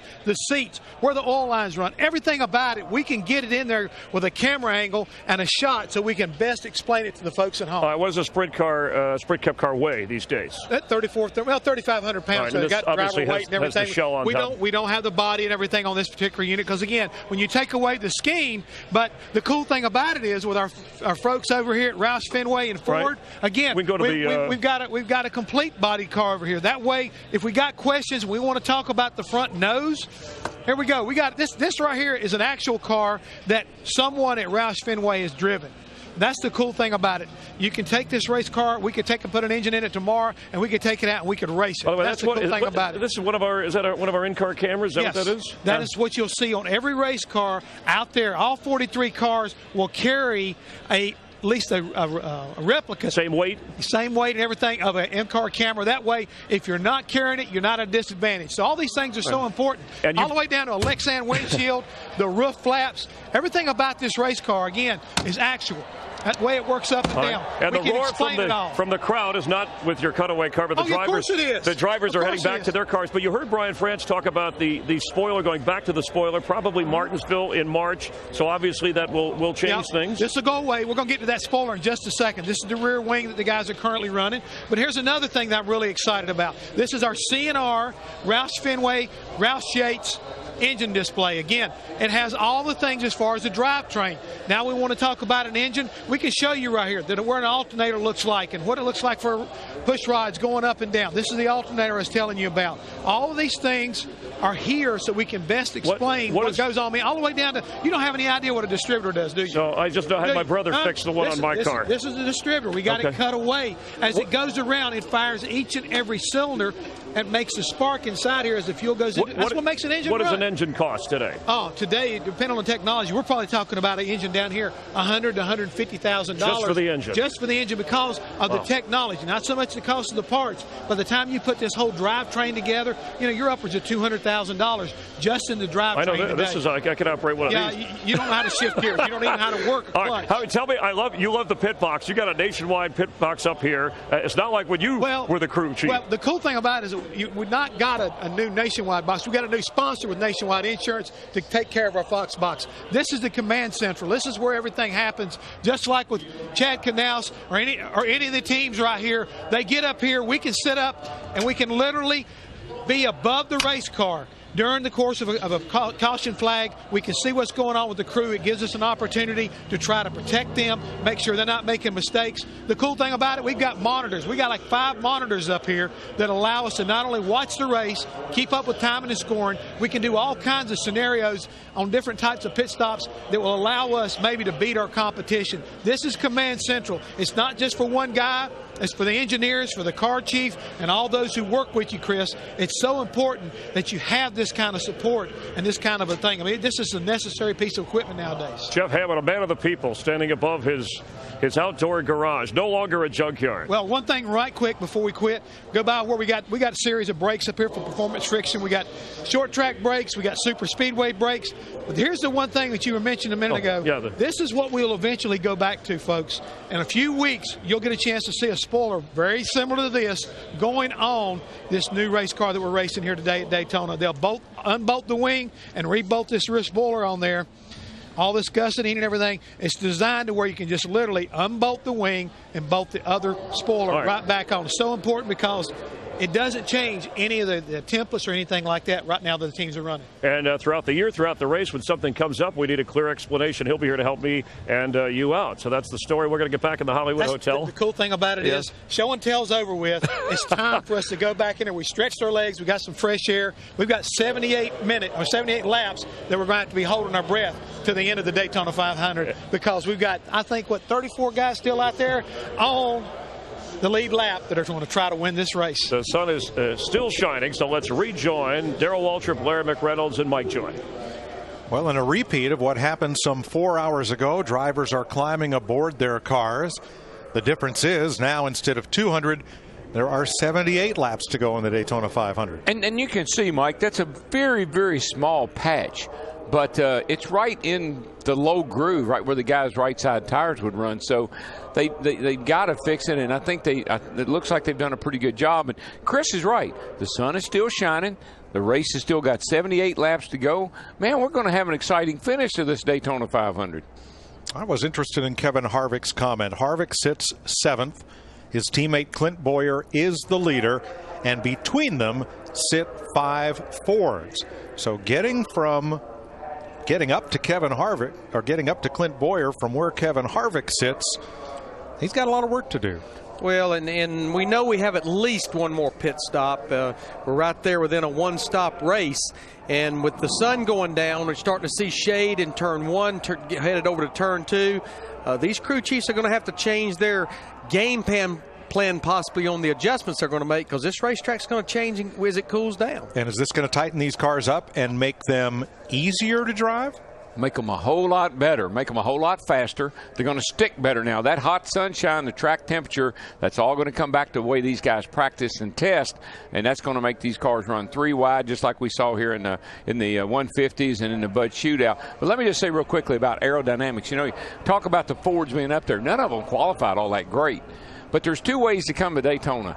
Come down here with a car that's got a little downforce in it, got some drivability to it, and it'll race good, or you can come down here with a slick car that will qualify good. And we've made the mistake of having a slick car qualifying good and couldn't race a lick. What's interesting about that, the man leading the race right now, he came down here with a good, fast, slick car, got it tore up, had to go to a backup car. I think that's more of a race car. Yes, sir.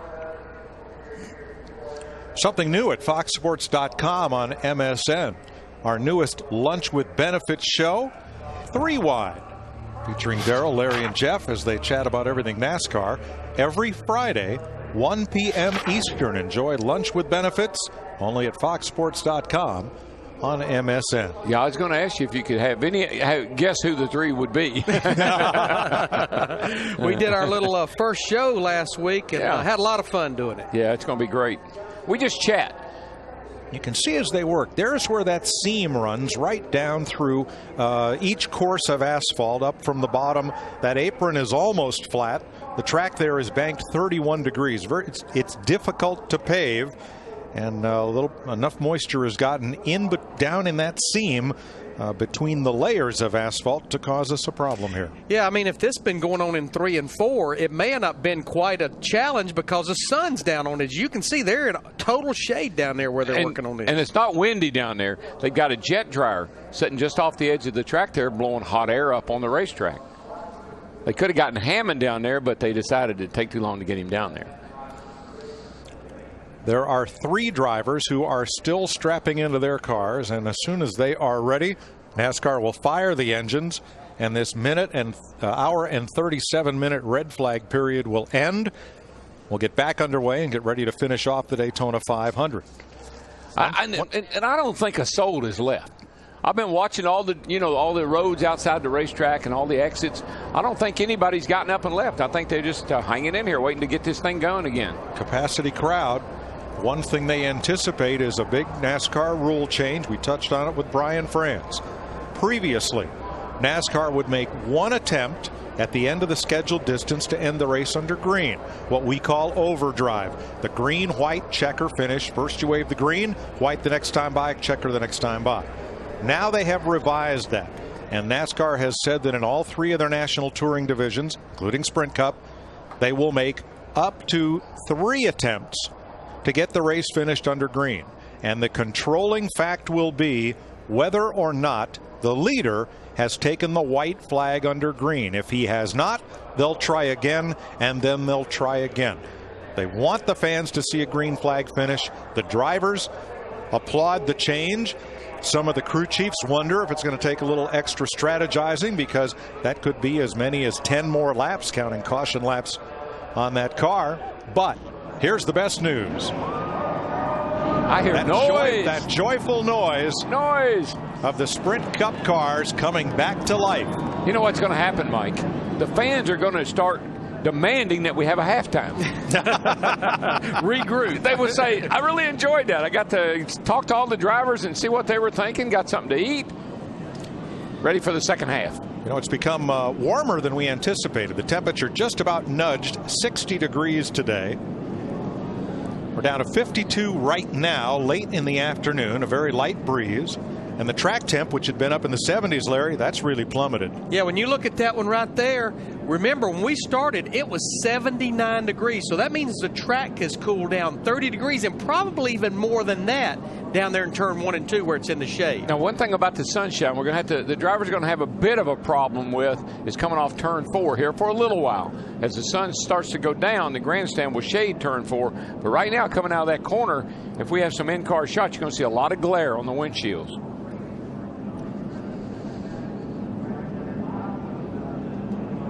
You can see that sun is just straight on the nose of the pace car, and drivers like David Reagan with a hand in the air until they flip that shield down. to shield themselves from the sun. It was funny when we were talking to him and he put his glove over the camera. We kept telling him to take the glove. He said, "No, I don't want to, man. The sun's in my eyes." He didn't realize he wasn't going to get on TV if he didn't. But you know, I think what the fans also know and realize, whether you're here at the racetrack or at home watching, is you look at the last 3 Daytona 500s that we've done, and we saw the highlights of one from 2007 with Kevin Harvick. The guy that won that race was not leading with about 2 or 3 laps to go, and that's happened for the last 3 500s and a lot more before that. No, he became, that day, he became Mr. Where the heck did he come from? Well, there's that little spot right there with all those little arrows going everywhere, all around it. That little place right there is what we've been holding us up. But apparently the boys think they got it fixed up good enough that we can go back racing. What you don't want to have, Mike, is for it to come out again. You know, we want to be sure. That's why they took so long, took their time, made sure they had it fixed. 1 hour and 40-minute red flag for track repair due to the heavy rains in Central Florida over the past week or so. So they will take a few pace laps and at some point likely open pit road for service as NASCAR on Fox begins its 10th season of bringing NASCAR into your living rooms in the first half of the season. It's been 10 years of NASCAR on Fox. Already? Jeff Hammond, get out of the tanning bed. Man, you guys are getting old. 10 years ago, Larry McReynolds still had hair. Are you kidding me? These guys are terrible. The Daytona 500 on Fox is sponsored by Budweiser, the beer that starts with full flavor and ends with a crisp, clean finish. Budweiser, it's what we do. One of our favorite 500s, 1989. Driver Darrell Waltrip wipes Stevie. I won the Daytona 500. I won the Daytona 500. Darrell, how long? Wait. This is the Daytona 500, isn't it? You bet. Don't tell me it isn't. Thank God. Who would have thought? Ever the comedian. No, but even in Victory Lane. I saw you climb out of that car with that gleam in your eye. I said, I've lost control of this show, haven't I? I'm a happy camper that day, buddy. And you would have thought you'd be in there with me. We got a lot going on pit road. You see, Matt Kenseth has brought that 17 car into the attention of Drew Blickensderfer and that crew. They are changing the front shocks. We're getting a report from Matt Yoakum that under the front end of this 14 car, they're putting like a pan underneath the front. You heard Tony say in his interview his car would not turn. I think they're anticipating that's only going to get worse as the track cools down. So that's what they're doing. And we also got a report that Dale Earnhardt Jr., the 88 group, came in and actually pulled a rubber out of one of the springs, softened the rate of that rear spring. Yeah, I think what everybody's anticipating, Larry, is there's going to be a lot more grip out there now. They were trying to free the cars. They don't want the cars to be loose. Now, when it was hot, I think now that the track has cooled down, we pick up a lot of grip. You can suck that nose back down. You're going to have a lot better balanced race car.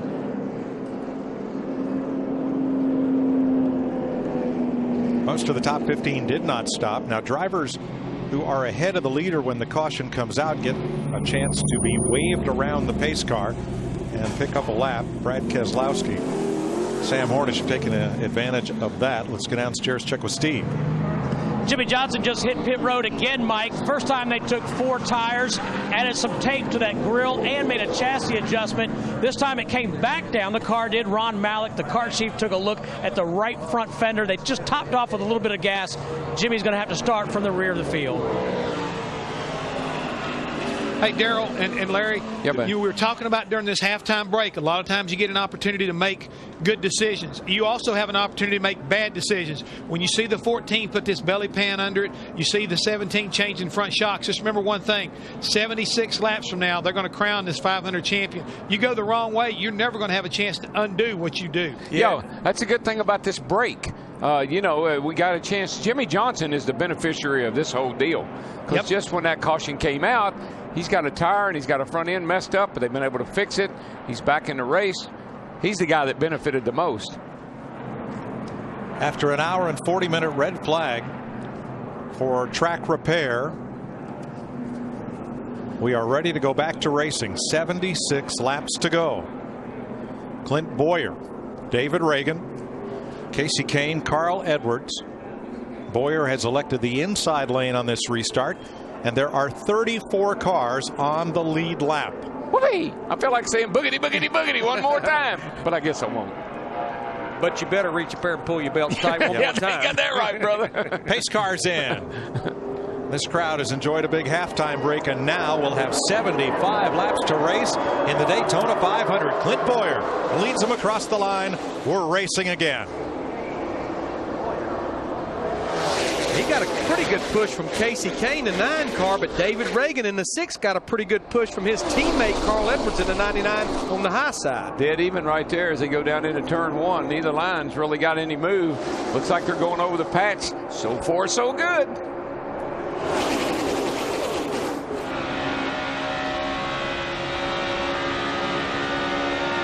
Looking at Clint Boyer, and here comes Harvick, giving the push and shove to Elliott Sadler into turn 3. That's all these boys needed was a little timeout. Well, you just wait.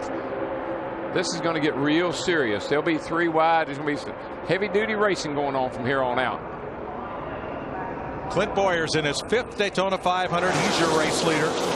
Had 2 top 10 finishes in his first 4 500s. Won a nationwide race here last July. Looking for his 3rd Sprint Cup Series career victory. And you saw the highlights where a couple of 3 years ago he went across the start-finish line at the end of the race on his roof.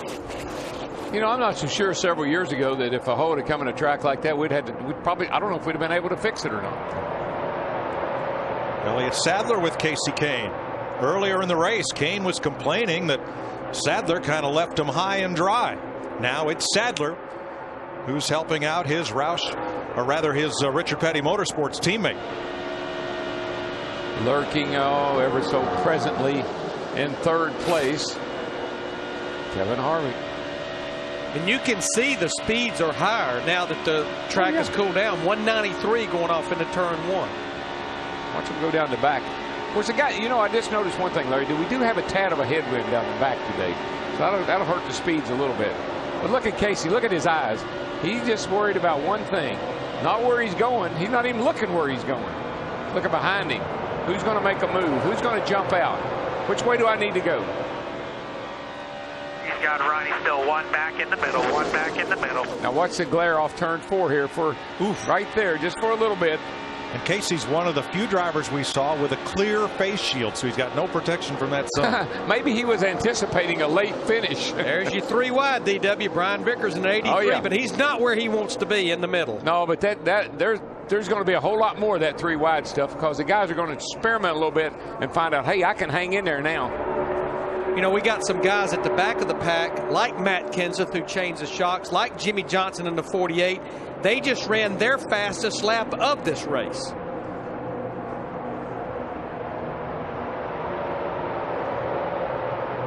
Brian Vickers just sitting there waiting for his spotter to either say clear high or clear low. Well, it's a whole lot more. It's not comfortable to be in the middle like that because you get pushed and shoved from both sides, one way to the other. Middle,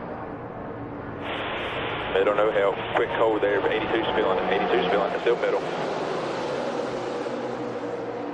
And you're kind of stuck there. What are you going to do? And Matt Kenseth just ran the fastest lap of the day. 195.2 miles an hour. I think Vickers filled that hole. Yeah, man. Good thing there wasn't any more paint on the back of that 00. See, Casey Kane in the 9 is now back up behind Clint Boyer in that 33. Boyer's wanting the lead back. Man, those children's cars are strong today. I mean, all 3 of them. And in the 29, Harvick did just what he said would be difficult. Fight his way through those half dozen or so Fords and get up to where he can either help or challenge his teammate Boyer in the 33.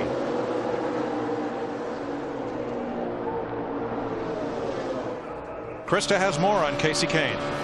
Yeah, Mike, drivers choose going with drivers that they think will be there at the finish. Casey told me earlier today that down here at Speed Weeks, he feels like more people have been pushing him than in the 6 previous years he's been here combined. He says it's that Ford motor. They know he has the strength. He said, I don't know if we're a favorite, but I think we definitely have a shot, the best shot I've ever had here. Speaking of shots, the 6 car just gave that 9 a shot getting off into turn 3, and you could see how it just lunged him off in the corner. Yeah, Casey says it's kind of fun looking in the mirror and seeing people lining up behind you instead of being the other way around. He's really happy with his car, how it's running. Kane won on Thursday in his Gatorade dual race. He's had a very strong car all week. Previously, his best efforts resulted in 2 7th-place finishes in the 500. Maybe today he'll be the Pied Piper. And those cars that Casey and Elliott are driving in Allmendinger, those are the cars that they had. They just changed the fascia, put a Ford motor in it, and took off racing with the same car they ended up the year with.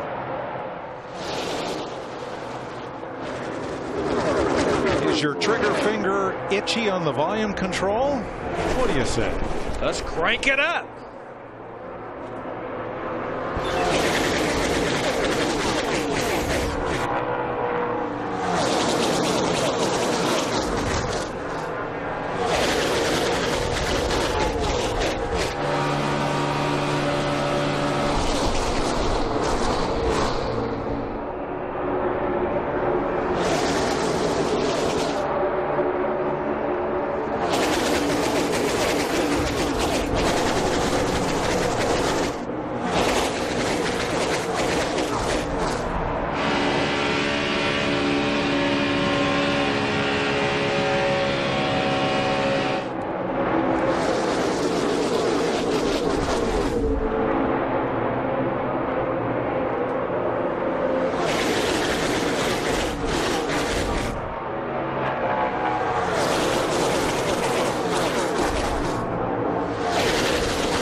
Through the Daytona 500. Clint Boyer driving a Chevy for Richard Childress Racing, battling Elliott Sadler in the 19, driving a Ford for Richard Petty Motorsports. And Mike, if folks at home, if you don't think weather and track temperature makes a difference in how these guys race and how these cars handle, we didn't see this kind of racing when the sun was out and it was 80 degrees, track temperature was 80 degrees.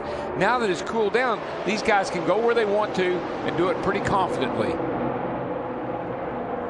Kevin Harvick gives Sadler the bump and run into turn number 3. But watch that 33 and the Casey Kane come back on the outside. That power move, Mike, into turn 3, that's a winning move. But it's amazing to see the Richard Petty Motorsports Dodge of Casey Kane pushing the Richard Childress car. On the inside, it's the Richard Childress car pushing the Richard Petty Motorsports Ford. Pretty much at this point, Larry, you just push whoever's in front of you. That doesn't matter who it is right now. And as long as they're pushing you to the front, it doesn't matter. Just keep pushing. And the best part for these nearly 200,000 fans that are here, and those of you watching at home, no single car has been able to break away, much less establish a single file lead. Now this is what we've seen down here for the last week. The way these guys have just bunched up like this and stayed together and 3 wide racing a lot, and that's hard to do here at Daytona. One thing they've learned, Mike, is that with this bigger restrictor plate, we were having a little bit of an issue with closing rate early in the week when we first got here. Guys were running in the back of each other and actually wrecking each other, but they finally figured that out, that these cars close much quicker than what they have down here in the past. And now they're working together very, very well. Whoa, Elliott. Man, he got sideways there. I think he may have had a little help on getting that sideways there from that 29 car. I think he just went. Kevin Harvick started that bump draft before they were in the straightaway. Ooh, he should have got when down. Sadler had to lift, he lost his momentum, and now he finds a place in line well outside the top 10. No, Larry, I don't think he got bumped, but when you come off a 2 over there real low like he was, the car wants to push out. You put a little extra wheel in it to keep it on the bottom, and then the back will snap around. I think that's what happened to him. Yeah, Mike, he almost fell completely out of the top 15. He's back to 14th, finally found a hole right in front of Mark Martin, the 5 car. Look at the 43 right in the center of your picture. A.J. Allmendinger had a lug nut problem on a pit stop early. The Dingers fought his way back up into the top 10, but it's a roadblock in front of him. 2 by 2 by 2 by 2. Nowhere to go to get to the front. No, but that Napa car, I mean, Martin Truex Jr. has been lurking around the front here, Larry, the last little bit just for that break we had, and here he is sitting there in 3rd spot. That car looks pretty strong. You know, somebody we've not talked to about a lot today, and here's that car you were talking about, Truex Jr., that's back in 3rd. The other Richard Childress car has worked his way into the top 10, Jeff Burton in that 31. Burton led every practice that we had. Burton was at the top of the sheet, but they had a little tire issue in their qualifying race, and I don't know. I hope they got it fixed.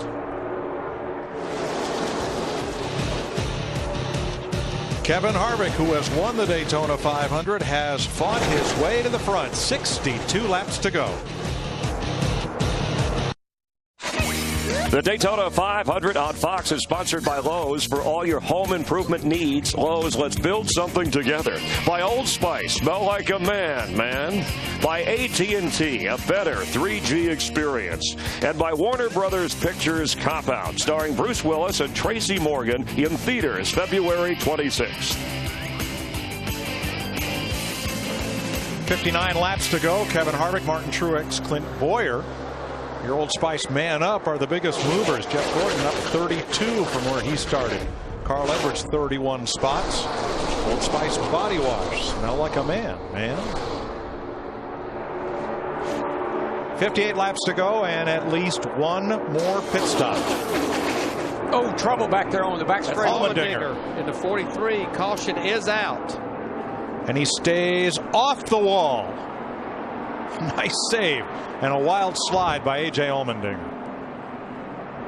I think we'll see him. Can you get rolling there? Possibly Yellow get a little out. push. Leaders are just into 3.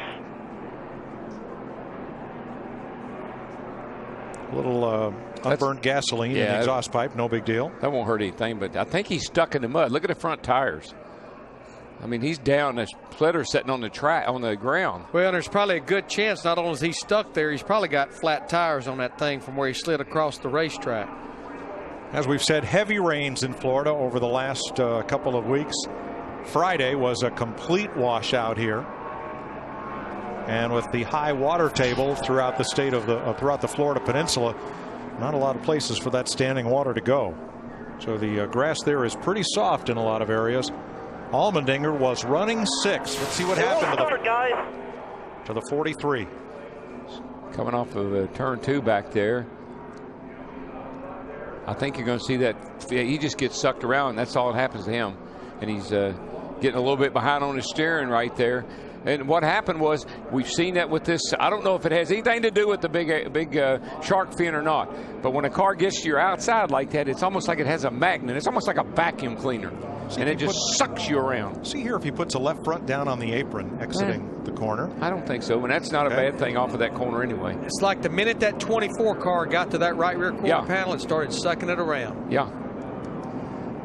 It just gets him loose and he just starts juking the wheel and you get behind. And the close call on that 18. How many of those has he had this week? He's had a bunch. I don't know, but I love it. I wish that whole back straightaway was paved like that right there. Just that grass back there will catch you. See, the car got loose. When you say he got down on it, it got a little bit loose and it kind of dipped down.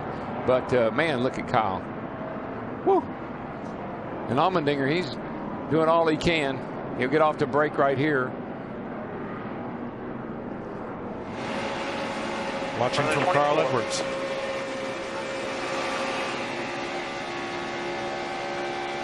Green is still out. Yellow's out. That's just how much on the edge you are. When you're running beside of somebody, that's how much on the edge you are. The pits are open. 57 laps to go. Under the 5th caution of the day. Krista? Kenny Francis told his crew, make sure you're loosened up. It's been a while during that red flag since they did a stop, especially the new front changer and the rear changer. John Royer and Jim Carbon, new on this team. Casey, happy with this car. Dick? Where it needed to be, they're going to do a routine 4-tire stop with no chassis adjustments. Kevin Harvick says he's just a touch too loose, so they're going to add some air to that left rear tire. Matt? A chassis and wedge adjustment, the track bar and wedge for Clint Boyer, trying to keep up with the racetrack as temperatures go down. 4th tire change. Hesitation and he's away. Elliott Sadler gains 10 spots. David Reagan got blocked in his pit, couldn't get out. But you see, Elliott Sadler, that 19 car, took 2 tires only, 2 right side. 43, A.J. Allmendinger from Kyle Busch's car goes for a wild ride.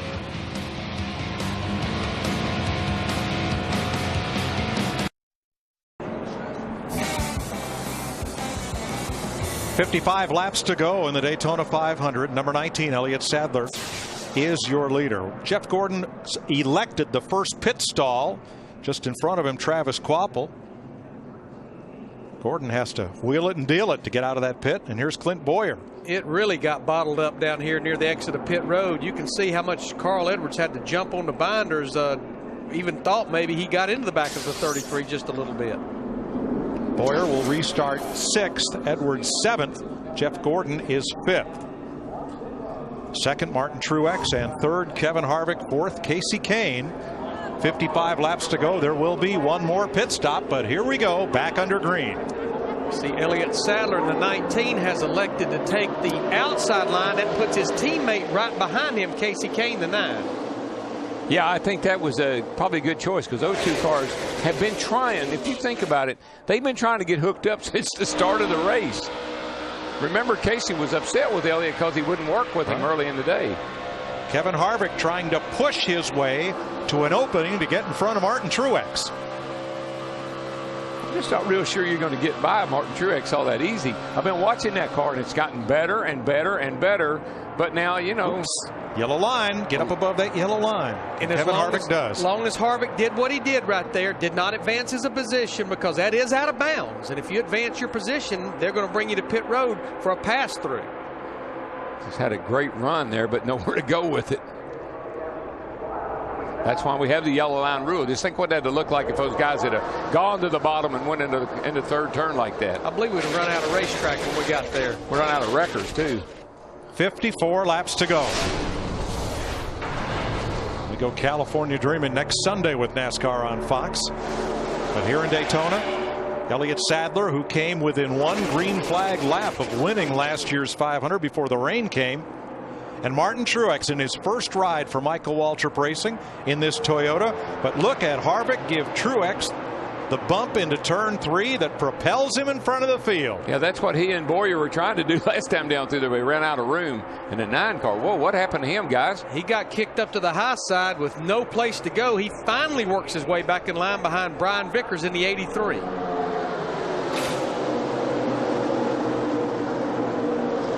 Well, the Truex family ought to be standing up and cheering. The number 56, a number that Martin's dad run. It's a family number. And that was why that they swapped, took the 55 and gave him 56. Carry on a tradition, baby. Yep, Barney Truex is Martin's uncle. This is Martin Sr., who raced up in the NASCAR North Series, the Busch North Series, and won with this number at Loudon, New Hampshire and elsewhere. And now Martin Jr. wheeling Michael Waltrip's car and trying to keep it in front of Kevin Harvick and the 19 of Elliott Sadler. You know, I wondered about the combination of Pat Tryson and Martin Truex Jr., what that would be like if they were able, you know, if they would work well together. I think my question's been answered.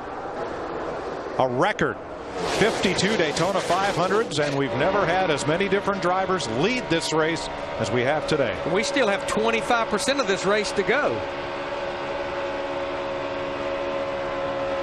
Through the long shadows of turn 1 at the west end of the speedway. down the backstretch and headed for the 31-degree banking on the ocean side of the track, turn 3. Boy, just watch those cars, though, how they just pick up so much speed down the back straightaway. With the little bit bigger restrictor plate, they can really, really fly down the back. And today, as Thursday and last Saturday night, the 29 of Kevin Harvick appears to have the most speed that he's able to carry and keep into turn number 3 from the backstretch. Yeah, I think actually Boyer, his teammate, is having a hard time keeping up with him.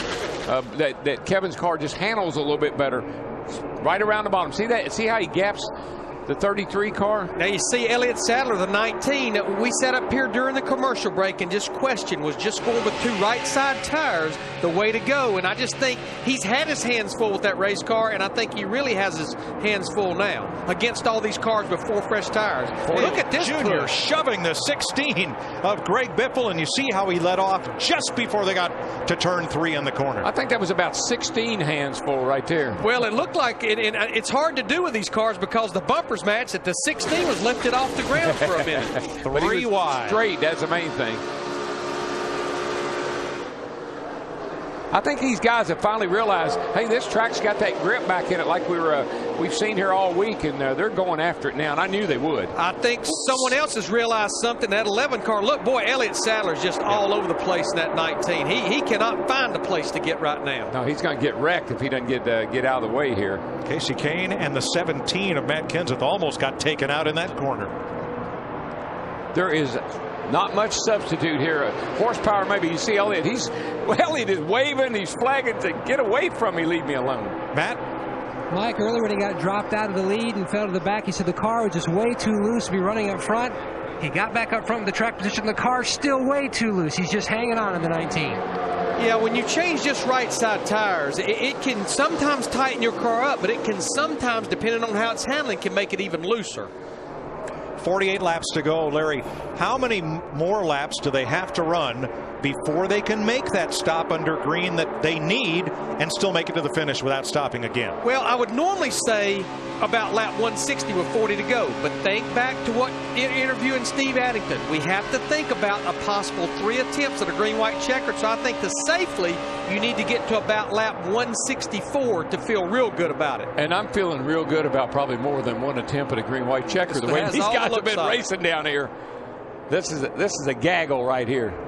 I tell you who else has realized that this race is winding down. We talked to him during the red flag. Looks like Denny Hamlin, that 11 car, him and his crew chief Mike Ford has finally concluded, boys, it's time to go. Look at him on the high side right behind his teammate Kyle Busch in the 18.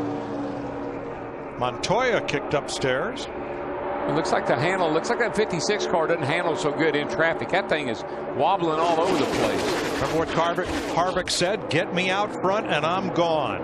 Well, we'll see. Bye-bye.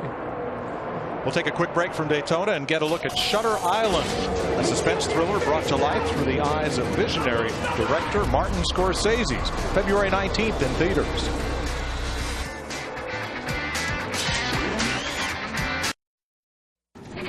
The Daytona 500 on Fox is sponsored by Subway Restaurants. Now any regular footlong just $5, any. So hurry in. By Shutter Island in theaters everywhere this Friday. This film is rated R. By Napa Know-How. And by Sprint, proud sponsor of the NASCAR Sprint Cup Series. 43 laps to go. It's been 107 races since Bakersfield, California's Kevin Harvick has been in victory lane in a Sprint Cup point race. And that was the Daytona 500 when he drove to victory here, beating Mark Martin in a wild finish. And Harvick's in front, Montoya in second, the 42, Greg Biffle, Clint Boyer, Carl Edwards. Well, all I know is when I look at our top 8 to 10 right now, we got a long way to go. But we've got a lot of guys up there that went winless in 2009 that would love to start this 2010 season off with a win. What makes Harvick so good is it kind of reminds me back to like Dale Jr. when he was dominant down here. He can run the turn. He's just quicker through the corner than the guys behind him. He can get just enough gap on them that they can barely catch back up to him when he gets down here at the end of the back straightaway. Earnhardt and Kyle Busch are back in play, running 8th and 9th. Carl Edwards in the 99, winless last year. He's 6th, or 7th rather. Ooh. Was that contact between the 6 of Reagan and the 48 of Jimmy Johnson? Yeah, you see, look at the left front tire on the 48. They definitely have come together. I don't see any tire smoke, but I don't see any letters on the tire either.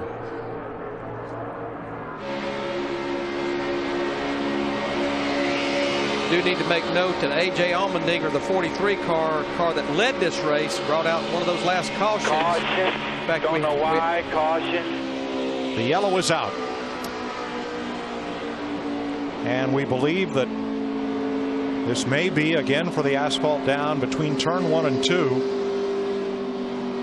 Very adjacent to or the same area as where the patch was put down before.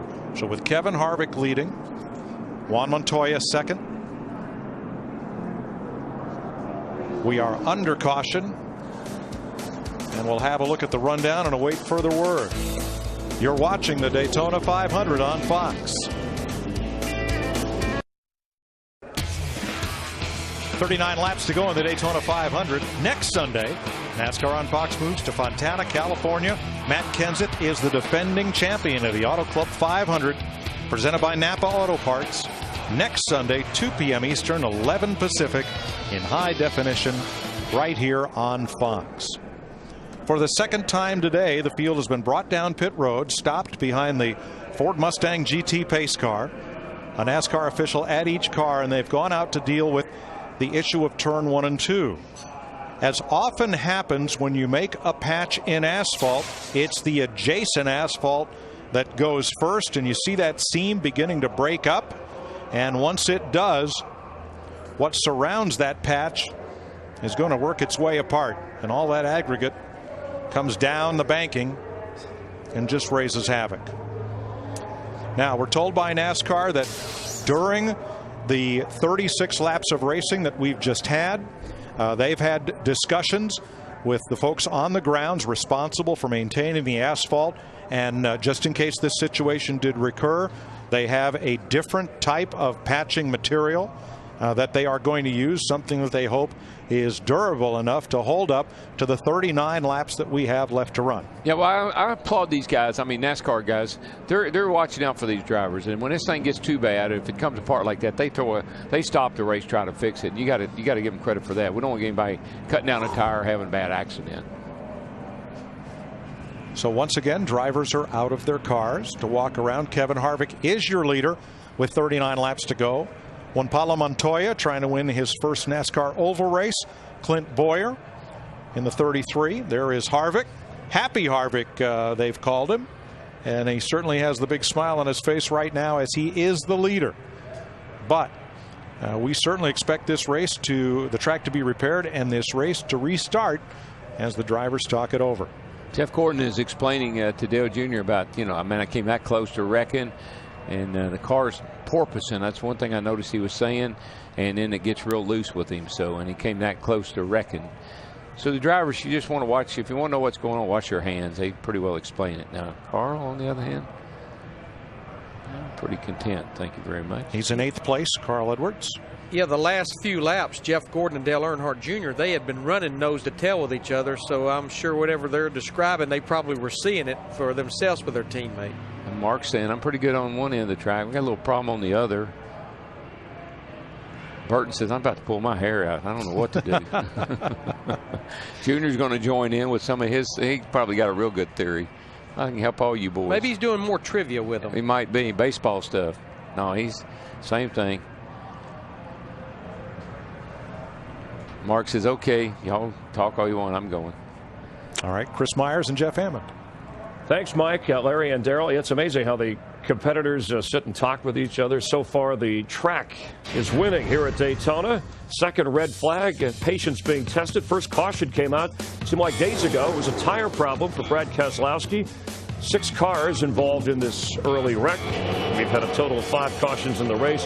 Dale Earnhardt Jr. was able to take the lead. He actually led for 4 laps. This was early. Kurt Busch led some 33 laps. 3 times he's finished second in the Daytona 500. Jimmy Johnson, going for a 5th straight NASCAR Sprint Cup championship, starting the March, has been as high as second in this race. So we had the first delay because of the asphalt in between turns 1 and 2. The track repair took 1 hour and 41 minutes.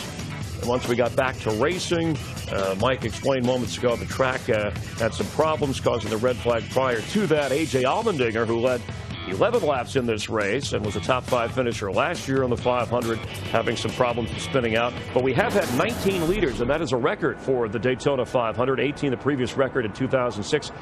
Last year, we had only 9 lead changes. We've already had 44 lead changes, so the racing back in the hands of the drivers. And let's check in with one of those drivers who's standing by with our Steve Burns. And that would be the race leader, Kevin Harvick. Kevin, describe for the fans at home, how big is the hole and how bad of a situation is it? I mean, the hole's probably about that big. The problem is it's right in the middle of the right side tires. So when you go through there and you hit it wrong, the jack post and everything hits. The 33 splitters broke off. So we'll see what happens. Everybody's done a great job on our Shell Pennzoil Chevy, and hopefully we can get these next 39 laps in. I'm sure it wouldn't break your heart to call it right now, though. I want to finish it racing. That's what I want to do. So car's been all good. It might, everything may go sour, but I'd love to finish it. All right, sure the fans would too. Thanks, Kevin. Let's go to Matt. You got catching up with some Gibbs teammates, Kyle Busch and Denny Hamlin.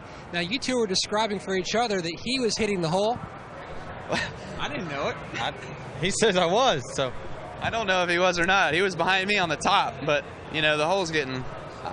man, this is a bad predicament to be in for all of us, for NASCAR, everybody. And, it's unfortunate for the fans, too. They want to see a great race, and it's been a great race all day, but this isn't any fun having to wait around and try to get through this deal, but we'll do what we need to do. And you can see it slowly starting to come apart every lap? Yeah, it stayed really good for about 15, 18 laps, and then you could see like a chunk flying off some of the leader cars, the 29 and the 33, the guys running the bottom. You'd kind of see just little pieces going. And then about 5 laps ago, I saw it start to develop, and then 5 laps later, it was back to its same old hole again. So we got, 78 to go, and now there's 40 to go. So we got about 38 laps on it or whatever. We'll see what they do. And Mike Ford made a big swing on your car. Shock adjustments, wedge, track bar. You guys have really come to life. Well, that's just Denny Hamlin. That is Denny Hamlin. Right. No, I'll be honest, we didn't really, the car is not that much better. I just am taking, being a little bit more aggressive, making sure, it's tough to say where you're supposed to be at the right time. And I talked to Dick about this earlier, and I don't know, but all I know is the further forward I go, that maybe the less chance I'll get in the wreck if it does happen. But, our car's not bad, but it's not like we've had here in the past.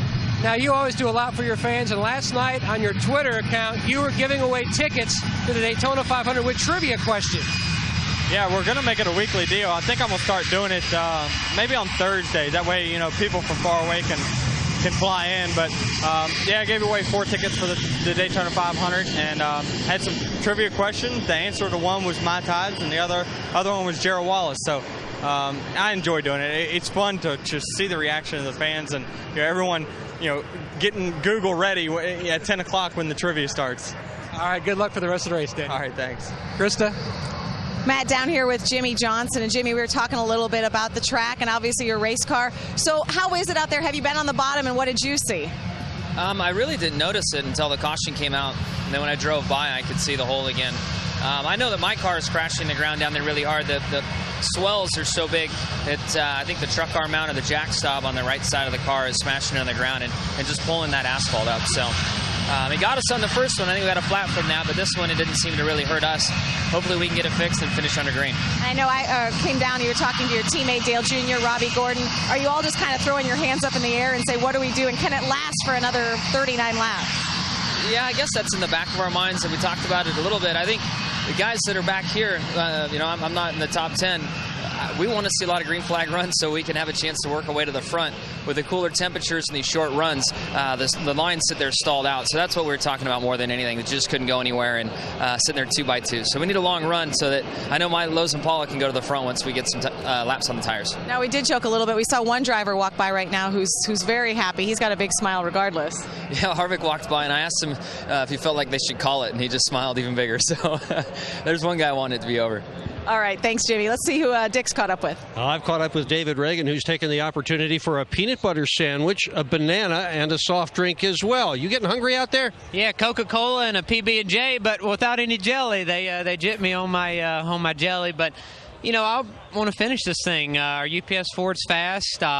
We got boxed in their last pit stop and lost a few spots, but we've been able to make our way back up almost to the front. I can see it at least, but it's it's tough to get going and get back in the rhythm, and then we stop for a little while. I appreciate all the fans hanging out and staying tuned in, but our UPS Ford's fast, so I'm ready for the final few laps.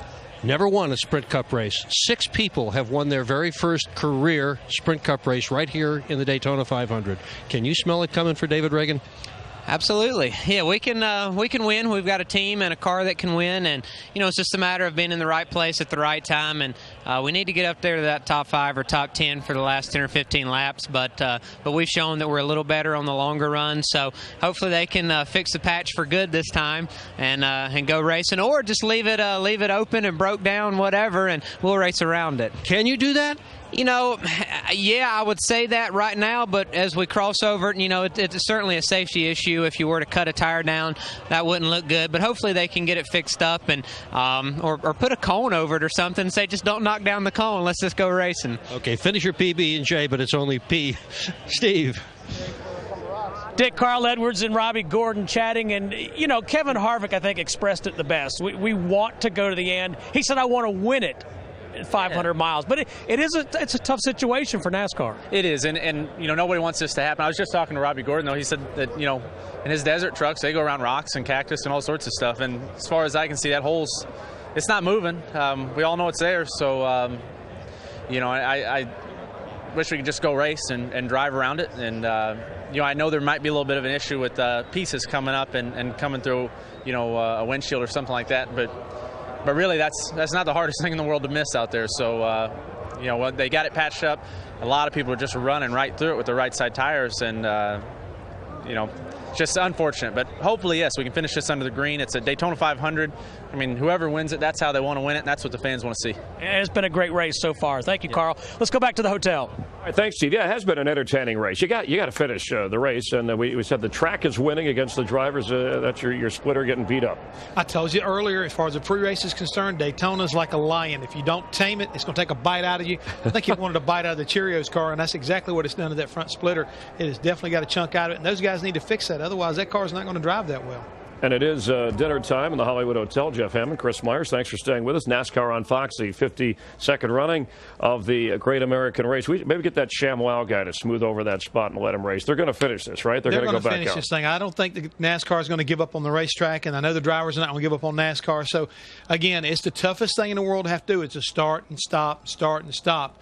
But there's a guy right there that's talking to Kyle Busch, Richard Childress, the owner, the guy that's out front, and I'm sure he wants to win the Daytona 500 for the 3rd time, but he wants to win it racing just like his driver. Yeah, we only have about 10 to 15 minutes of daylight left before the sun but we sets got lights. Here. Well, of course we have lights, but it certainly would affect things. Kevin Harvick has led the most laps. In fact, in his previous 8 Daytona 500s, he only led 15 total laps. And there's Kevin, and 34 today. Of course, he has a Daytona 500 victory. You heard him talk a little bit about the situation. You've been watching, compared to where we were in the first red flag, the break, how certain drivers adjusted and maneuvered. Yeah, I was kind of looking to see whether or not Mark Martin would start making a march to the front, and he still hung back there in 22nd. But I also see that Tony Stewart and Matt Kenseth, who made big changes to their race car, they haven't really been able to make their way up through there. So I'm wondering if maybe here, once again, this break, is it going to give someone like Tony an opportunity to make that last adjustment? Because he was talking about making a pretty big swing.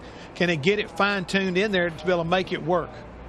Yeah, you talked about in the pre-race show how pit crew will be important, helping, assisting a team. Anybody jumping out so far? Because you can vote for the fastest pit crew. Text your selection to 2258, delivered by AT&T, the nation's fastest 3G network. You take a look right now, our leader, Kevin Harvick's number 29 pit crew. They've been performing pretty flawlessly all day long, giving him solid pit stops. Not always the fastest, but keeping him up there toward the front so he hasn't got to race a lot of race cars. Casey Kane's guys have been doing about the same thing. And surprisingly enough, Juan Pablo Montoya's guys on the 42 have been pretty smart also. So last year was a rain-shortened Daytona 500. And here, it's just been interrupted on 2 different occasions because of the track and rain from last year. But we've had the lead changes. We've had different leaders. We haven't seen the kind of wrecks or crashes we had leading up to this race through speed weeks. But, of course, over the last few laps, that's what everybody goes for. We're not done yet, buddy. I hate to tell you, the Daytona 500 is just a few laps away, and things are going to get ready to be pushing and shoving time. We've already had a couple situations that got real close. We take a look right at the 17 group. I think they're getting ready to make some pretty major changes. I see drills up on pit wall. And all of a sudden, that's Drew Blickensderfer. And the main goal of all these crews up and down pit road, including their drivers, is to get to Victory Lane here, right across the way from the Hollywood Hotel. Been there one time. Kind of like it over there. Congratulations as a crew chief. Kevin Harvick trying to break that streak of 8 different winners in the last 8 Daytona 500s, having won in 2007. And here is the summary so far, 161 through the 200 laps. The Daytona 500 has felt like 500 hours for some, but the 200,000 people, nobody's left, and they've seen some exciting racing. Not too many cautions. The record number of leaders, and part of that, Elliott Sadler, who's been a runner-up here before and who has competed. Let's join Elliott Sadler. He's standing by with our Dick Bergman. Well, at the beginning, you were right up front and dicing for the lead, and then all of a sudden you slid back. You loose? Yeah, it got really loose. We got some tape on the front grille and created a lot of front downforce and just made my car so loose that we couldn't hang on, and it overheated, and it's not going to run long with it overheating like that. So we dropped to the back trying to get some fresh air until we can get to the next caution. So we got to come in now, put some water to it, make sure the grille's all good and clean, and go for it at the end. This race is far from over. A lot of stuff going to happen here in the last 39 laps. Almost won the Daytona 500 last year. Just got past at the very tail end. Then the rain came. But you always seem to run up front here. Why is that? I don't know. I learned a lot from Dale Jarrett here, and he taught me a lot about the racetrack and where your car needs to be good at to make passes and stuff like that. I mean, we had a dream race going for the first 130 or 40 laps until the stuff got on the grill. We run in the top 5, top 10 all day long. So we're in a hole right now, but the Stanley team are going to dig out of it. We got a few things we got to fix and prepare, but we're not out of it. Anything can happen. It's going to get wild. It's going to get 2 and 3 wide. I think still the best is yet to come for the Daytona 500. And you got an opportunity for another pit stop. Let's go to Matt Yoakum. Well, catching up with Jeff Burton, driver of the 31. So the conditions are, the temperature's going down, the lights have come on. You prefer this, or would you prefer to have it warmer with the sun out and slick? Based on that run, we went the wrong way. So I think the slick was better, but we just hadn't. We got up to 12th or so, and the 48 and the 6 got piled up together off of 2, and that backed us all up. And then a few laps before that, Junior hit that hole, and he slowed down 30 mile an hour, and so we were on the bottom both times that have lost a lot of spots. So that didn't work out for us, but the conditions are the same for everybody, and we got to be able to adjust to make it do whatever we needed to do. You've won at Darlington. You've won here in the July race. What would it mean to win this race? This is a huge race. I mean, this is the history of our sports right here, the heritage of our sports right here. This is it. And I've run a lot of these things and never won one. And there's 2 things I want to get done. That's win this race and win a championship. And I work really hard to try to make those things happen. And we're here, so it's time to make it done. It's going to be hard to do it from where we are. It's just hard to pass. It gets doubled up, and it's nowhere to go. But if we get one long run, that's our best shot. Thanks, Jeff. Krista?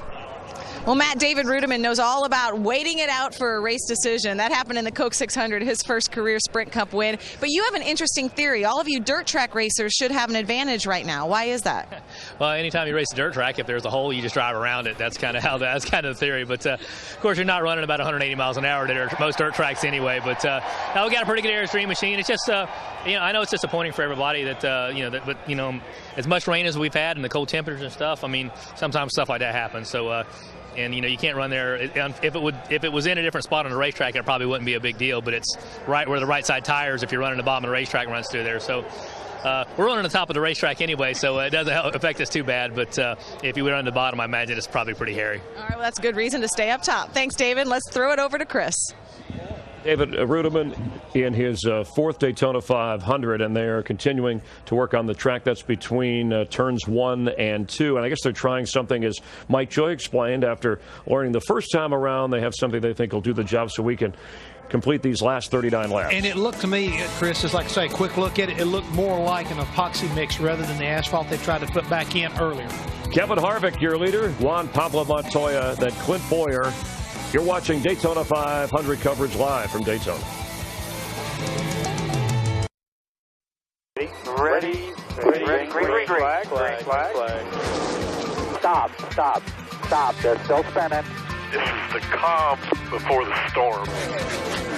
18 and 5 are in your mirror. Alrighty, just bend that corner, that cowl flap down just a little bit. Nice and easy, buddy. Just pick it up, bend it down nice a little bit. That wasn't nice and easy. 19 leaders, 44 lead changes, 5 cautions, the 2 red flags as the sun is setting on Daytona Beach. We have 39 laps to go, but for Kevin Harvick, that could be a long wait because only 8 drivers have won more than one Daytona 500, and he's trying to go into the history books and make it number 9. What I'm liking about this right now, as far as Kevin Harvick and Clint Boyer are concerned, Richard Childers Racing has definitely stepped up the program since last year. The cool thing may be the last time they won a Daytona 500, they were a three-team organization. This year, they're a 3-team organization, and it looks like it's already starting to pay some dividends. And let's bring in Darrell, Larry, and Mike from the booth, get their thoughts as we repair the track and await the final moments of this race.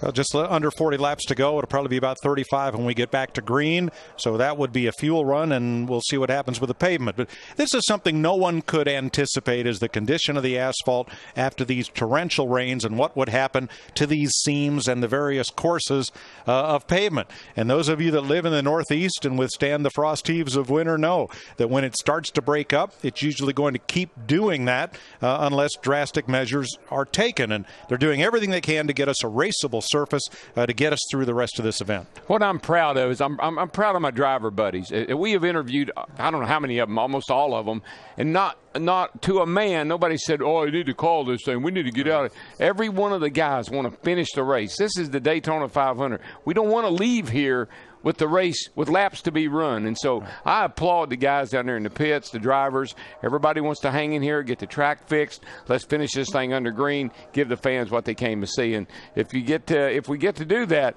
you're going to get your money's worth, I promise. Yeah. So, Larry, when they drop the green flag, not knowing how far we're going to be able to run, this could be Katie bar the door. Well, I think once we get back going, and we will get back going, that they're going to open pit road. I think for the most part, everyone will hit pit road. They'll get their 4 fresh tires. They'll fill that thing up with Sunoco race fuel. That way, even if we have the 3 attempts at the green-white checker, that everybody will be set to go. But these crew chiefs know, and this is what's going in their minds right now, this could be the last opportunity to make the adjustment, and this track just keeps cooling down. All right. Repairs continue out in turns 1 and 2. The cars are stopped along pit road. The drivers are out. Let's go downstairs and get some comments. With Martin Truex, he will have run up front all day long. You going to win this race? We're going to try. Can't promise you anything, but Napa Toyota has been really good, and we've had a strange week here. We came here and unloaded. We didn't have a whole bunch of speed, but as the week has gone on and handling has become more of an issue for guys, our car seems to keep getting better. So we're up front because our car handles good. It's not the fastest thing out here, but we can hang on to just about anything out there and stay on the bottom or on the top in the long runs and stay in line. So it's been a lot of fun. The race has been very, very exciting. It's been a lot of fun to race in. The guys are doing a great job out here. Everybody's, for the most part, keeping their heads screwed on. So it's been fun, and hopefully we'll get the rest of this thing in, and we'll have a shot at getting this Napa Toyota in victory lane. I've been around this sport for a very long time, and everything I've ever heard and ever read says that it takes a long time for a driver and a crew chief to get to know each other, for a team to gel. And here you are with a brand new team running up front, and of all things, the Daytona 500. How come? Well, they give me a great car. I mean, that's, Pat does a great job. I've enjoyed working with him so far, and, through all the off-season testing and talking about race cars and all the things we've done, we've really clicked and hit it off. And he's got a great personality. He's easy to get along with, and I think, I can pretty much get along with anybody. So he brings a lot to the table with his experience and his success, and we've just had a real laid-back, fun week, and things have gone well for us. So, credit goes to him and all these guys and his pit crew that they put together. These guys on pit road have been phenomenal today.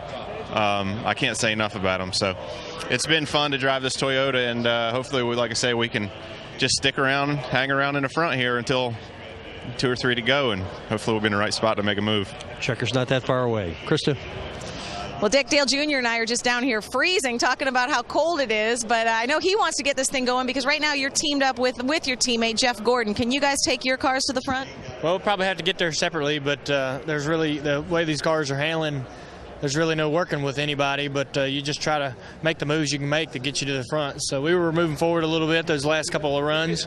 Feel like we made the car a little bit better, and hopefully we can get the race started here and get this thing finished. I know a lot of folks at home watching us right now are all snowed in, up in the D.C. area with your Redskins. They're in like 3 feet of snow. One thing they can do, I know they could get amped up because you've got a new website out, the Amped Up website. Yeah, ampupthe88.com. It's a new website that AMP has started, and we're doing a live chat, which I haven't done one of those in a long, long time, next Wednesday. So that should be pretty fun. And I don't know. We'll have to see how that goes, but we're just trying to get that AMP Energy National Guard Chevrolet to the front right now. Just worried about getting this race started, what we need to do at our car, get it handling right.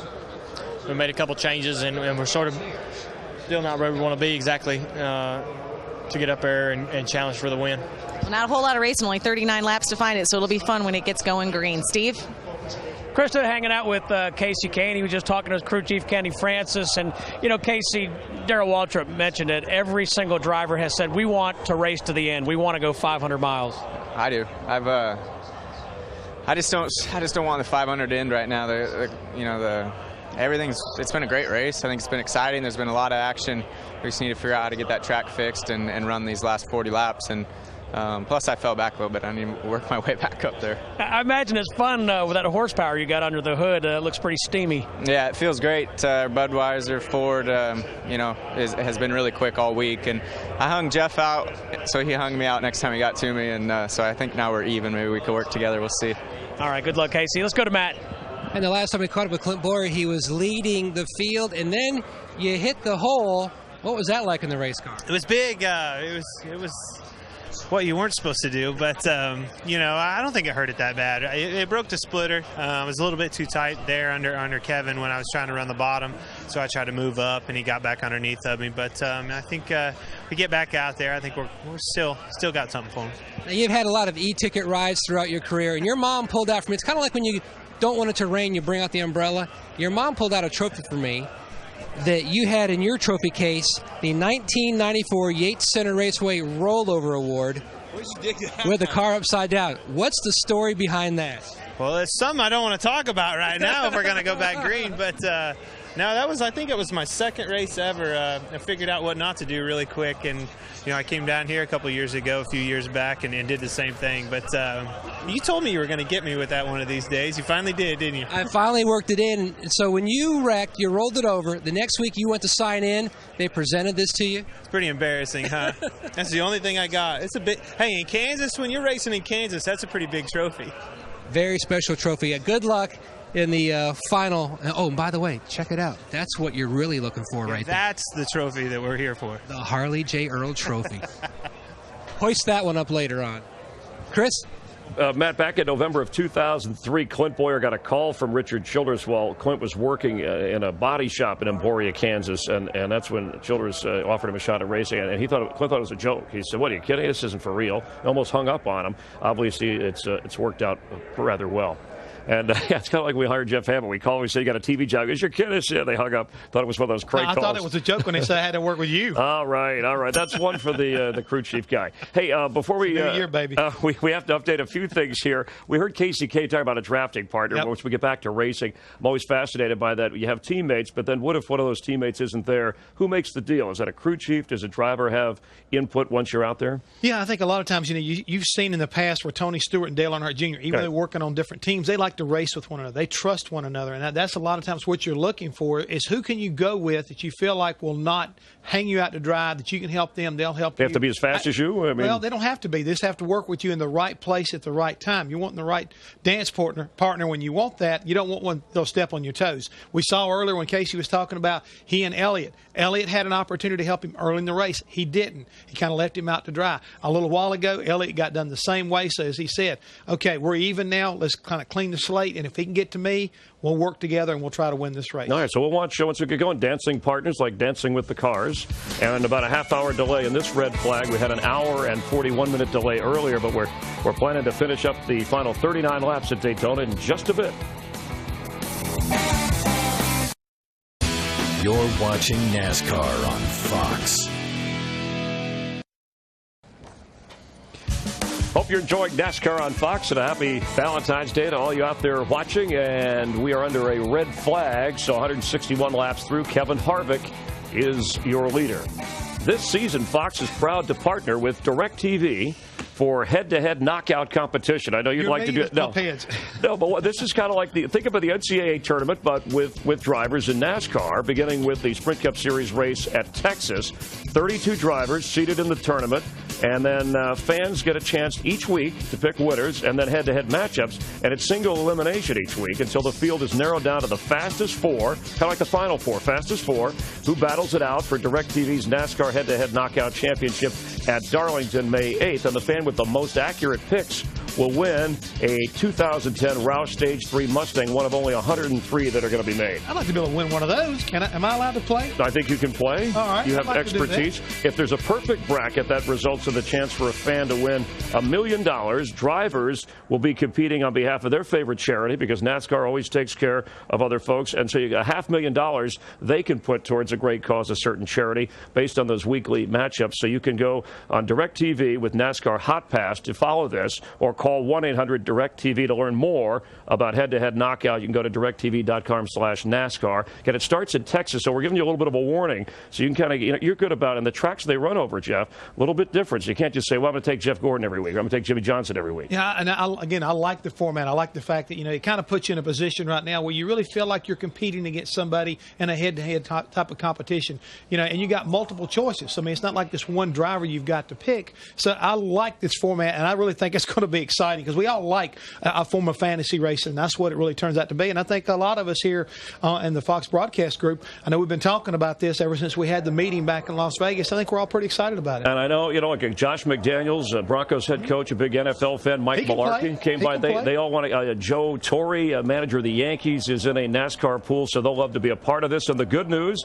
as the sun is setting, drivers are being called to their cars. So those jackets off and get back to work, guys. Track, and there's our leader, Kevin Harvick. Can he win his second Daytona 500? Right behind him is Juan Pablo Montoya. Yep, he's stretching out right there and understands he's got some work to do left. We got 39 laps to go, and one thing we haven't really touched on, Chris, watch for pit road. Here's when you don't want to be making mistakes when they come down pit road. We've already talked about here's the repair work that's been done. You can see they have expanded the area that they were working in and trying to, keep this thing from breaking up over the final 39 laps of this race. So that patch drying, pit stops coming up.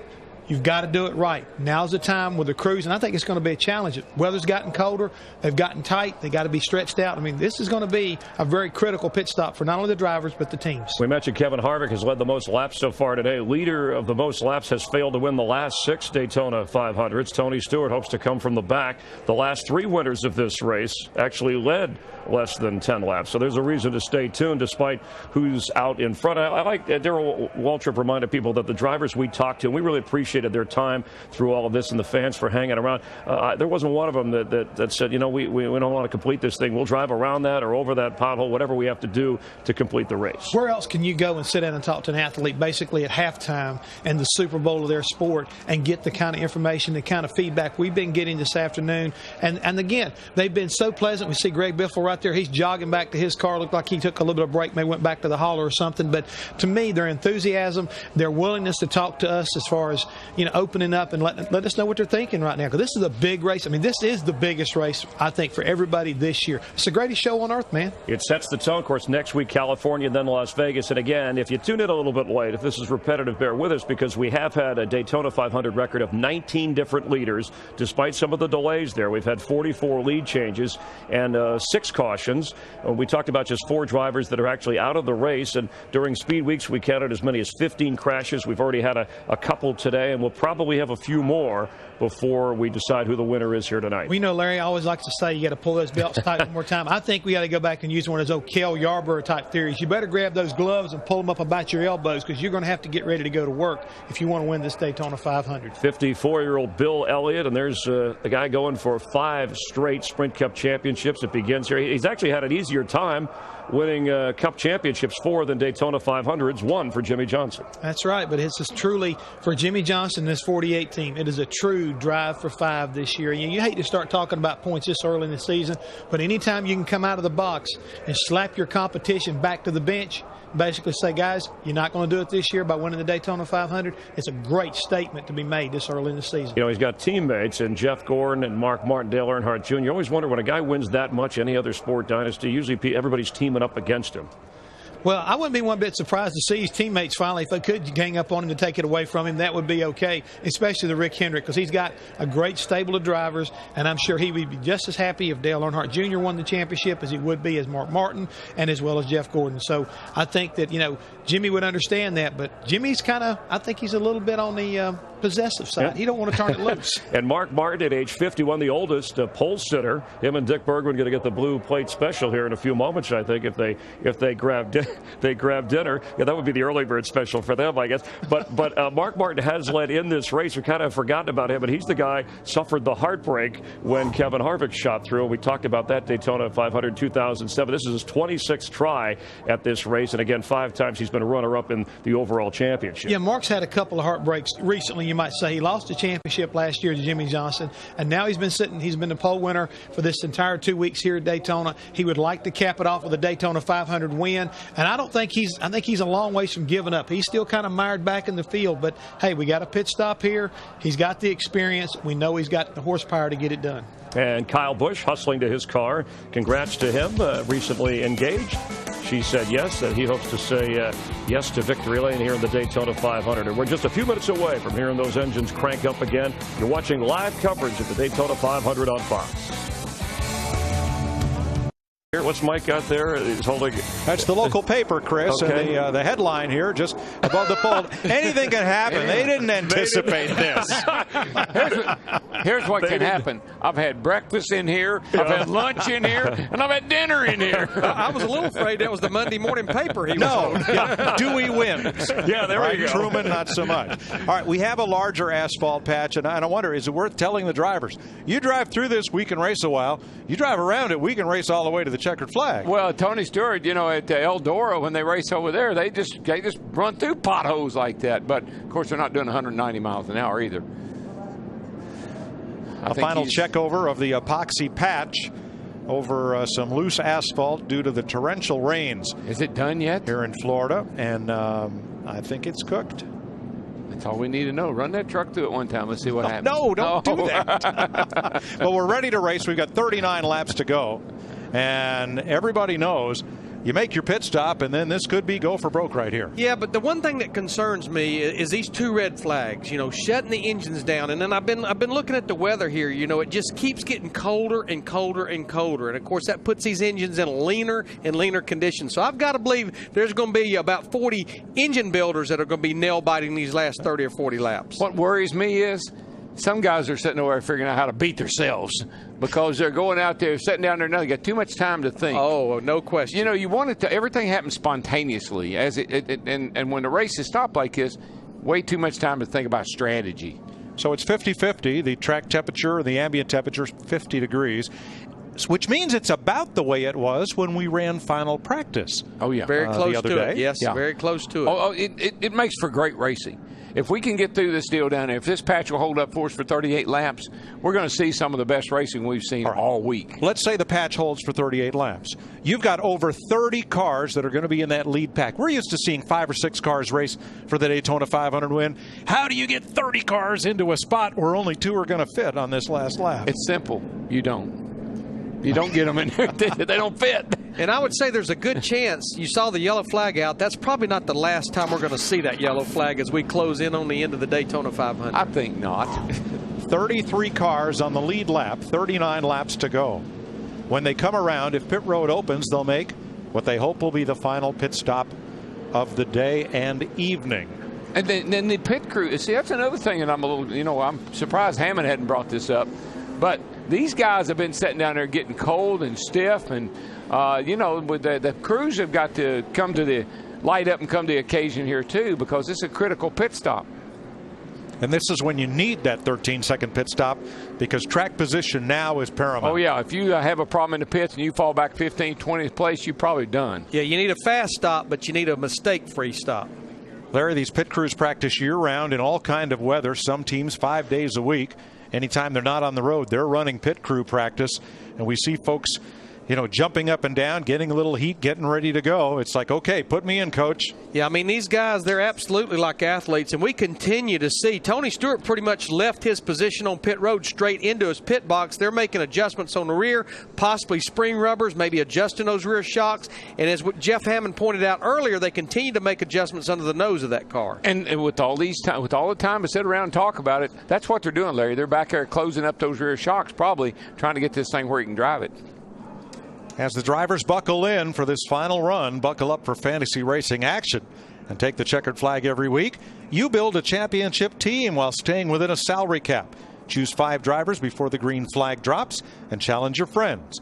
Log on to Auto Racing Challenge at foxsports.com, keyword auto. And Shane Wilson and Clint Boyer, they're in a little bit of a box. We've got 33 cars on the lead lap, and we're going to have about 35 laps to go. And I challenge Clint that I believe that big bite out of that splitter is going to make a difference the way that car drives, but they don't want to give up all that track position to try to repair it. You can't. I mean, right now is not the time to fix that. You just you got what you got. Stay behind somebody.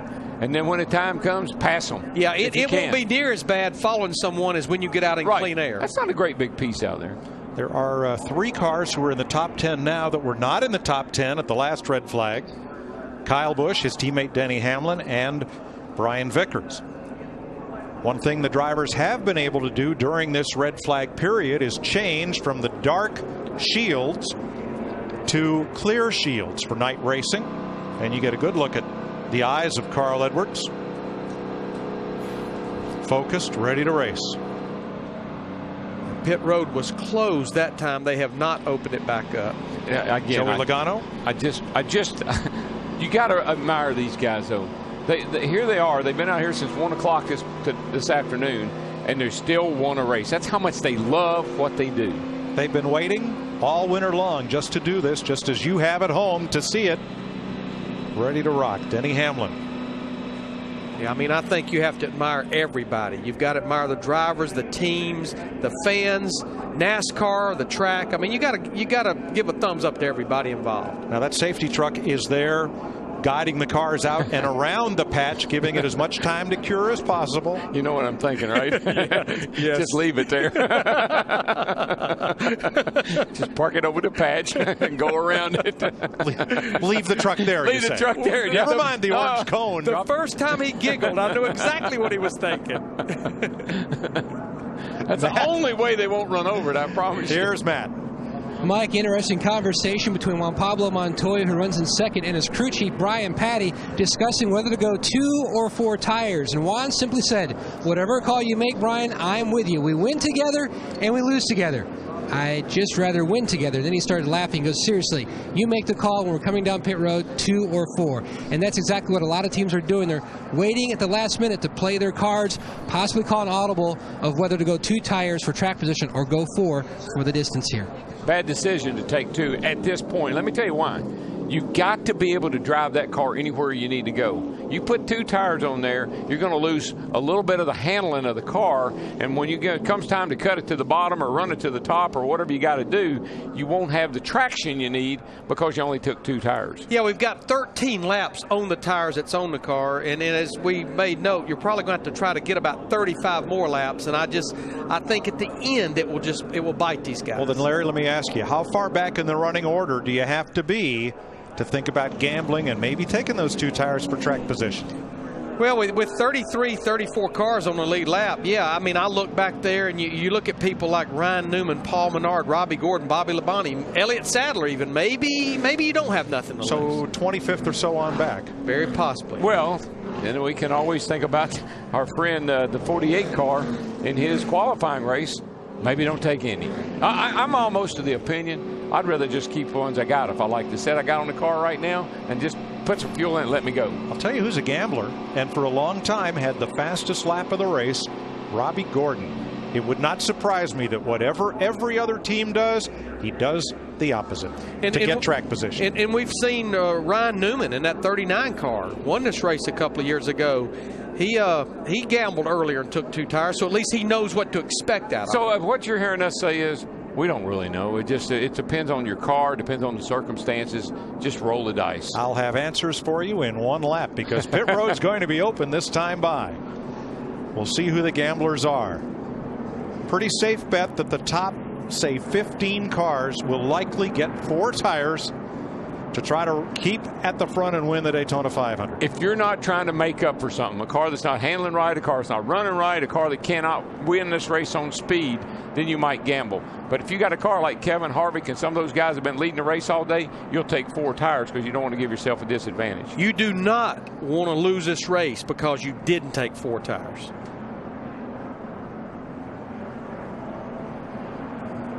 This makes me nervous because now I'm saying, so what if nobody takes 4 tires?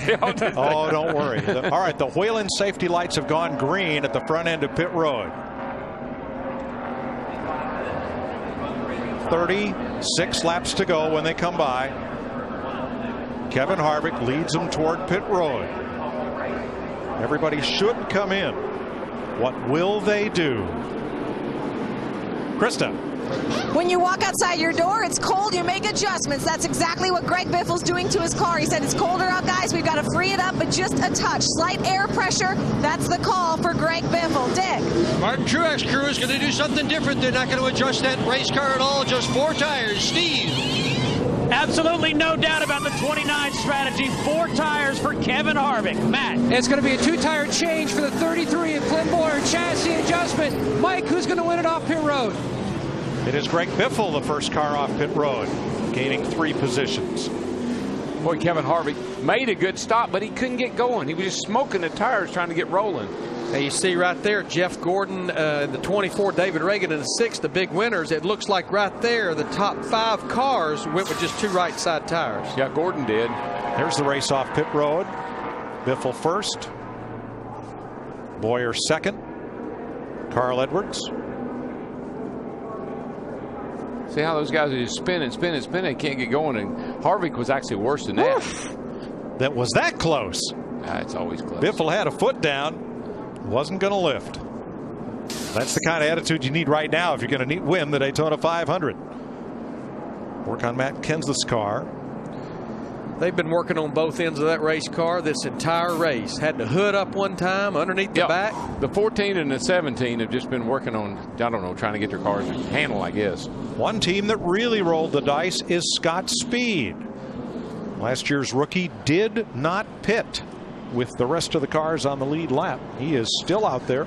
The 38 of Robert Richardson also did not come down pit road. He's also a lead lap car. Well, just think back to the qualifying races, and Max Pappas stayed out along with Jimmy Johnson, but Max's car wasn't good on he didn't take any tires, and he backed up the whole outside line and almost caused a huge crash.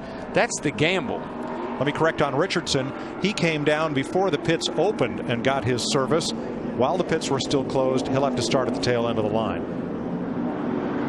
Now, Jimmy Elledge, the crew chief on Scott Speed in that 82 car, they were last on pit road at lap 144 under that 5th caution. That's 56 laps to go, even with cautions. That's asking a lot right there. Evidently, he's banking on more cautions. Well, Larry, I guess the bottom line is if you're somebody, and that's what we're saying, somebody mid-packing on back, what the heck? Maybe there'll be a lot of cautions. Maybe they won't have a chance to pass me. Yeah, exactly. You know? Because we know it's going to get aggressive. We know these guys are going to start pushing, shoving. When they do, there could be several cautions at the end of the race here. Now, Tony Stewart also pitted before pit road was officially open. We saw the work going on Stewart's car, so he will start tail end when we go back to green. 35 laps to go right now.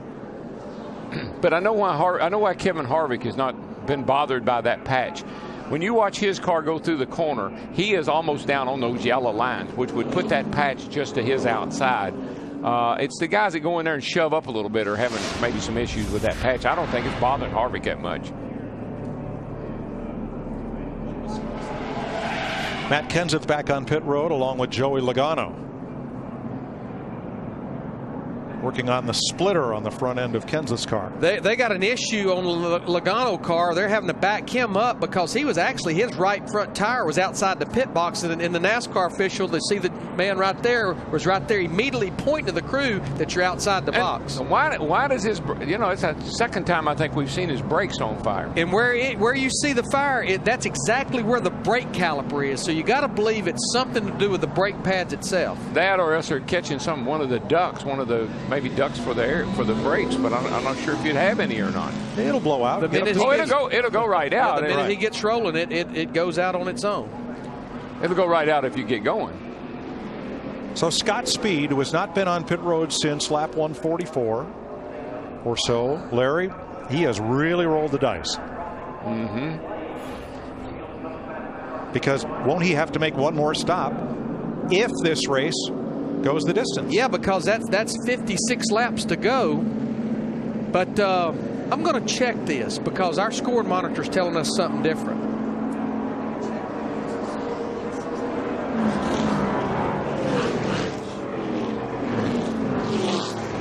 We're going to check on that. We've got a monitor that tells us each lap that the car made their last pit stop, and get a feeling that we maybe have a score monitor glitch here. I think so. He had to get fuel somewhere, right? I couldn't imagine being out there right now. No. Ready to go back to green. It'll be 33 laps to go when they come back. Yeah, our score monitor is wrong on that. The last time he was there was about, like we were talking, with about 56, 57 laps to go. And that is too far to make it on one tank. So Scott Speed's team is betting this race will not run to conclusion without at least another caution where they can get fuel. Now, I know that I've told him this many, many times. That's exactly where sometimes you like to be. Nobody can make it.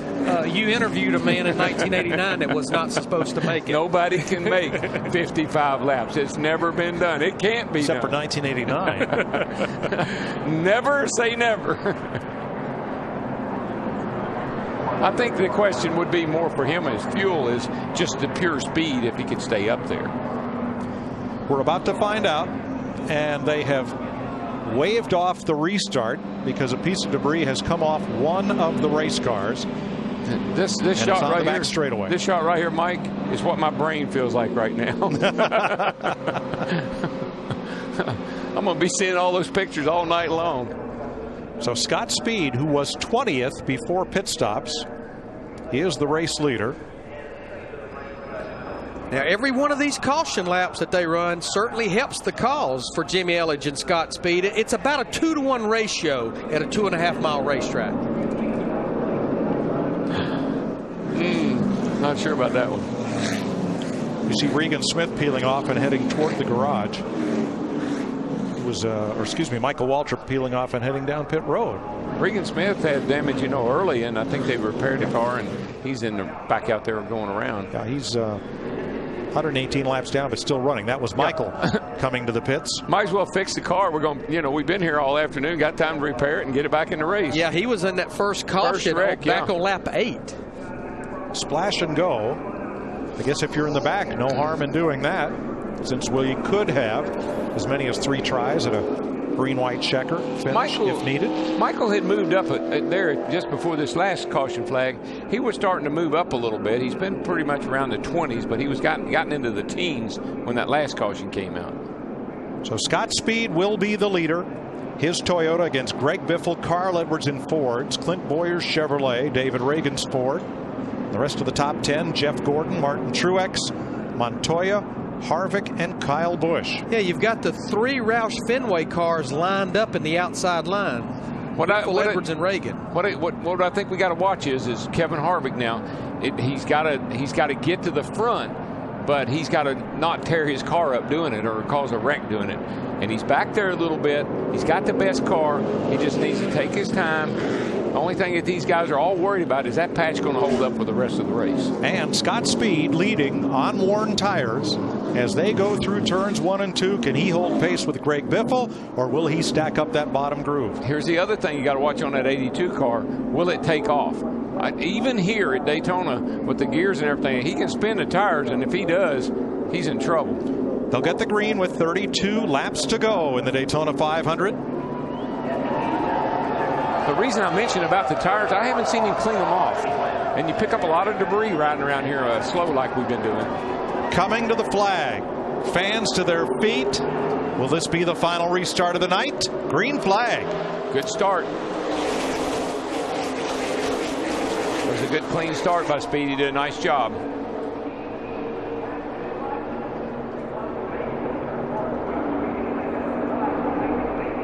Speed building about 25 more miles an hour to pick up in the back straightaway. Look at that high line right there. Those 3 Roush Fenway cars with Martin Truex Jr. in the 56, the 4th car in line. Yeah, I really think that probably Scott Speed's biggest problem is he doesn't have enough speed to stay up there. So far, so good.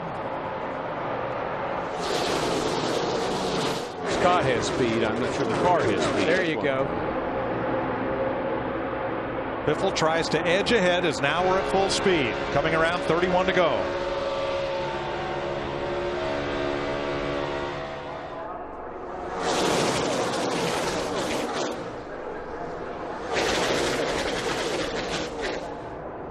Boy, these engines right now, Mike, and the cars, with as cold as the temperature has gotten, they are making some horsepower. Look at those cars bottom out. That's where that hole is, and they bottom out and dig the track up. Whoa, I see Harvick. Whoa, I saw Harvick back in there getting a little bit squirrely. Here comes his teammate Boyer on the inside. Whoa, Denny Hamlin. Hamlin in the middle. Whoa, Denny. Oh. They've almost rooted Harvick up out of that line. Rudeman into double zero, jumps in behind Harvick. Look at him, 3 wide coming through the tri-oval. Montoya got loose. And the 11, Hamlin, stuck in the middle. He's got Brian Vickers behind him. He's got a little bit of help, but it's the outside line on the move. That's where Harvick, right there, was a good job of just keeping your cool. Don't panic. Still got a ways to go here. You're going to be fine.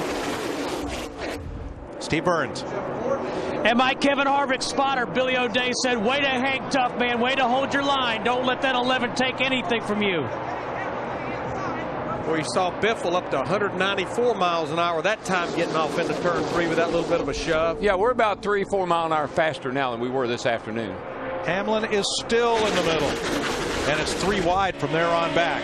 There are still 20-plus cars that can win the Daytona 500 with 30 laps to go. I like this. It's like a heat race, man. You could hear Hamlin. He actually got out of the throttle right there just a little bit because he had such a run up on Kurt Busch in that 2 car. Yeah, he just got nowhere to go. Stuck. Not going to sing my song again either. Casey Kane on the inside by himself. Now Bobby Labonte slices down. Oops. And Vickers and Kyle Busch. Oops. Boy, Busch put the block on Brian Vickers in that 83. Vickers had a heck of a run. Now look at the 11 car. Hamlin's trying it up on the high side. Well, that's high, wide, and handsome, isn't it? Woo! He says, I can't make it through the middle. Let me try the outside.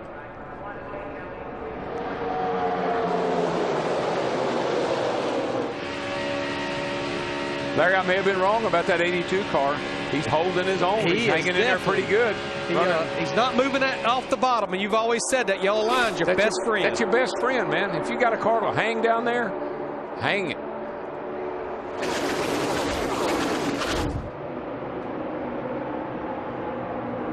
The hard part about running that bottom is, especially off turn 2, the car wants to get to pushing with you, and that's when you get in trouble. But yeah, as long as he hugs that yellow line like you see him doing right there, and as long as they're 2 by 2, it's going to be hard for that group behind him to get by him. Yeah, but coming off 2 is the tough part when you run right on the bottom like that. Just think back to Allmendinger. That's what happened to him. He was down on the bottom, car pushed a little bit, got the wiggling, he spun it. Dale Jr. in the middle with Montoya, trying to make some racing room, but backing up a little bit. And Casey Kane finds himself back in 21st now. Right the middle. Oh, man. Wow. Right into his teammate. But you could just see the back of that car being sucked around, and he was just having to correct it each way. But that was a big hit. He's got a lot of damage on the right side of that car, and that kills these cars. 26 laps to go at the stripe. And Scott Speed hanging tough with Greg Biffle for the lead. 9 car's got a good bit of damage. I think he's probably going to get some body rub, get a little tire smoke here. Now we see Harvick stuck in the middle. He actually just made a 3rd row in the middle with hopes that McMurray was going to go with him in that 1 car. Well, what Kevin's got to do is he needs something to happen here for him, because he knows he's got the fastest car, but there's nowhere to go, and this is not the way you want to be going now. And everybody else knows it. They stream on by him, except for Dale Earnhardt Jr. Whatever you do, don't get in the middle. I mean, we saw that with the 11 car. He had to go all the way to the back and regroup, worked his way back up. Tell you what, we better keep a close watch on that 18 car Kyle Busch, because he is a man on a mission. We're riding with him right here as he's cracked the top 10. Yesterday in the Nationwide race, Larry, he slammed the wall early in the race. They patched the old car up, and he was going for the win. Spun out on the last lap going in the 3rd turn, but he'll hang it out. We know that. So far in the outside lane, those Roush Fords have not broken formation. Biffle, Edwards, Reagan. While the inside lane, there's been all kinds of wheeling and dealing. Krista. This is the part of the race Carl Edwards has been thinking about for the last 2 weeks. Says forget about the chess game. It's a poker game to him. You have to weigh all of the possibilities. You have to think further ahead at this racetrack than any other track in NASCAR. It really did, Kristen. What happened? You got to start thinking about your move on the back straightaway when you're going in the 1st turn. Where am I going to be when I come out onto the back? Scott Speed leads this race with a contrary strategy to everybody else in the field. He did not stop when the rest of the leaders came in.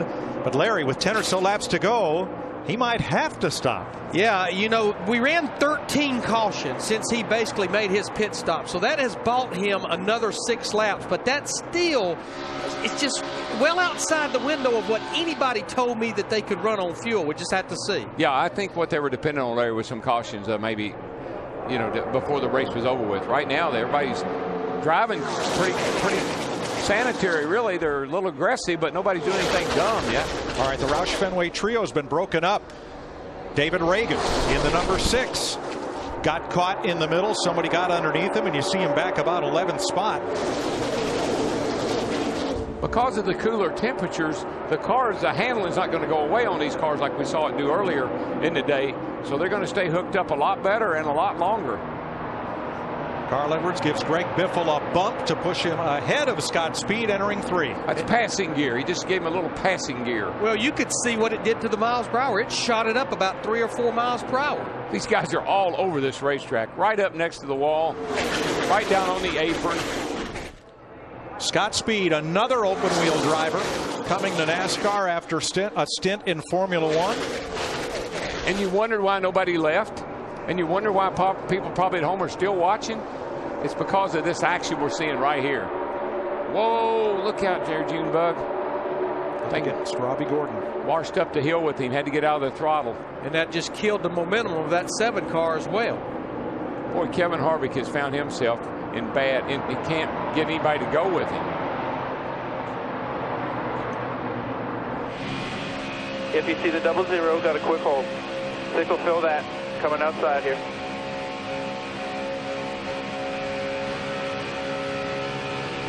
Great job by the spotter. Just keeps him so informed. 21 laps to go. You know, Krista was talking about this as a part of the race that Carl Edwards has been thinking about. When I look at a lot of the guys up in the top 5, this is the part of the race they've been thinking about their entire racing career, winning at Daytona.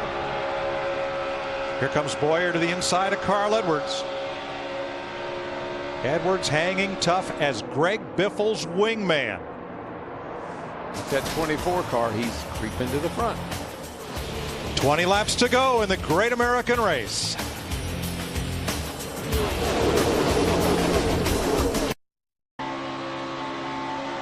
$18 laps to go as Sprint brings you an inside look at what's happening now in the Sprint Cup Series. 46.09, fastest lap of the day. Matt Kenseth said it. For more NASCAR stats, in-car audio, and live race radio, check out NASCAR Sprint Cup Mobile at sprint.com/speed. 46.09, Larry. What's that? It's about 195, isn't it? If not more, because what you got to remember, 45 flat is 200 miles per hour, so that's cooking on along right there. Scott Speed of Manteca, California. He has raced internationally and finds himself, after one season in NASCAR, in the lead of the Daytona 500.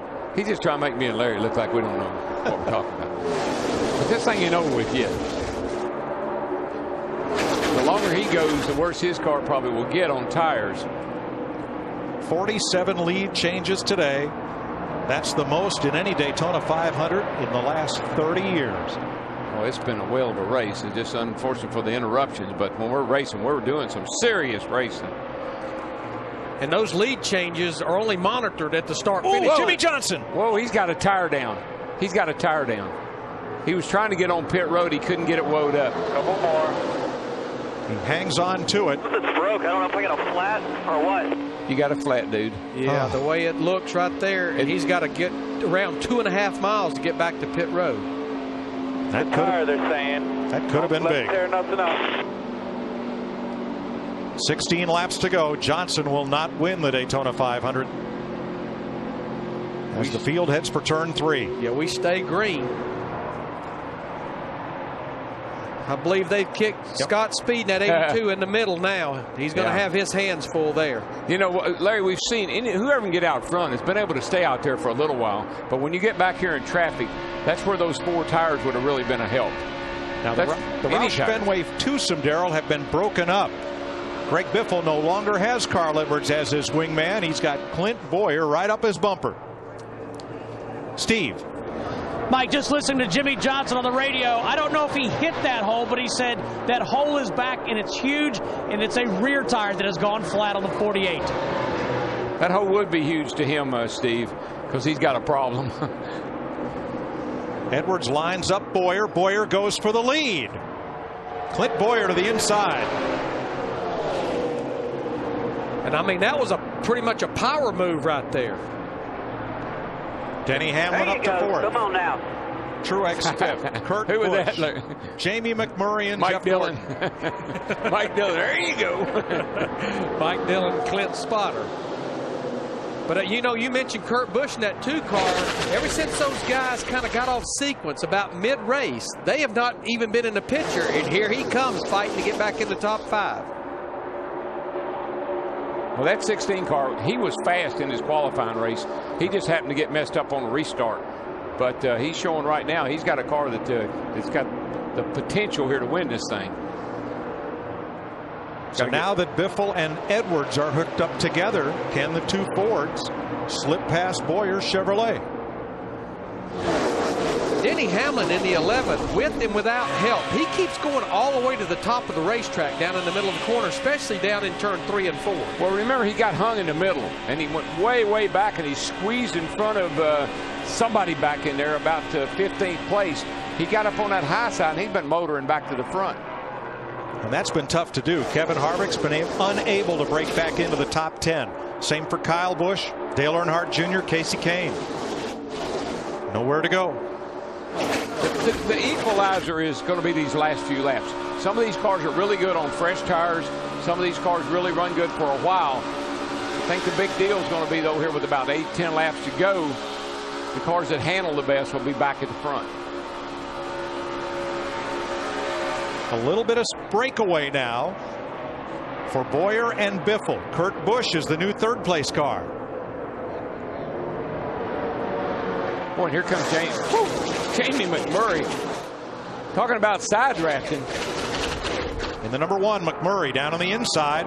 And Harvick looking to go anywhere they'll let him. Harvick's 29. Harvick is bad fast. We know that. He's just looking for openings. Now they're going to trap Carl Edwards in that 99 car in the middle. He doesn't have a lot of help. Montoya jumps up behind him, so Edwards is able to squeeze in behind the 29.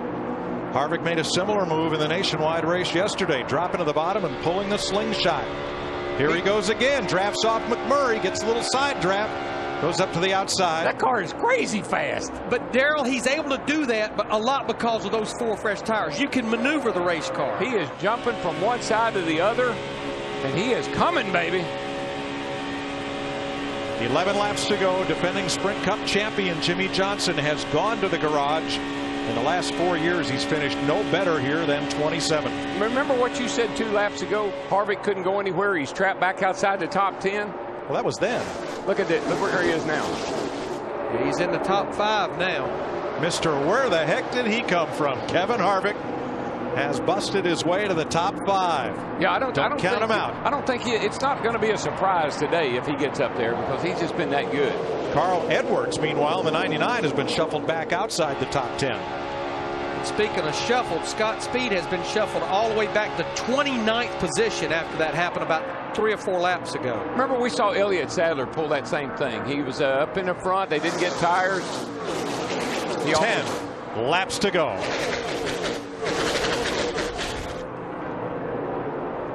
I think we're going to make it one more time. A 7-car breakaway at the front of the field. Boyer, Biffle, Busch, Hamlin, Harvick, Truex, McMurray. The guys that amaze me here, and Kurt Busch is one of them. When he's always at the end of the race, you find him somewhere near the top 3 or 4. Harvick's the other one. And Truex. What a great run for Martin Truex Jr. in that 56 car. Here's Dale Jr. trying to get back into the top 15 behind Carl Edwards.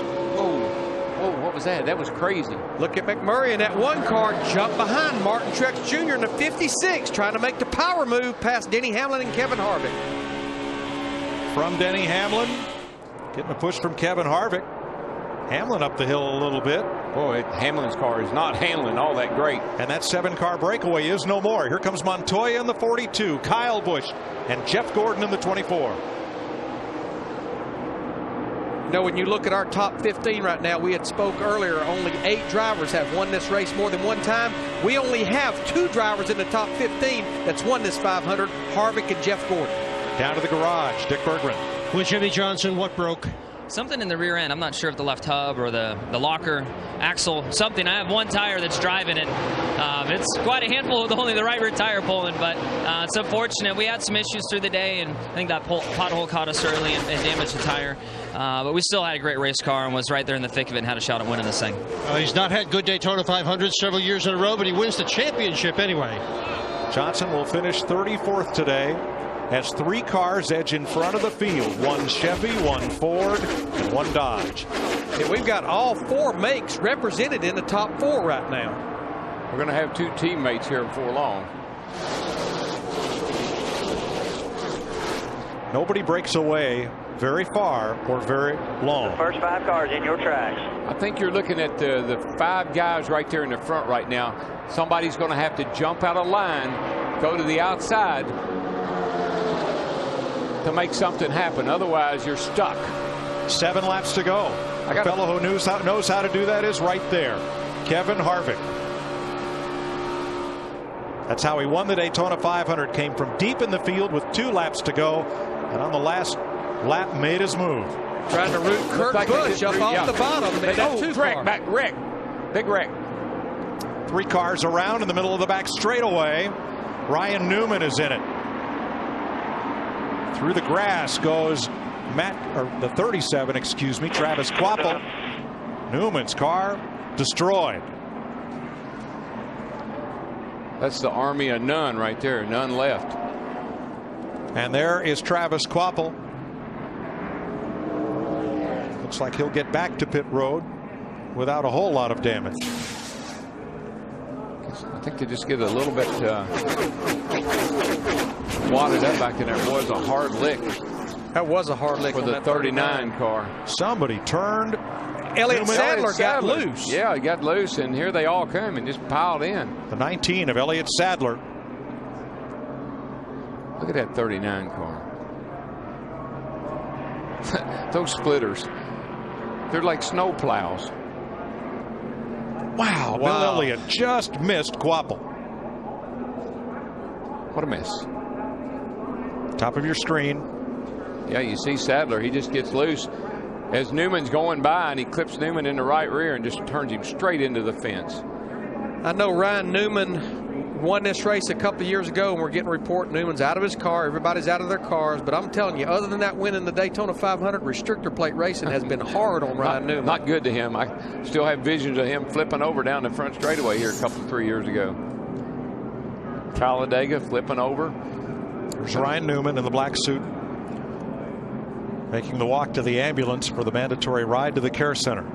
But Larry, I know we're Daytona, we're not Talladega, but I haven't seen any of these race cars look like they want to get up in the air. No, I think, Jeff Hammond talked about it earlier, the extension of that shark fin down the back window and making that one on the window taller. It increased the liftoff speed by 8 to 10 miles an hour, which is a good thing. Yep. Oh, me, now what? Well, it's at least the 7th caution flag of the day. Bit of debris there. I think we're going to get inside that green-white checkered window. It's possible, Darrell. 6 laps to go right now. It's going to take him a few minutes to remove Ryan Newman's car. Now, the 37 of Quapple was able to make a pit stop and continue. And he is still, I believe, on the lead lap. We'll double check that. We're going to see some takers here because these guys have got 25 laps on their tires. It's almost like Kurt Busch came and then everyone from about maybe 12th or 13th back came, Krista. Jeff Gordon, they had said they were going to do what everyone else did not do. They're coming in for 2 tires. Matt. And Krista, that's exactly the same plan for Kurt Busch in the 2. Remember, 3 different times he has finished second in the Great American Race. They're going 4 tires on the Blue Deuce. I felt like with 25 laps on some tires, maybe a little surprised at that 2 car. We're going to have less than 5 laps to go. We're only going to have about 3 laps to go, but I wasn't surprised all those guys at the back came. Here's the beautiful thing right now for the 33 and the 29. If Boyer takes the outside line on the restart, Kevin will line up right behind him. The 2 teammates will have the 16 and the 56 to their inside. All right, looks like A.J. Allmendinger is the free pass car. And this caution was a blessing for Scott Speed. We had feared that Speed might run out of fuel before the checkered flag. He was able to make his stop and come back out. Steve? Mike, just listening to Kevin Harvick on the radio, he said, I cannot run the top. I'm going to get to the bottom as quick as I can. We'll see if that's a winning strategy for the 4th place car. Well, that's not a good. Then that makes me wonder what they will do, because if he can't run the top and he's got to restart 4th, does Boyer want to get out there and help him, or does he want to take a chance with someone else? Nobody's better at, excuse me, pardon me, I'm coming in this line, than Kevin Harvick. It's pretty good, and he got a fast car, so we'll see what he does here. I think the teammates will work together. Our top 12 cars, we still have about 30-something cars, 31, 32 cars on the lead lap. Our top 12 cars stayed out, so that's good friends for Clint Boyer in that group at the front. And just to defend you and I talking about Scott Speed, he stayed up there very well until he got to rolling back through the field, and then all of a sudden he was back in 29 spots. So when we make calls, we make them looking at the big picture sometimes, not just a short run. We don't say there's bad calls. We say this could be the consequences. Yes. The DirecTV blimp has a look down at the leaders of the Daytona 500 with 4 laps to go. 1 to go. We're on 1 to go, boys. Aerial coverage is brought to you by DirecTV. It'll change your life. Call 1-800-DirecTV. Jeff? Guys, the one thing that might kind of be influencing some of this strategy would be this new rule as far as how many multiple green-white checkers we could get into. Fresher tires, if we get multiple restarts, will benefit the guys, I think, that came to pit road. And also, a year ago when we didn't have this double file restart shootout style, a lot of these guys have been a lot further back than what they are right now. Well, I think you're seeing what I thought might happen. The 33 and the 29 are going to work together. Let's see what he has to say. Dylan, we're just going to have to block both lines as best we can. We got the fastest car here. Yeah, simple. It's Clint Boyer, who is spotter. Mike Dillon. Matt? Mike, right up until they got the 1 to go, Boyer was still debating about which line to restart in. And basically he says, look, Richard Childress told him, as soon as Harvick can get to the bottom, he's going to get to the bottom. So you need to try to make your move as soon as you can to the bottom as well.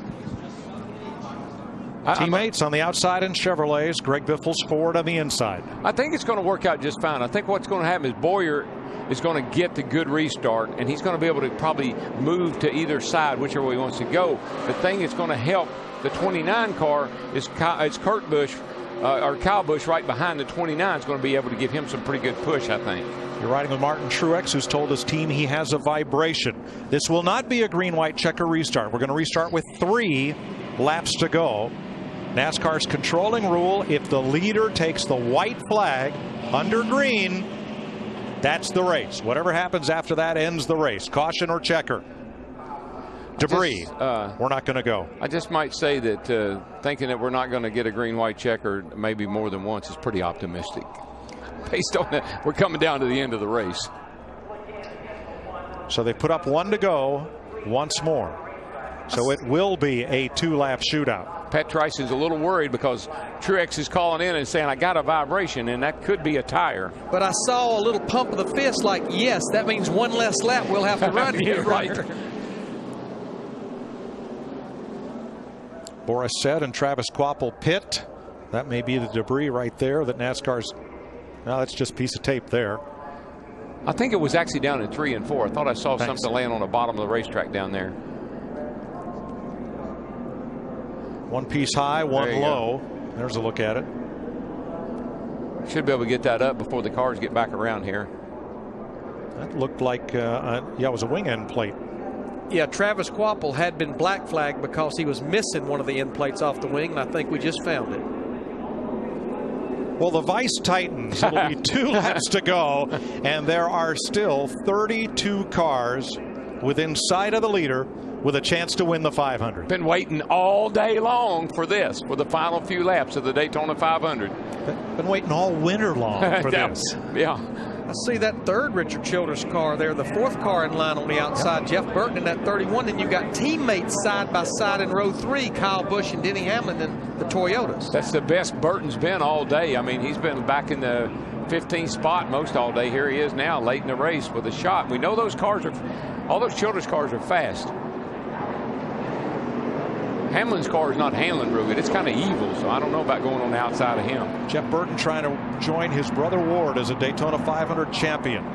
Now, the statistics do not favor Clint Boyer. He led lap 100, the halfway lap. It's been a long time since the halfway lap leader won the 500. Whatever Boyer does, I promise you, it will be spectacular. Whatever it is. I don't know what it's going to be, but remember, Harvick in the 29 says he needs to get to the bottom. Biffle in the 16 will try to eke out a lead. He cannot beat Boyer to the green flag. Clint Boyer is the leader. 2 laps to go in the Daytona 500. Here we go. Green flag. It's all on the line, boys. Harvick got a decent restart. Harvick wants so badly to clear that 16 car and drop to the bottom. That would be what would work for him. Still there. You're clear, you're clear, you're clear. Now, see, the 33 has the option.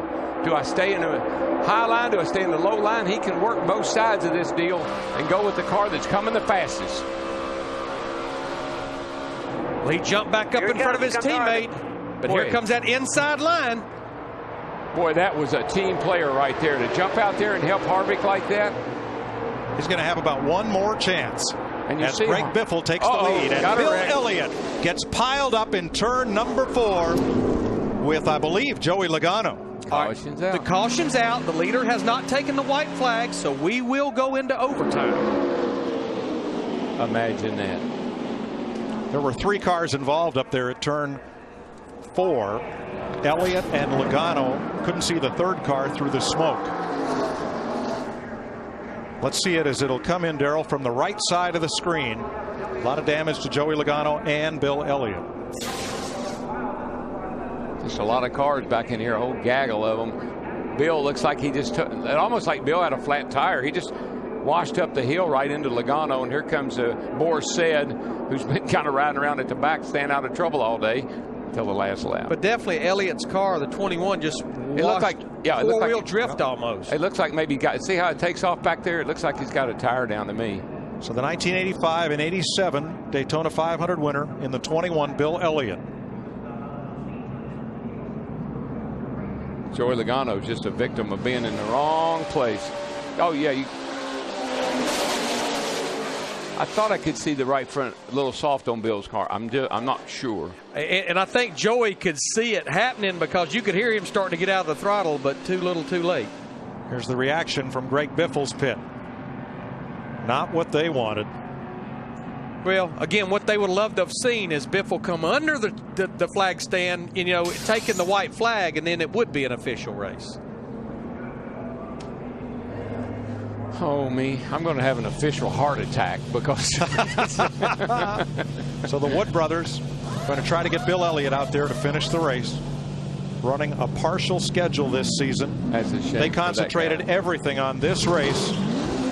Time trial in the top 5. Yep. Now have a bent-up race car, but they will finish the race along with Joey Logano.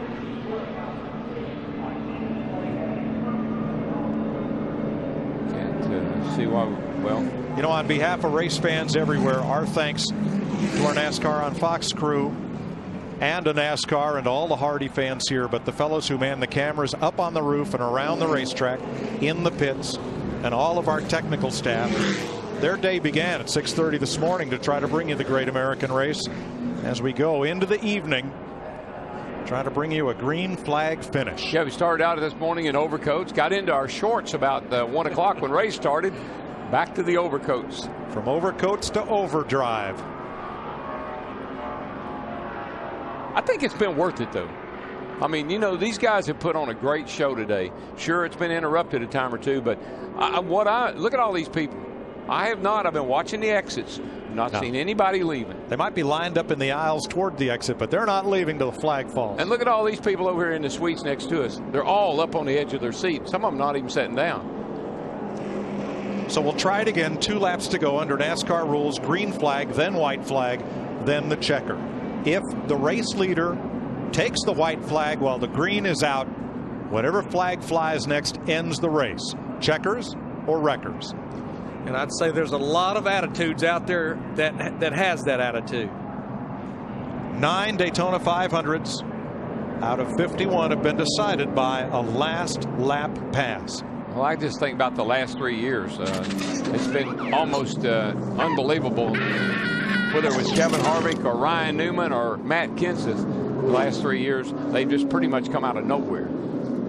This time, Boyer and Harvick will start side by side, and it'll be the 56 of Martin Truex alongside Greg Biffle for the restart. Dick. Truex just asked his crew if he's okay on fuel. Crew chief Trayson said, right now you are. Steve. And a deal has been cut between the 29 and the 1. Billy O'Day, Kevin Harvick's spotter, just went to Keith Barnwell, the spotter on the 1. The Harvick's going to try to get help from Jamie McMurray from behind. They are not teammates, Steve. However, both their engines come out of the same shop. It's so hard to make a deal with the way these cars drive and the way they bounce around. And you can do all the deal making you want, but you're looking at a pack of cars. There's 30 on the lead lap. I guarantee you 20 to 25 of them still believe I can win this Daytona 500. Well, one of the most unselfish things I think I've seen in a while was Clint Boyer going down the back, had his choice of lanes. Biffle's coming hard on the inside. Boyer jumped to the outside to pick up his teammate, Kevin Harvick. That is a teammate. A Ford on the point. Ford went to victory lane last year, Matt Kenseth. Toyota on the outside. Toyota has never won the Daytona 500. As we're in overdrive, green, white, and we hope checker. I don't believe it. I believe that 16 car is in the catbird seat. It's going to be hard for somebody to get around him unless Harvick and Boyer and maybe McMurray, because McMurray is almost like a teammate to those guys. He's got the Earnhardt Childress engines under the hood, so they're going to try to work together, but they're going to have to work hard to get by that 16. If Greg Biffle can hang the bottom, stay near the yellow line, and if somebody will come up behind to help draft with him, he can win the Daytona 500.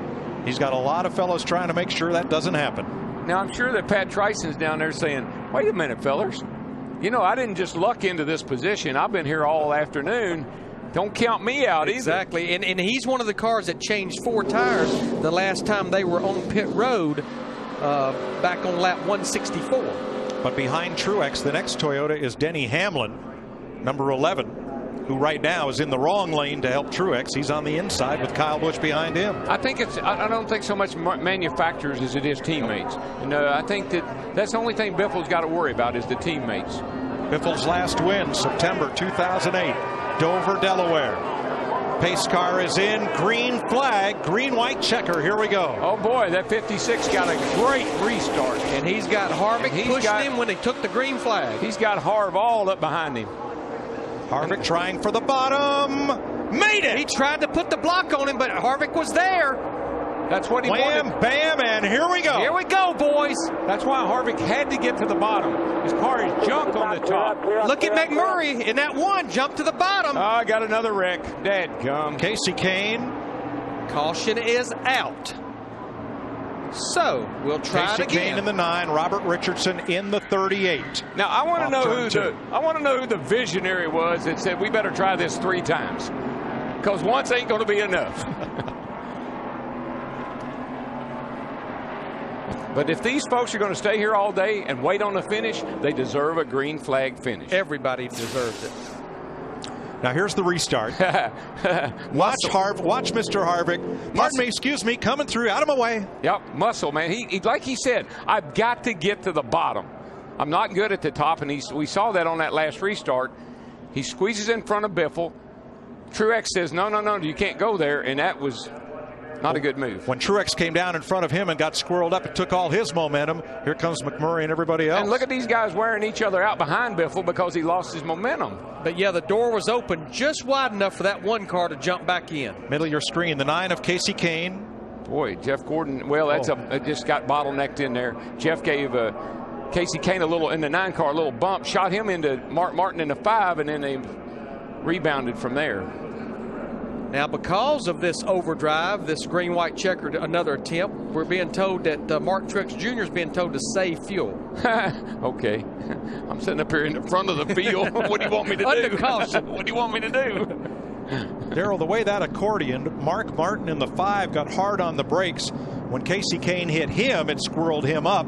And then Jeff Gordon got in the back. Here's what happened, Mike. Jeff Gordon bumped the 9 in the middle of the corner there, shot him up to Mark Martin, and when he uncoiled off of Mark, he got hit. You'll see Jeff Gordon, I believe, come up here, bump the 9, shoot him into the 5. Boom, right there. That shoots him into Mark, and when it did, it just got him out of control. Because when he came off Mark Martin, the second contact from Gordon, Kane wasn't pointing straight anymore. No. Agree. But that was right down in the middle of the corner when he did that. Oh, yeah. Not a good place to be bump drafting, I might say. From Martin Truex, Harvick makes the move. Truex tried to come down and block, couldn't do it. Nope. And you see how squirrely everybody is here because of all that. You know, I think it was Jeff Gordon that gave, who was it, a shot at the last lap of the at the Budweiser shootout. Frank Biffle. And I've got to say this. Back at Talladega, Jeff Gordon was the one that went to NASCAR and said, you've got to stop the bump drafting. In the corners particularly. I know we're coming down to the checkered flag for the Daytona 500, but he's the very one that did that. But in this case, Jeff Gordon never would have gotten the back of the Casey Kane if the whole field hadn't stacked up in front of Casey. Good chance, but Darrell's right. You know, we saw him do it in the Budweiser shootout. We just saw it again. Can't bump draft in the corners. I mean, and I'm not saying he was trying to bump draft necessarily, but he gave the 9 a shot. Kevin Harvick has the lead. Steve? Mike, when the caution came out, Kevin's spotter, Billy O'Day, we've mentioned him several times now, said, Kevin, that was a hell of a move going into turn 1. I couldn't help you there. Kevin said, this is the Daytona 500. I was going left. This is what we talked about yesterday on Speed. It's going to take a driver who is willing to do whatever it takes to win the 500. Kevin Harvick is that kind of driver. Well, here's some pictures of whatever it takes right here. You get into the 56, get him a little squirrely. You drop down in front of the 16. 56, Martin Truex says, not today, buddy. Kevin Harvick says, oh, yeah. Not today, tonight. It's my day. I'm telling you, Biffle was pretty darn sideways in that 16 car. You know, Biffle came up and almost took Tony Stewart with him. He did. I mean, Casey Kane went up. But I do agree with what you said, Mike. It looked like the bump draft there, even that replay was a part of the accordion deal. And it is the end of the race. It is the end of the Daytona 500. Exactly. 1 lap to green. And now? We're not saying that Jeff Gordon did anything wrong. We're just saying. We're just saying. That's what the new saying is. Now, is Kevin Harvick right where he wants to be? Or is he in trouble? He's got the 99 behind him. Hadn't seen a lot of speed out of that 99 today. Early maybe, but not lately.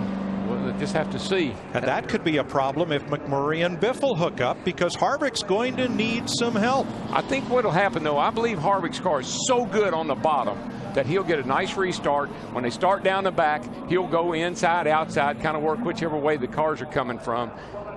He's going to be hard to pass. I'm going to tell you what, though, that little cat there in the outside in that one car, he has been wheeling that one car ever since they unloaded a week and a half ago. He won the last restrictor plate race we had at Talladega. He won here a couple of years ago in the July race. And I'd say he wants to win this Daytona 500 pretty bad, Jamie McMurray.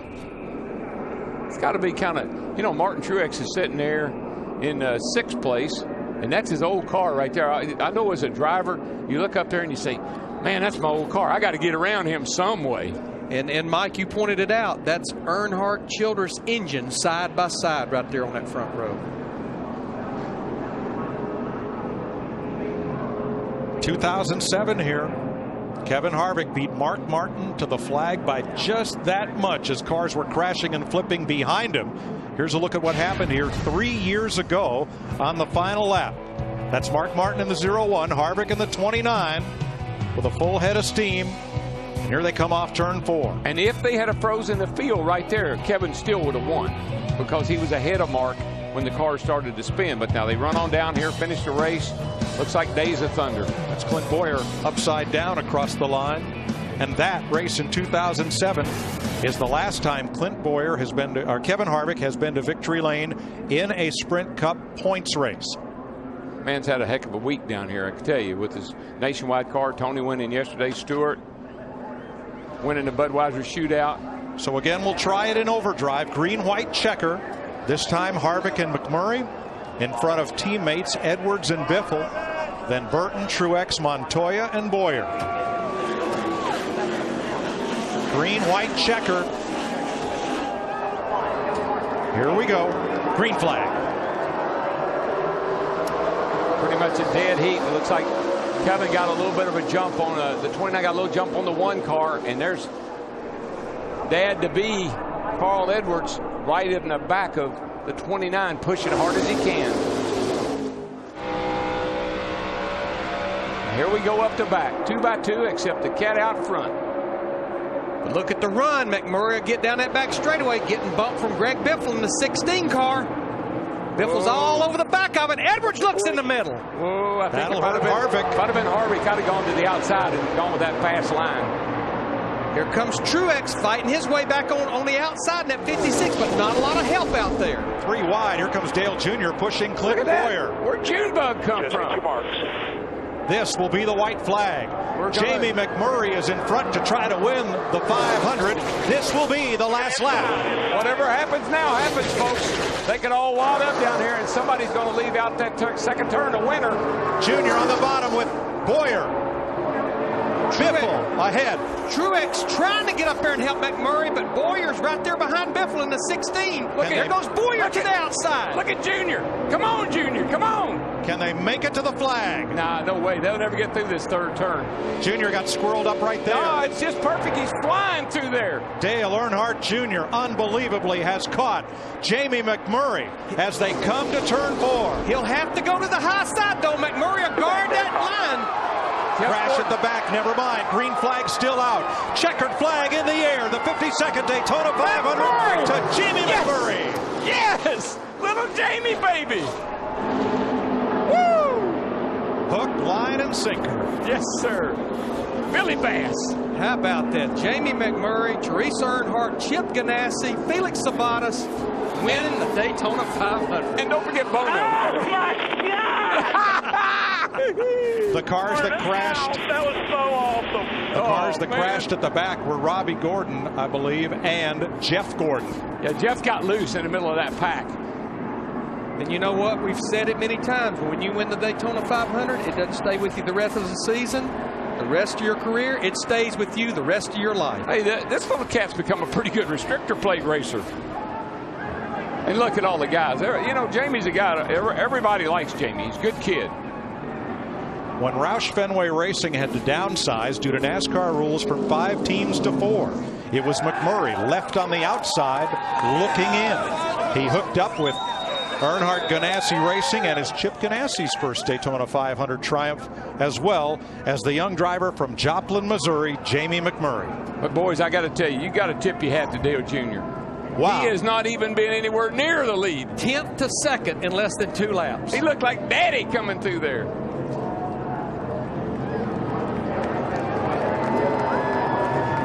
Nice job, Jamie. Nice job, buddy.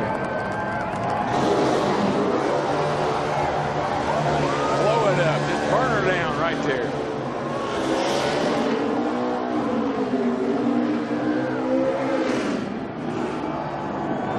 Jamie Mack becomes the 34th driver to win the Daytona 500. It is his 4th Sprint Cup victory. He is in the mud now. Choked her down. Yes!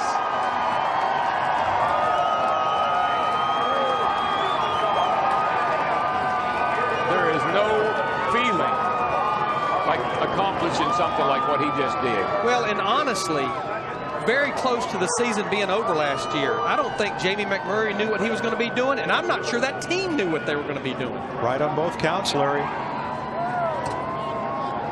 He didn't have a lot of success with Roush Fenway. Some car owners thought maybe damaged goods. Well, guess what? Jamie Mack wins the Daytona 500. I think if it's more like goody-goody. Oh, look at that. Here's the run to the flag. Dale Earnhardt Jr. from 10th to 2nd in a lap. Got up behind McMurray. I guess I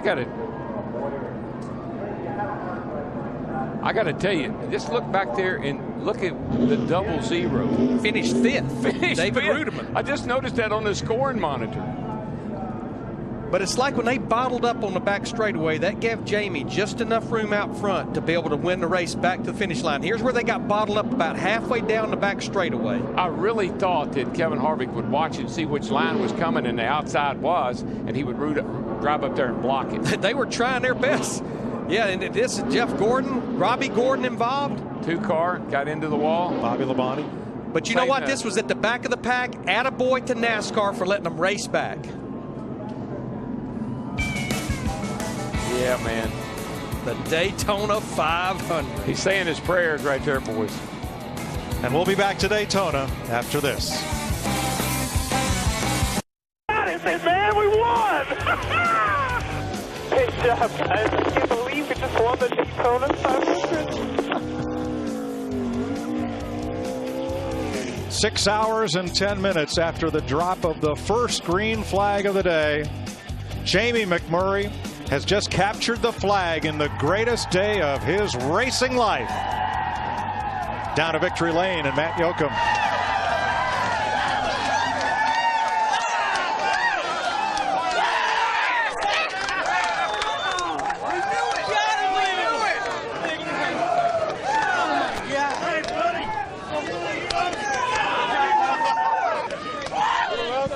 Unbelievable. You're spinning your tires out on the I know. I'm going to get him straight. It was awesome. Thank you so much. How about that run down the back? Every kid growing up dreams of winning the Great American Race. Does reality tonight match that dream? I told my wife today, I was like, she's like, if you win tonight, oh, I'm going to cry.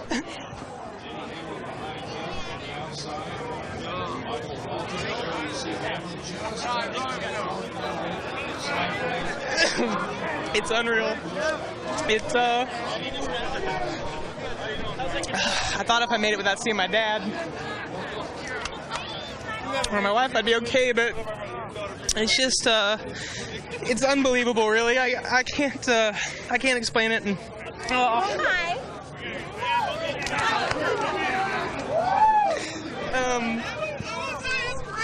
it's just, it's a dream. I mean, it really is. And, you know, to be where I was last year, and for Johnny Morris and Chip and Felix, Bass Pro Shops, to take a chance on me and let me come back, it means a lot to me. And I just, what a way to pay them back and to give Christy a happy Valentine's Day, and my dad's here, and it's just very emotional. But after we won Talladega, we went to McDonald's. So I think tonight we'll have a Big Mac. You go back to that final lap. So many people are jockeying around. Walk us through your moves to victory. Well, Bivol helped me out. I spun the tires on the restart, and you know, it's just a gamble of which line's going to get the biggest run. But Greg gave me the unbelievable push on the backstretch. And then when I saw the 88 behind me, I thought, oh no. I'm like, it's, you know, he's had a good car, and I just, you know, Earnhardt at Daytona, it's just, I mean, they win all the time, it seems like. So you just never know what to expect. But certainly thank you to all the fans, too, that stuck around. That was tough having to get in and out of the car, but they stuck with us, and it was cool to hear the applause, and they got back in the car and sprint for everything they do. I went to one of their parties the other night, and Dan Hesse's just a great guy, and it means a lot. I mean, not only sprint, but everybody that's a part of our sport. With the economy the way it is, we couldn't be here to put this show on without with all these sponsors. So good stuff. I want to get with my team. Congratulations, Jamie McMurray, the biggest win of his racing career. 34 different drivers have won the Daytona 500. Probably not since Pete Hamilton in 1970 has there been a first-time winner of this race that has appreciated it more than Jamie Mack. It's okay to cry in racing. Trust me, I know.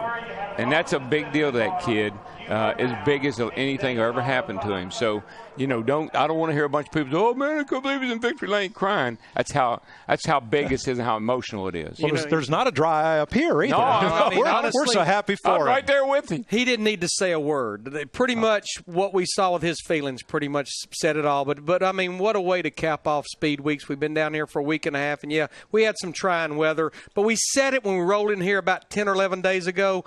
Unpredictable, and I think that's as unpredictable as you can get it. Now, the last 9 Daytona 500s, 9 different winners. That's what I was going to say, Larry. It's unpredictable because the last 9 races. We think alike. What a great day. All day and night. What a fantastic finish. And Jamie McMurray wins the 500 with a push from Dale Earnhardt Jr. How did he get to second place? Junior, 10th to second in one lap. Do you believe it? Well, I'm just disappointed to come that close and not win it. But I'll tell you, we did the right thing. We come down getting 2 tires. Amp Energy National Guard Chevrolet was pretty good all day. We were just working on some handling issues. And I don't know if we got them fixed or not. You know, when it gets cold, everybody's car handles good. But I want to thank my team for working really hard. The engine shop did an awesome job. The car, like I said, worked really good. And I'm happy for Jamie and his crew chief Bono helped me when I was younger. And that's such a good group. That's a good group of guys over there. And you know, I know we run second, and we probably shouldn't have tonight, but it's frustrating to come that close and not win it. And but I'm happy for them. You know, they had a good car all week. And we did good. You know, it's good points tonight for us, even though we're probably a little too early to think about that. But, you know, we got a good run. Congratulations. Solid race tonight. Well done. Greg Biffle came on the radio after that race and apologized to his crew. You said, I tried everything I could. Man, I did. You know, I'll tell you what, I'm so proud of the guys and the guys of the shop, the engine department. You know, they built such good cars. They worked all winter. Hopefully California's as good as this was. But, you know, I just made a mistake. Just a lack of experience probably. Going into turn 1, I should have pushed McMurray instead of trying to make the pass then when I had the big run and try and make the pass coming to the stripe or down the back instead of down the front. And, third place isn't all that bad, but I'm just so happy for Jamie. I pushed him to the win down the backstretch, and I feel pretty good about that. Thanks, Greg. Let's check out the final results unofficial here. And by the way, for Jamie McMurray, the fewest laps ever led by a Daytona 500 winner. Just 2 laps, but good enough. And really, it was the Daytona 520, the longest race officially in Daytona 500 history, not just because of the 2 red flags and the time delay, but with the second green-white checker was actually 520 miles as we look at the way the order finished out. And Jeff Hammond, those tears of joy, what a comeback story. Uncertain about his ride to a ride that won him the most important race, and he kind of came from nowhere. It just shows you long shots. In fact, in Vegas this week, I think he was 30-1 on the betting board for Jamie McMurray, who pulls into victory lane and beats the field and the track, surviving a marathon day-night doubleheader in Daytona. Well, I think what it does, I think it establishes Jamie McMurray as one of the top restrictor plate racers that we have today, because, again, he did win at Talladega, the final race there, and he was able to win here today in a great effort and great moves at the right place at the right time. And one thing right quick, we see Chip Ganassi, one of the owners there. He's now won an Indy 500, a 24-hour Daytona race, and the Daytona 500. Pretty impressive right there by that owner. And Earnhardt Ganassi Racing Chevrolet team giving Jamie McMurray this opportunity. His wife, Christy, sharing. Jamie was on the high school wrestling team in the 119-pound class. He gave it up after his junior year. He got sick of working out. He found his passion in driving. He won his first go-kart title at the age of 10. Then he would go on to win 3 more the following few seasons. In 1991, he was a world go-karting champion. But this is living the American dream. Well, as he said, it is a dream. And he's now kind of like captured it. Let's check in with Chris Devoto with Clint Boyer. Well, the bad news is Clint Boyer did not win the Daytona 500. The good news is you were not upside down and on fire, and you had a chance. Yeah, we did have a chance. I really didn't need that caution. I don't know, the second to last caution when we were out there single file. I think we had the car to beat, and I don't think there's anybody who's going to contest for that. But Cheerios, Hamburger Helper, and thank everybody on board. What an awesome Daytona 500. Everybody, I don't want anybody to get excited about patching that track. They'll get it fixed. I don't want them to repave this place. That's why we all love this place. That's why it puts on one hell of a show for the fans. And if we have to wait a little bit to patch her up, let's do it. One of the heartbreak stories, Clint Boyer along with Greg Biffle and Dale Earnhardt Jr., who wound up second. But the number 1 car, he's the number 1 man in Daytona tonight. More coverage live from Daytona in a moment.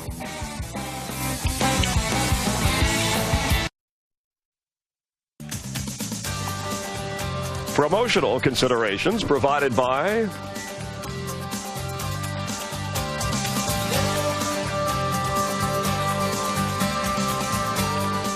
Jamie McMurray, still celebrating. High drama at the end. Only led 2 laps, but a Daytona 500 champion. Greg Biffle, you heard him talk about how maybe his inexperience thought he had it won with Kevin Harvick, Clint Boyer in the mix. Then there was a wreck in the 21 car. That's Bill Elliott with the oldest and youngest drivers, 19-year-old Joey Logano, 54-year-old Elliott involved. So the first green-white checker. Jeff Gordon actually causes a wreck here. As you see, Kevin Harvick trying to win a second Daytona 500. Dale Earnhardt Jr. in a restart on the second green-white checker as Casey Kane is involved in the wreck. Somehow, Jeff Hammond, he made it from 10th all the way to second, winding up trying to stalk Jamie McMurray. Well, he had his great experience right there, but he also got a good shot right there with the 0-0 David Rubin. And right there at the start-finish line, he was definitely coming on strong and making Jamie McMurray sweat. So in the bigger picture, after a lot of hours and a lot of racing, we mentioned 21 leaders. That's a Daytona 500 record. Right. And we had 52 lead changes. The kind of racing that we talked about that NASCAR wanted, the gloves off, bump draft, go for it. It's about winning, not just being in the top 5. And Jamie McMurray showed that he could do it. I mean, this is the kind of racing you can expect, I think, all season long, because NASCAR let these guys do what they do best, race. I mean, the Great American Races definitely was not a bust today. If you didn't enjoy that, folks, you're not going to enjoy racing as far as NASCAR is concerned the rest of this season. Dale Earnhardt Jr. putting some pressure on as we look ahead now to California and Las Vegas. It's a totally different deal. The restrictor plates, you talk about the gloves being off, restrictor plates are off. But you still got guys that are hungry. I think right now today was the kind of thing and the kind of finish that Dale Earnhardt Jr. needed to get him motivated. You've already heard from Greg Biffle and a lot of these drivers, Kevin Harvick, they really felt like they had an opportunity with 1 or 2 laps to go. And this is the kind of thing that kind of like motivates not only the drivers but the teams. Makes them want to go back to the shop. They'll be back in there on Monday morning getting ready to go to California.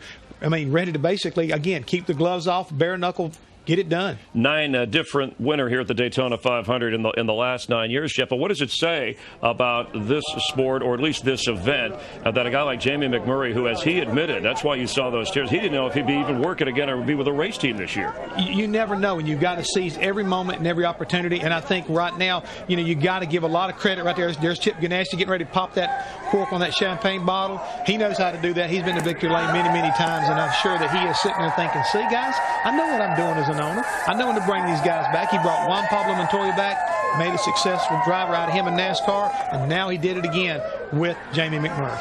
Next Sunday, NASCAR on Fox will move to Fontana, California. Matt Kenseth will try and defend his title. Remember, he won this rain-shortened Daytona 500 last year and then won out in California. He'll try and take home the checkered flag for the second straight year there. Coverage of the Auto Club 500 presented by Napa Auto Parts from the West Coast begins next Sunday. Note the start time of 2 Eastern, 11 a.m. Pacific in high definition here on Fox. Well, Mark Martin, the pole sitter, wound up 12th. Kevin Harvick, who led the most laps, finished 7th overall, and we saw exciting racing from start to finish. They hung in there despite the 2 red flags and the delays. I mean, when you think about it, Chris, you said it. How many different leaders do we have out of this 21? 43, so almost, or basically half the field led this race at one time or another, and I'm telling you, it was exciting from start to finish. And the track did not win. At the end of the line, it was Jamie McMurray. Buckle up, things could get bumpy, but excited in this, our 10th season for NASCAR on Fox, anticipating more races like we saw today. We thank you for hanging in there with us, and thanks for being a part of NASCAR on Fox. For Darrell, Larry, and Mike, Krista, Matt, Dick, and Steve, Jeff Hammond, and our entire production crew, enjoy President's Day. We hope to see you next Sunday here in California.